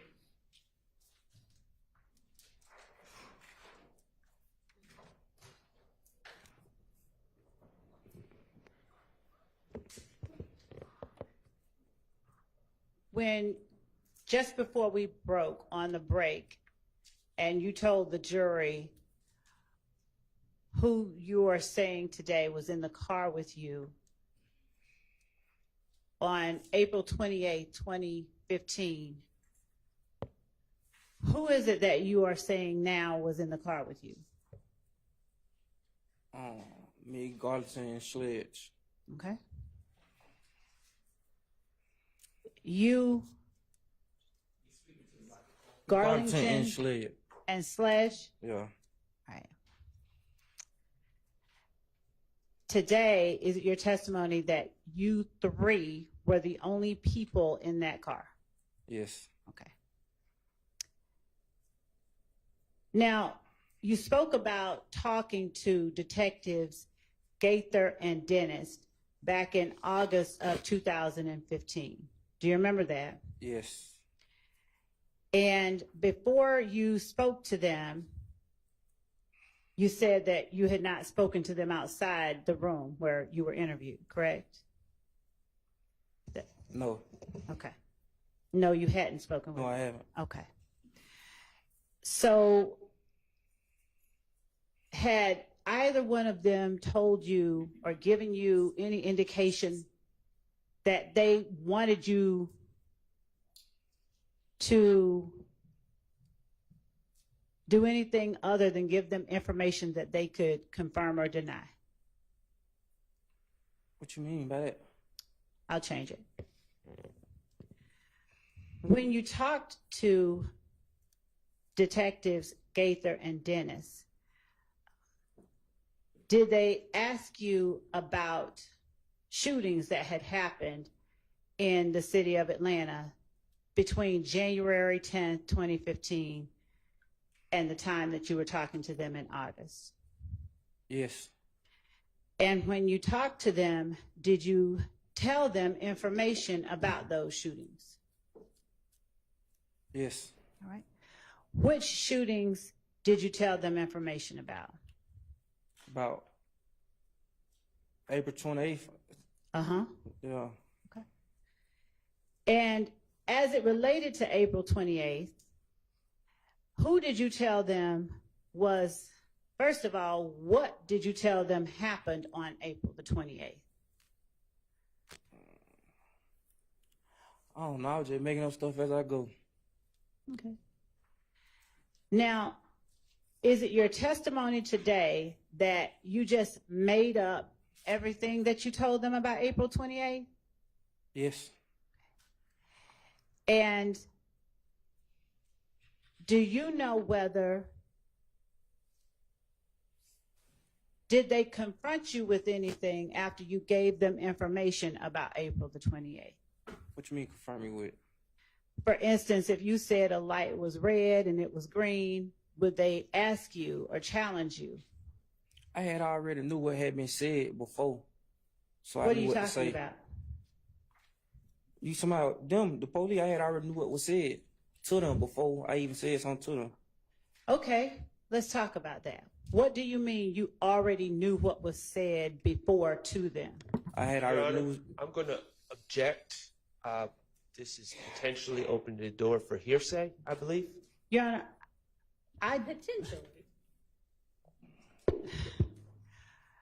without saying what someone else said, what do you mean you already knew when? What are you I talking had about? already knew that somebody else had already told them about the shooting.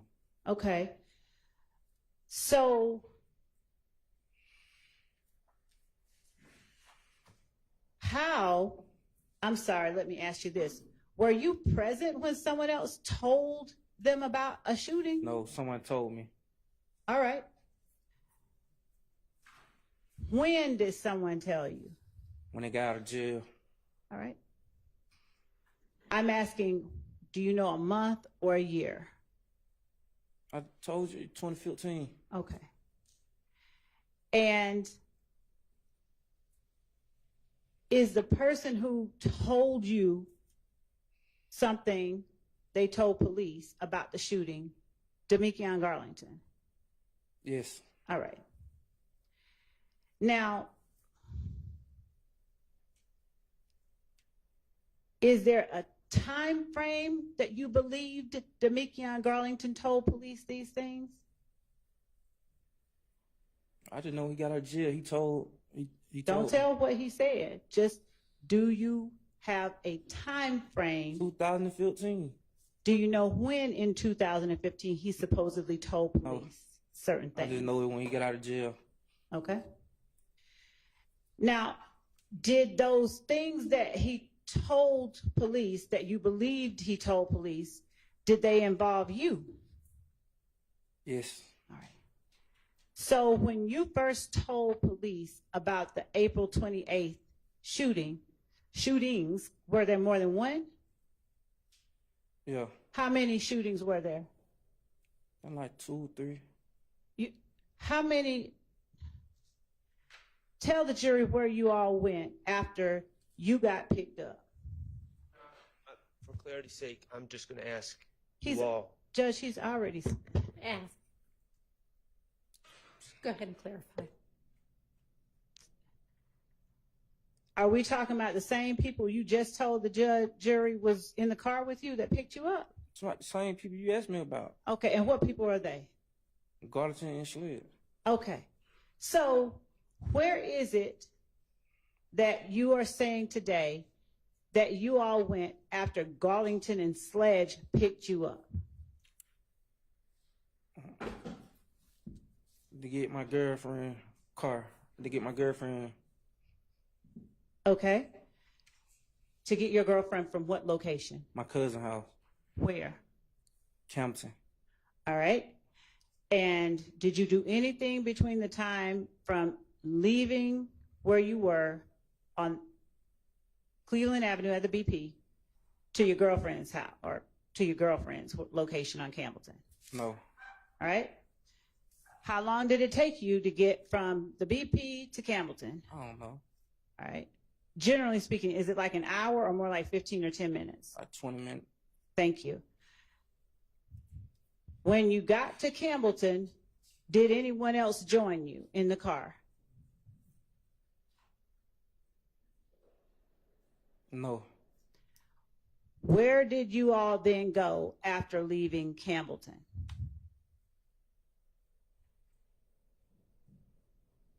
To the west side. Where on the west side? I don't know them streets. Whose house were you going to? Somebody that had shot at my cousin's house. Somebody what? Who had shot at my cousin's house. We going to their house. And whose house was that? I don't know. So how did you determine where you all were going to go? It wasn't even just, it's like when we get out of the expressway, we saw that car. And we followed the car. What car did you all follow? A car that shot at my cousin's house. And describe the car for the jury. I don't remember the car. Was it a pickup truck, a regular sedan I think it was a car. with 4 doors, 2 doors? Yes. All right. Which one? 4. All right. And did you believe you knew who was driving the car?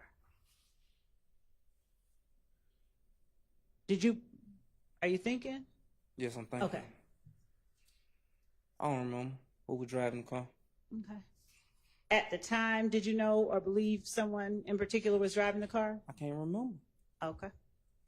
So, as you sit here today, is the car parked in front of a house when you all see it, or is it driving? The driver. And what do you all do? Follow it? Yeah. How far do you all follow it? Not that far. About like 3-4 minutes. Do you follow it to a house? Yes. Are you familiar with Martin Luther King? Yes. All right. Are you familiar with where the Atlanta University Center is? No. Are you familiar with Morris Brown College? No. Spelman, Morehouse, anything like that? Okay. Do you know whether you followed the car to the Martin Luther King area of Atlanta? I don't remember. I just know it was from we got off Sprayway, like 3-4 minutes. What now? When we got off Sprayway, like 3-4 minutes. What exit did you all get off? MLK. You did get off at MLK? Yeah. All right. And what did you all do after you got off the expressway at MLK? Followed the car. Right. And where did you follow it to? I don't need the address. What happened when the car got to the house? I started shooting at the car. All right. Had the occupants of the car gotten out of the car when you started shooting at it? Yes. Did you see the occupants get out of the car? Yes. All right. And were the occupants standing outside the car or inside the house when you started shooting at the car? They were walking towards the house. Okay. And what kind of house was it? A standalone condo apartment? It's a house. Was it a brick house? I don't remember. All right. And how many people had gotten out of the car? Just me and Carlos. No, I'm asking you. I'm Oh. sorry. I should be clear. The car you were shooting at, how many people had gotten out of it? Like 4, 3, something like that. Were they all males, all females, or a combination? Males. All males? Okay. Now, did you know which of those males or all of those males had supposedly shot at your cousin's house? I was high. I don't remember. I just know when we pulled up, they were shooting at our house. Oh, so you saw them shooting? Yeah. Okay. I'm going to show you what has been admitted as State's Exhibit 6KK. And if you recall, or if it looks familiar to you at all, would you tell the jury? And if not, let the jury know, okay? All right.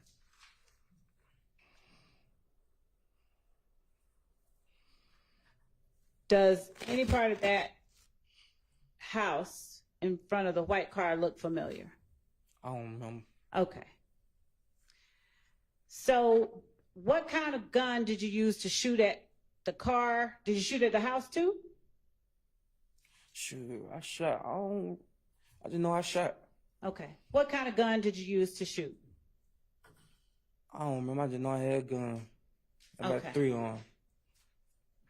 Did you have all 3 of them in your hands at one time? Nah. All right. So how many did you have in your hands while you were shooting? 1, I think. Was it a long gun or a short gun? It was the gun I got caught with. It was short. Okay. Did it shoot short bullets or longer bullets? Long bullet. Long bullets? Okay. Do you have any idea how many shots you fired? No. All right. So what made you stop firing? I don't know. I don't remember. Did the gun have a banana clip or some kind of long magazine?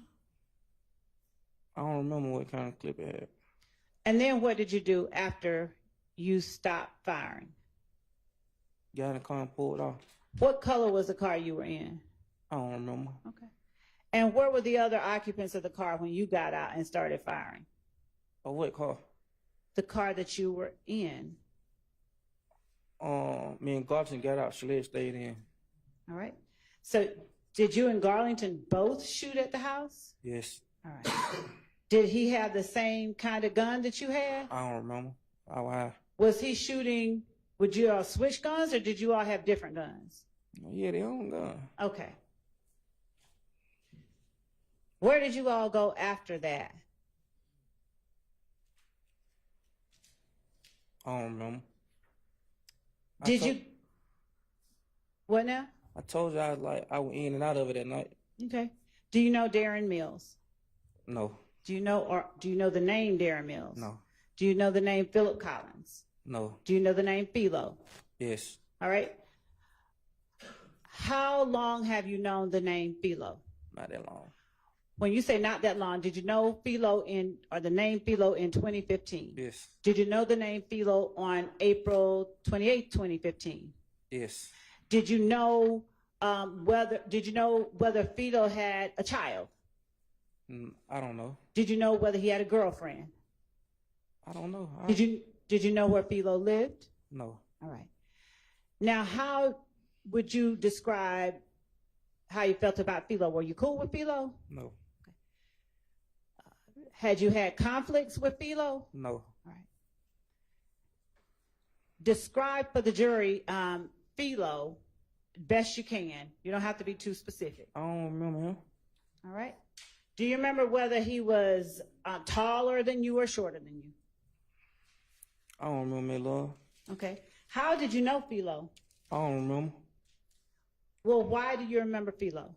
You talking about how did I know him? I don't remember how I know him. I just remember the name. What do you remember about Philo to remember the name?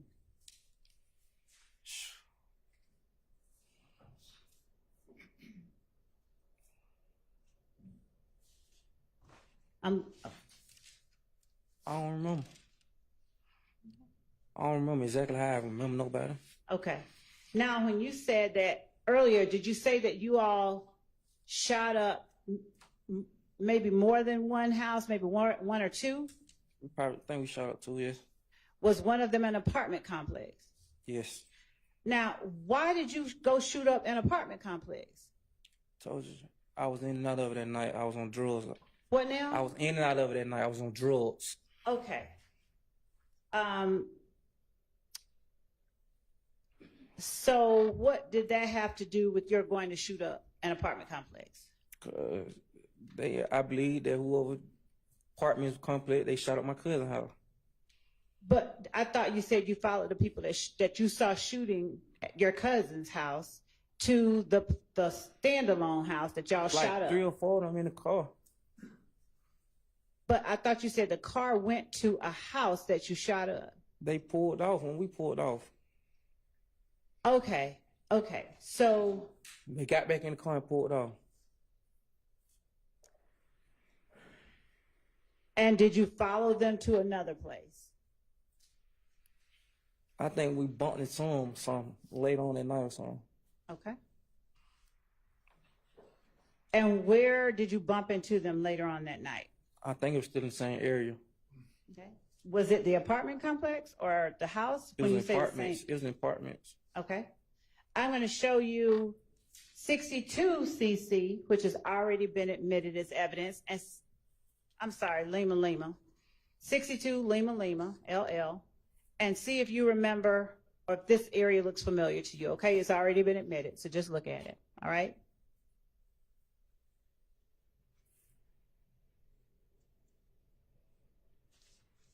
And as we're pulling that up, do you remember anything at all about that apartment complex beyond that it was an apartment complex? No.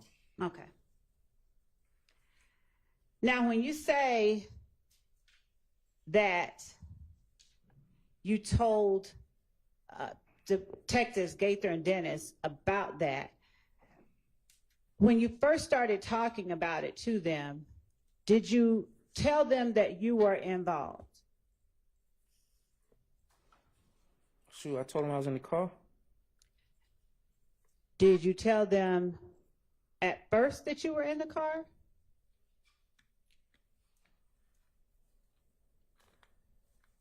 However it happened, I pleaded guilty to it, so I don't know. I'm not asking you that. Are you going to use this exhibit?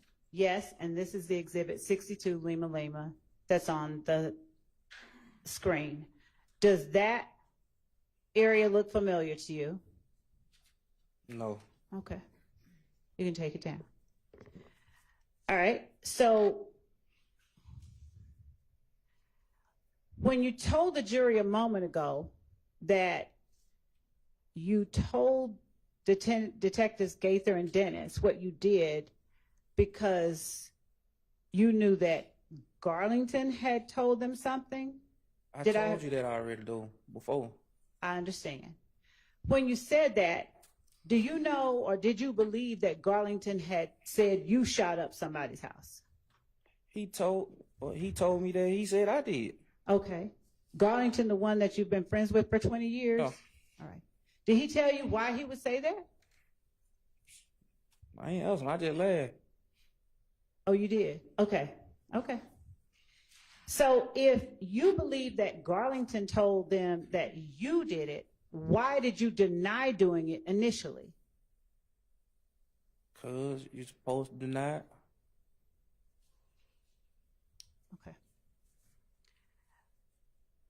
Did you tell Detectives Gaither and Dennis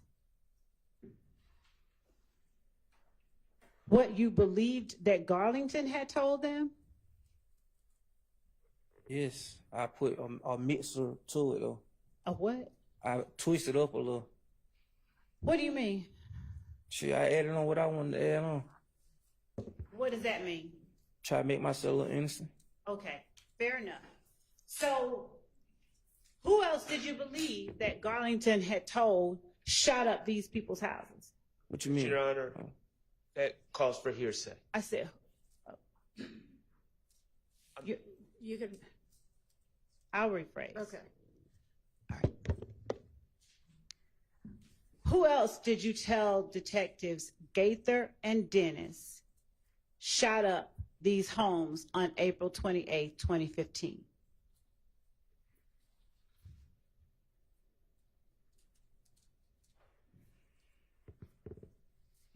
I don't remember. Like 9 years ago? Did you tell them that Moontoon shot up the houses? No. I told him Moontoon was there. I never told him Moontoon shot my house. Okay. Did you believe that Garlington had already said something about Moontoon? Yes. Overruled. All right. And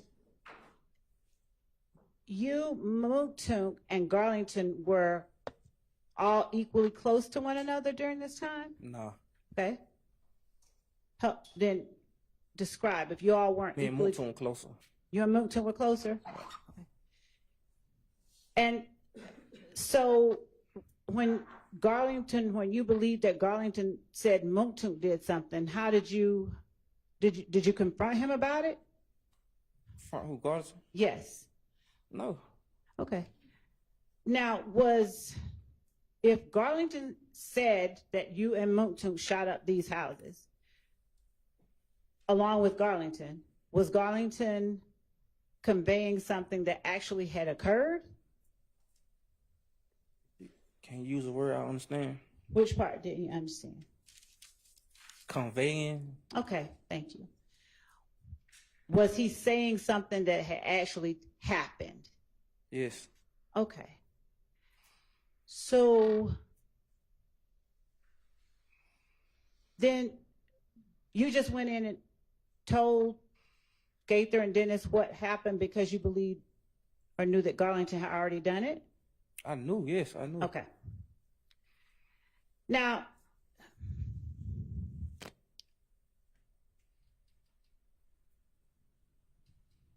did you ever tell Moontoon that Garlington had told on him? I think he knew already. I'm asking you if you ever told Moontoon that Garlington told on him. No, I was just trying to free Moontoon. Okay. Were you? Okay. Did you also tell Gaither and Dennis, or rather, let me ask you this. When did you try to tell them at first that you were not there?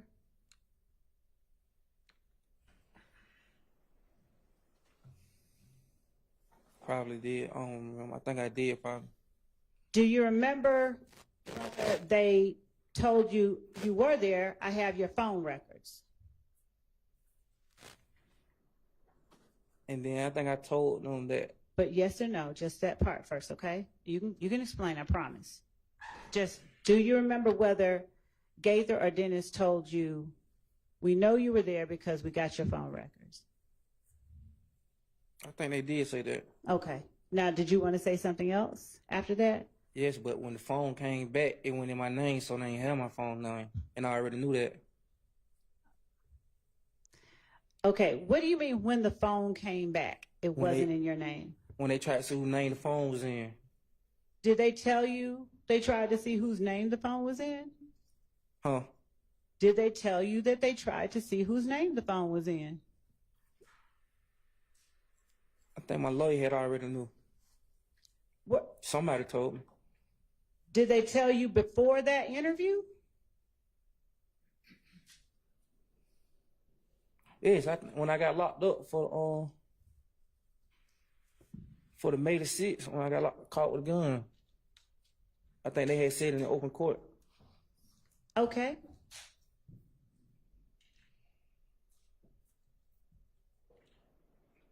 Did you think that the phone being in someone else's name would make it harder for the police to find out it was you who had done the shooting? They ain't find out because of the phone. I understand, but you mentioned they found out it was in someone else's name, right? Yes. So did you think that would make it harder for them to learn it was you? Yes. Okay. Whose name was the phone in? I don't remember. I just know it wasn't in mine. Okay. You know what? No, it wasn't in my name. All right. I don't want to know your mother's whole name. I just want to know what it begins with. Okay. Okay. And that phone that you had at that time, what were is it one that you still have now? No. All right. So is it okay to ask you about the whole number? No, you can't. Why? Because that's my mama number. Okay. So it's still your mom's number? Yes, it was never my phone. Okay. Give me the last digit of your mama's number. 3. All right. How long has your mom had that number? About 20 years. All right.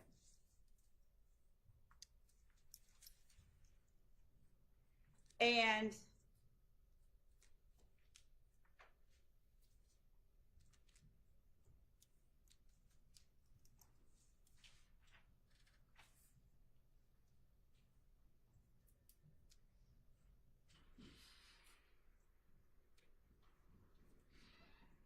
if I show you the first 6 numbers without publishing them of your mom's number, will you recognize it? Yes. All right. Your Honor, I will, for purposes of this questioning, label this exhibit States 505 Yankee. And if anyone wants to see it, I will show it to them. Okay. Okay.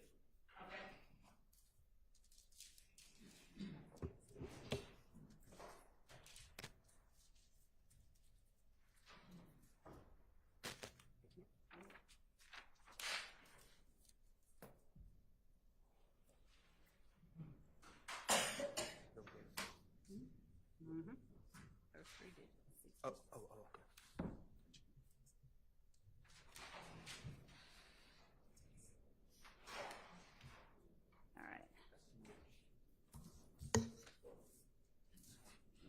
So approaching, with the court's permission. You may. Approaching you with States 505 Yankee, okay? That's this. I don't want you to call out any of these numbers. Were those the first 6 digits of your mom's number? Yes, y'all thought it was my number? Let me ask you this. Yes, Were sir, those- yes. Yes. Okay. And is this the number that you believe that they had the records? No. So your mother's number that she's had for 20 years, now you're saying that's not the number that they had the records to? No, that's not the number. Okay. So whose number did they have the records to? I told you a cell phone that belonged to me but was in somebody else's name. So it was your cell phone? Not that phone right there. I understand. But the cell phone they had the number to was your cell phone? Yes. And you no longer have that cell phone? No. Does your mother have that cell phone? She got the number you just showed me. I understand. Does your mother have the cell phone that belonged to you but that was in someone else's name? What the number? You show me the number. You said your mother had one number, and this was it, right? Can you show me the number so I can make sure? I can't. That number right there, yes, that's her number. Did she have any other? Is this the one she had for 20 years? She got 2 phones. Oh, she got 2 phones. Yeah. The second phone, what number does it end in? I don't remember. It ain't on no more. So nobody uses that number. Is that the number that you had that was in someone else's name? No. So let's stop talking about your mama's phones, okay? All right. So who had the phone? Whose name was the phone in that you had? John Doe. John Doe. Okay. So now, since nobody owns that number now, may I ask you the full number? Yes. All right. Did that number end in 5726? Yes. Okay. Thank you. Now, if the number was in the name John Doe, and the police had that that number, do you have any personal knowledge of how they learned or found out you were the one using that phone?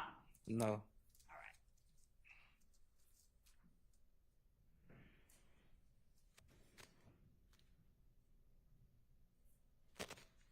And I'm going to show you what I have marked as case exhibit 506, Yankees. And if anyone wants to see it, I'll let them see it.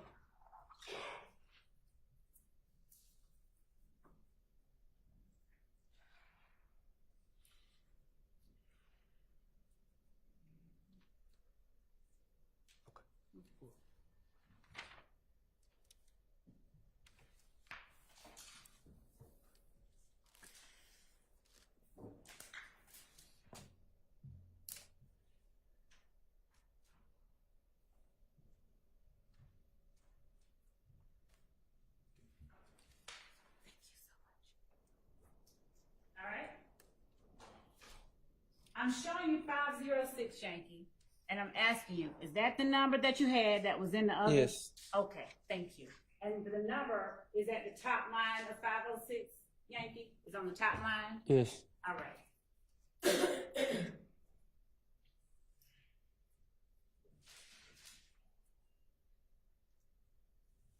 Were you, Demikion, and Motum the only people you told detectives Gaither and Dennis were in the car with you? I don't remember. Do you remember telling them Shannon was in the car with you too? If I did, I lied. Okay, but do you remember telling them that?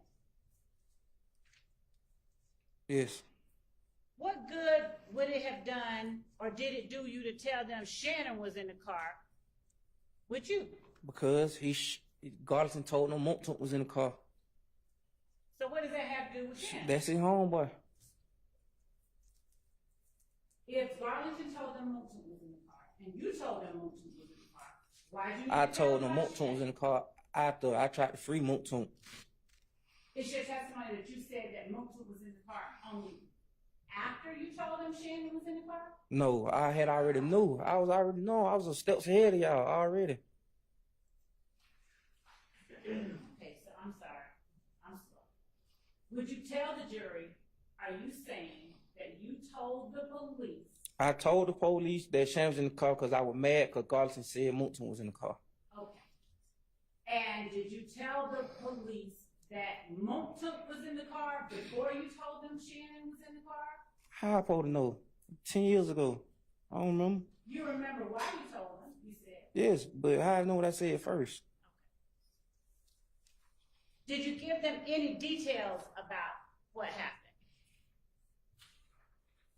I think I told them what house we went to, yeah. Okay. And did you tell them who it was that you were looking for at the house? I don't remember if I did. You had to show me or something. I don't remember. Okay.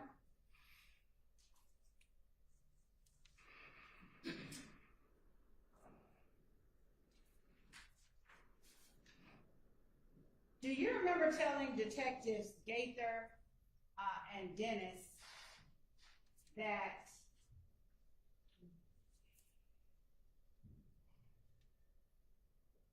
you graduated I ain't from never, high school? I ain't never say no nothing like that, man. Okay.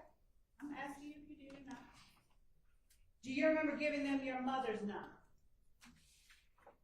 When? In court, probably, yes. No. In August, and thank you for making me clarify. In the August 2015 interview with Detective Gaither and Dennis, that you told the jury about her. I ain't getting my mama number. Okay. Do you remember giving them her name? Yeah, I probably gave my name. Okay. Do you remember them reading you your rights? Yes. Do you remember waiving your rights? Yes. And at the time that you spoke to them, had anybody forced you or threatened you to go down and make a statement? No, my whole plan was to just go free Moulton. Did they ask you whether you could read and write English? I don't know. And did they tell you or ask you, what is the big rush? Why did you want us to come down and talk to you? And what I say? You gotta answer. I don't know. I'm going to pause y'all for a minute.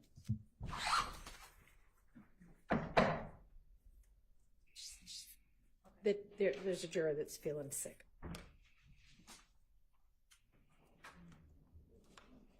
Might be a couple of minutes. So let's pause.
I don't quite know how long it's going to be, so no, he doesn't need to.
material witness warrant.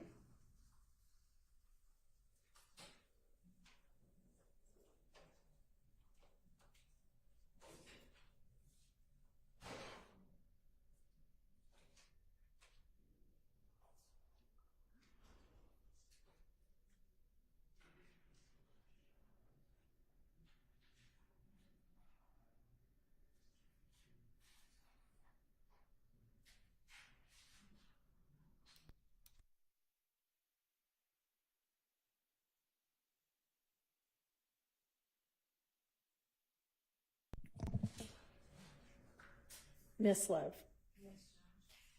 we are currently in the midst of Mr. Zachary's testimony, but have not completed his testimony. And we've already heard, and his physical and medical condition seems to be fine. And I know that when one of the defense attorneys had mentioned the possibility of not being able to complete the testimony and that being problematic, we were contemplating whether that might happen because of his medical condition. But the state had requested a material witness warrant previously because there were concerns that Mr. Zachary wouldn't appear voluntarily.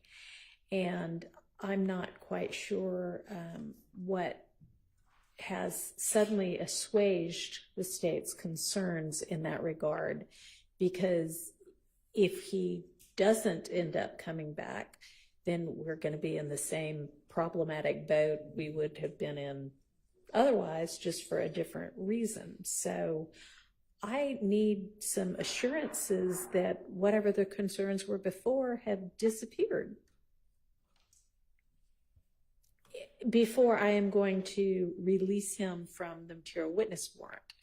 And there are, I mean, y'all can put him up in a hotel room where he's under the supervision of someone who is law enforcement. So, Your Honor, the concern that we had was based on our interaction with one referenced family member at the same time as Mr. Zachary. All right. And that family member has repeatedly and consistently made it clear that they had no intention of allowing us to have him testify. And there is another family member, however, who seems to be slightly different. And I am as concerned as the court, and I want to make sure that we secure his testimony. So I am also aware that there are concerns,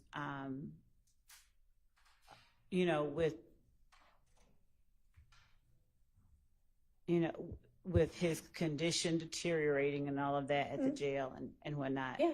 And there is concerns on our end with something happening while he's in a room with an investigator, not a medic, or something like that. And they're not trained to, deal with that.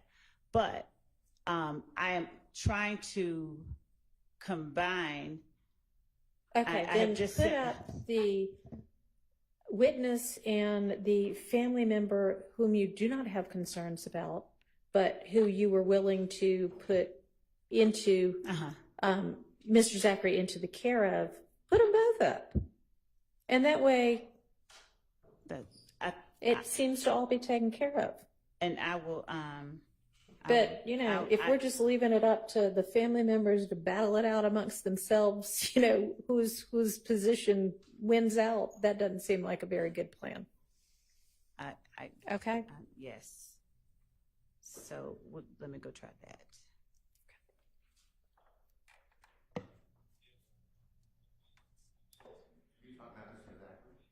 Yeah.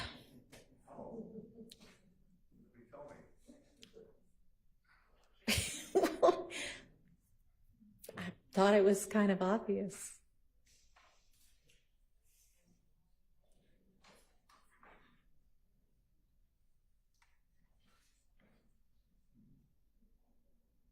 And I know that you are advocating that he be released home, but that doesn't seem like necessarily the best idea for even him, considering that if he's going to have family members on opposing sides of what should happen next, then that actually could be very stress-inducing for him. His sister is here, and I'd just like to put her under oath. She wants to be put under oath and have her testify where he's going to be. It doesn't matter. I'm not going to let that happen. And I appreciate that everybody has good intentions, and if his sister needs to be the caregiver over the weekend, and I'm sorry that we had to stop early, but we couldn't help it. There was a sick juror. Then Another issue, they may decide they want to have another lawyer because they're not happy with me after being here every day. all right, well, you're Mr. Zachary's attorney, not his family's attorney. So it's up to Mr. Zachary. Well, it appears none of them are happy because it's taken so long. I'm not blaming anybody, no. And I've even been threatened with them taking out a warrant for kidnapping. I'm not worried about that against me. And so I'm a big boy, I can deal with it. But he's got to make a decision what he wants to do. Okay. So that's where I am right now. All right.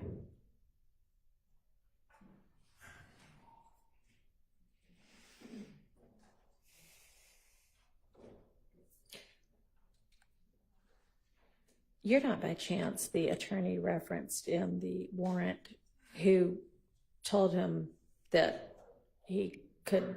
You are not by chance the attorney referenced in the affidavit in support of the warrant who allegedly advised him that he didn't have to abide by the subpoena, or the subpoena was no longer in effect, are you? And you don't have to answer that. But I certainly hope not, because I don't know where anybody would have gotten an idea that a subpoena to show up for this trial was somehow not valid just because the judge changed. But I just, at 2 a.m. in the morning, Sunday morning, I found out about this. I think I've been in here one time. all right, well then that wasn't you. It was an issue, and I came in here to support him. Yeah. All right. Okay. Well, that's good to know that you didn't give totally incorrect legal advice.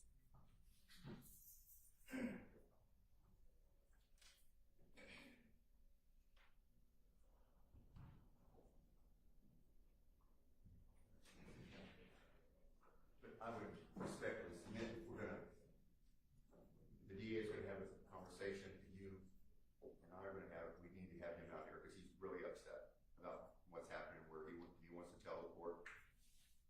Because I think that's only fair. Okay, that's fine. Thank you.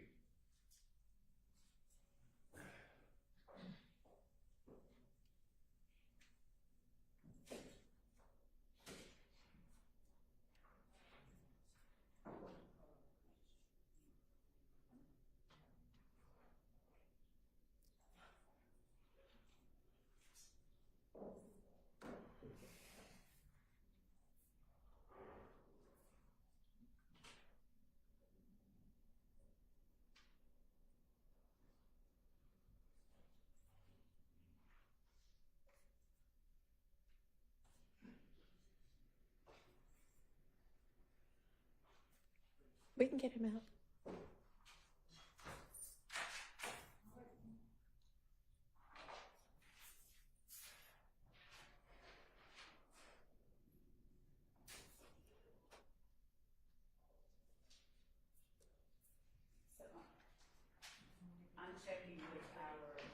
I'm checking with the people that can control that part on our end in terms of sitting at the location. I'm trying to affect what the court is asking. Okay, well, I'm sure y'all will be able to do that. Y'all have been able to do things like that for years. So, Mr. Zachary, I am sorry that we were not able to finish with your testimony today. We had, you saw the juror run out, and she had some sort of a sickness issue, and I think she threw up, and I mean, having just come from the hospital, you probably understand. But she's too sick to continue today, and so we're going to have to pick up on Monday. And so what I think would be the best thing to do in the meantime is over the weekend to just put you up in a hotel room somewhere. You can, I know it's not awesome, but well, because there are certain members of your family who seem very determined to have you not finish testifying. I'm a grown man, huh? Yeah. Yeah. And I don't want there to be kind of, If I ain't want to testify, I would sit in jail. Jail ain't letting me. I well, did 19 years. so you'd rather go to jail than a hotel Oh, room? I'm ready to go home. I know you are. I know. But we're going to have you in a hotel room. You are welcome to have your mom or your sister there over the weekend. But I just think that it's better if it's a more controlled environment where your father is not going to be causing stress for any of y'all. Okay? My father don't cause stress with me. He cause stress with them. He supposed to do that. I know. Well, I don't know that, but if he causes stress with them, then that might cause stress to you. So. They took my phones. Can you tell them to get my phones back? Which phones? My Just phone? for you to come testify? I don't know. They took them. Okay. Yeah. No, the officer back there took them. I mean. I think when they took him in custody. Yeah. They took both my cell phones. I mean, I don't really. They ain't turn them into property. I don't really have a problem with him having his phones. The issue is him showing up for court. So it's fine with me if he gets his phones back. So is there anything else you wanted to let the court know? Yeah. I don't want that lawyer no more. You don't want that lawyer Why you working anymore. for them? All right. Well, let me say this. When you come back on Monday, it may be that you I don't need want no a lawyer. You don't feel like you need any kind of lawyer whatsoever. So what if things change on Monday? I don't need no lawyer. All right. Well, Mr. Scheib, thank you for your service. Yes, ma'am. Good luck. Anything else? Hang on. I'm asking actually Mr. Zachary right now. Mr. Zachary, is there anything else that you need to? I can go now? No, because what's going to happen is that somebody probably from the DA's office is going to escort you to whichever hotel this is they end up putting. Can it be her walking out the door? Can it be what? Oh, right there walking out the door. I don't know whether it's going to Now, be who that locked- particular investigator or not. She know it. It might be, it might not be. That one's not going to be up to me. All right. What else? That's it. Okay. So they will get you in not too much longer. Okay. All right. And we'll see you Monday. Your Honor, at the risk of just generally being annoying, I would just ask that the witness and also both sides be instructed not to discuss the testimony Okay. over the weekend. Yeah. I think that's very important. So don't discuss what you've talked about before or what you might talk about later with anybody over the weekend. Just keep it in your own head, okay? All right.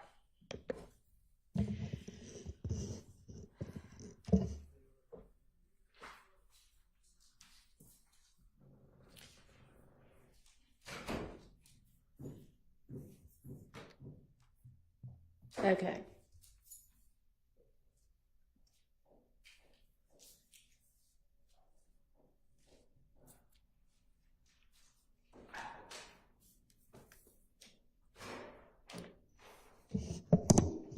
So I know the state still needs to get the modification of the order together.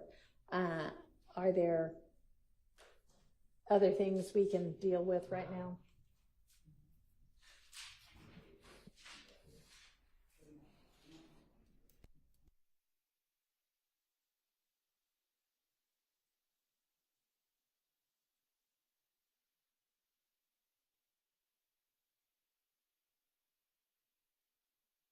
Sure that whatever modified order you put together also includes release of his property back to him.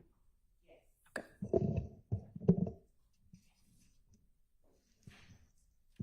All right. How about other issues?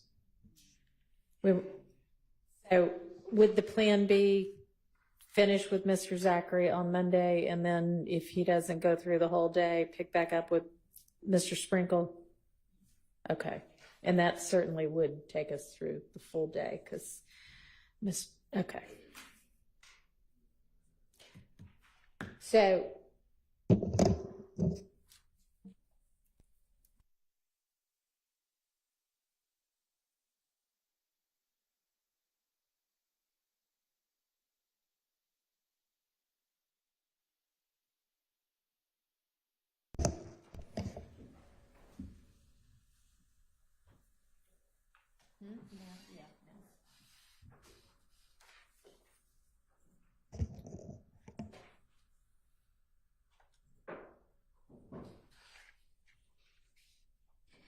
all right, anything else, y'all, this afternoon?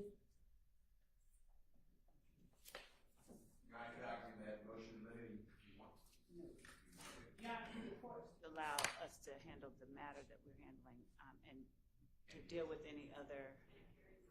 They can't hear you. So unusual. Could the court allow us to handle any other matters on Monday? I'm just trying to get. I know y'all need to get that done, but y'all have at least 3, it may be 4. I'm not sure if Ms. Knight's an attorney or not.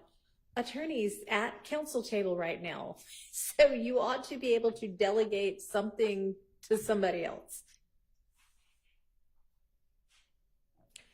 So this was what? Your number 60 that was today's? I can't even remember what that one was about. So.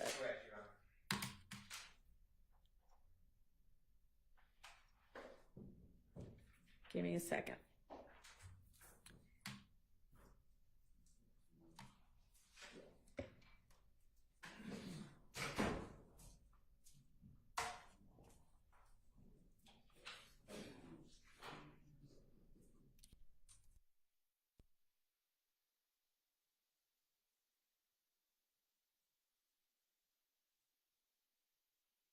And had a chance to read it yet. So, Miss Love must want us to come in early on Monday instead of being back, staying here late on Friday. Alrighty. I would not actually, but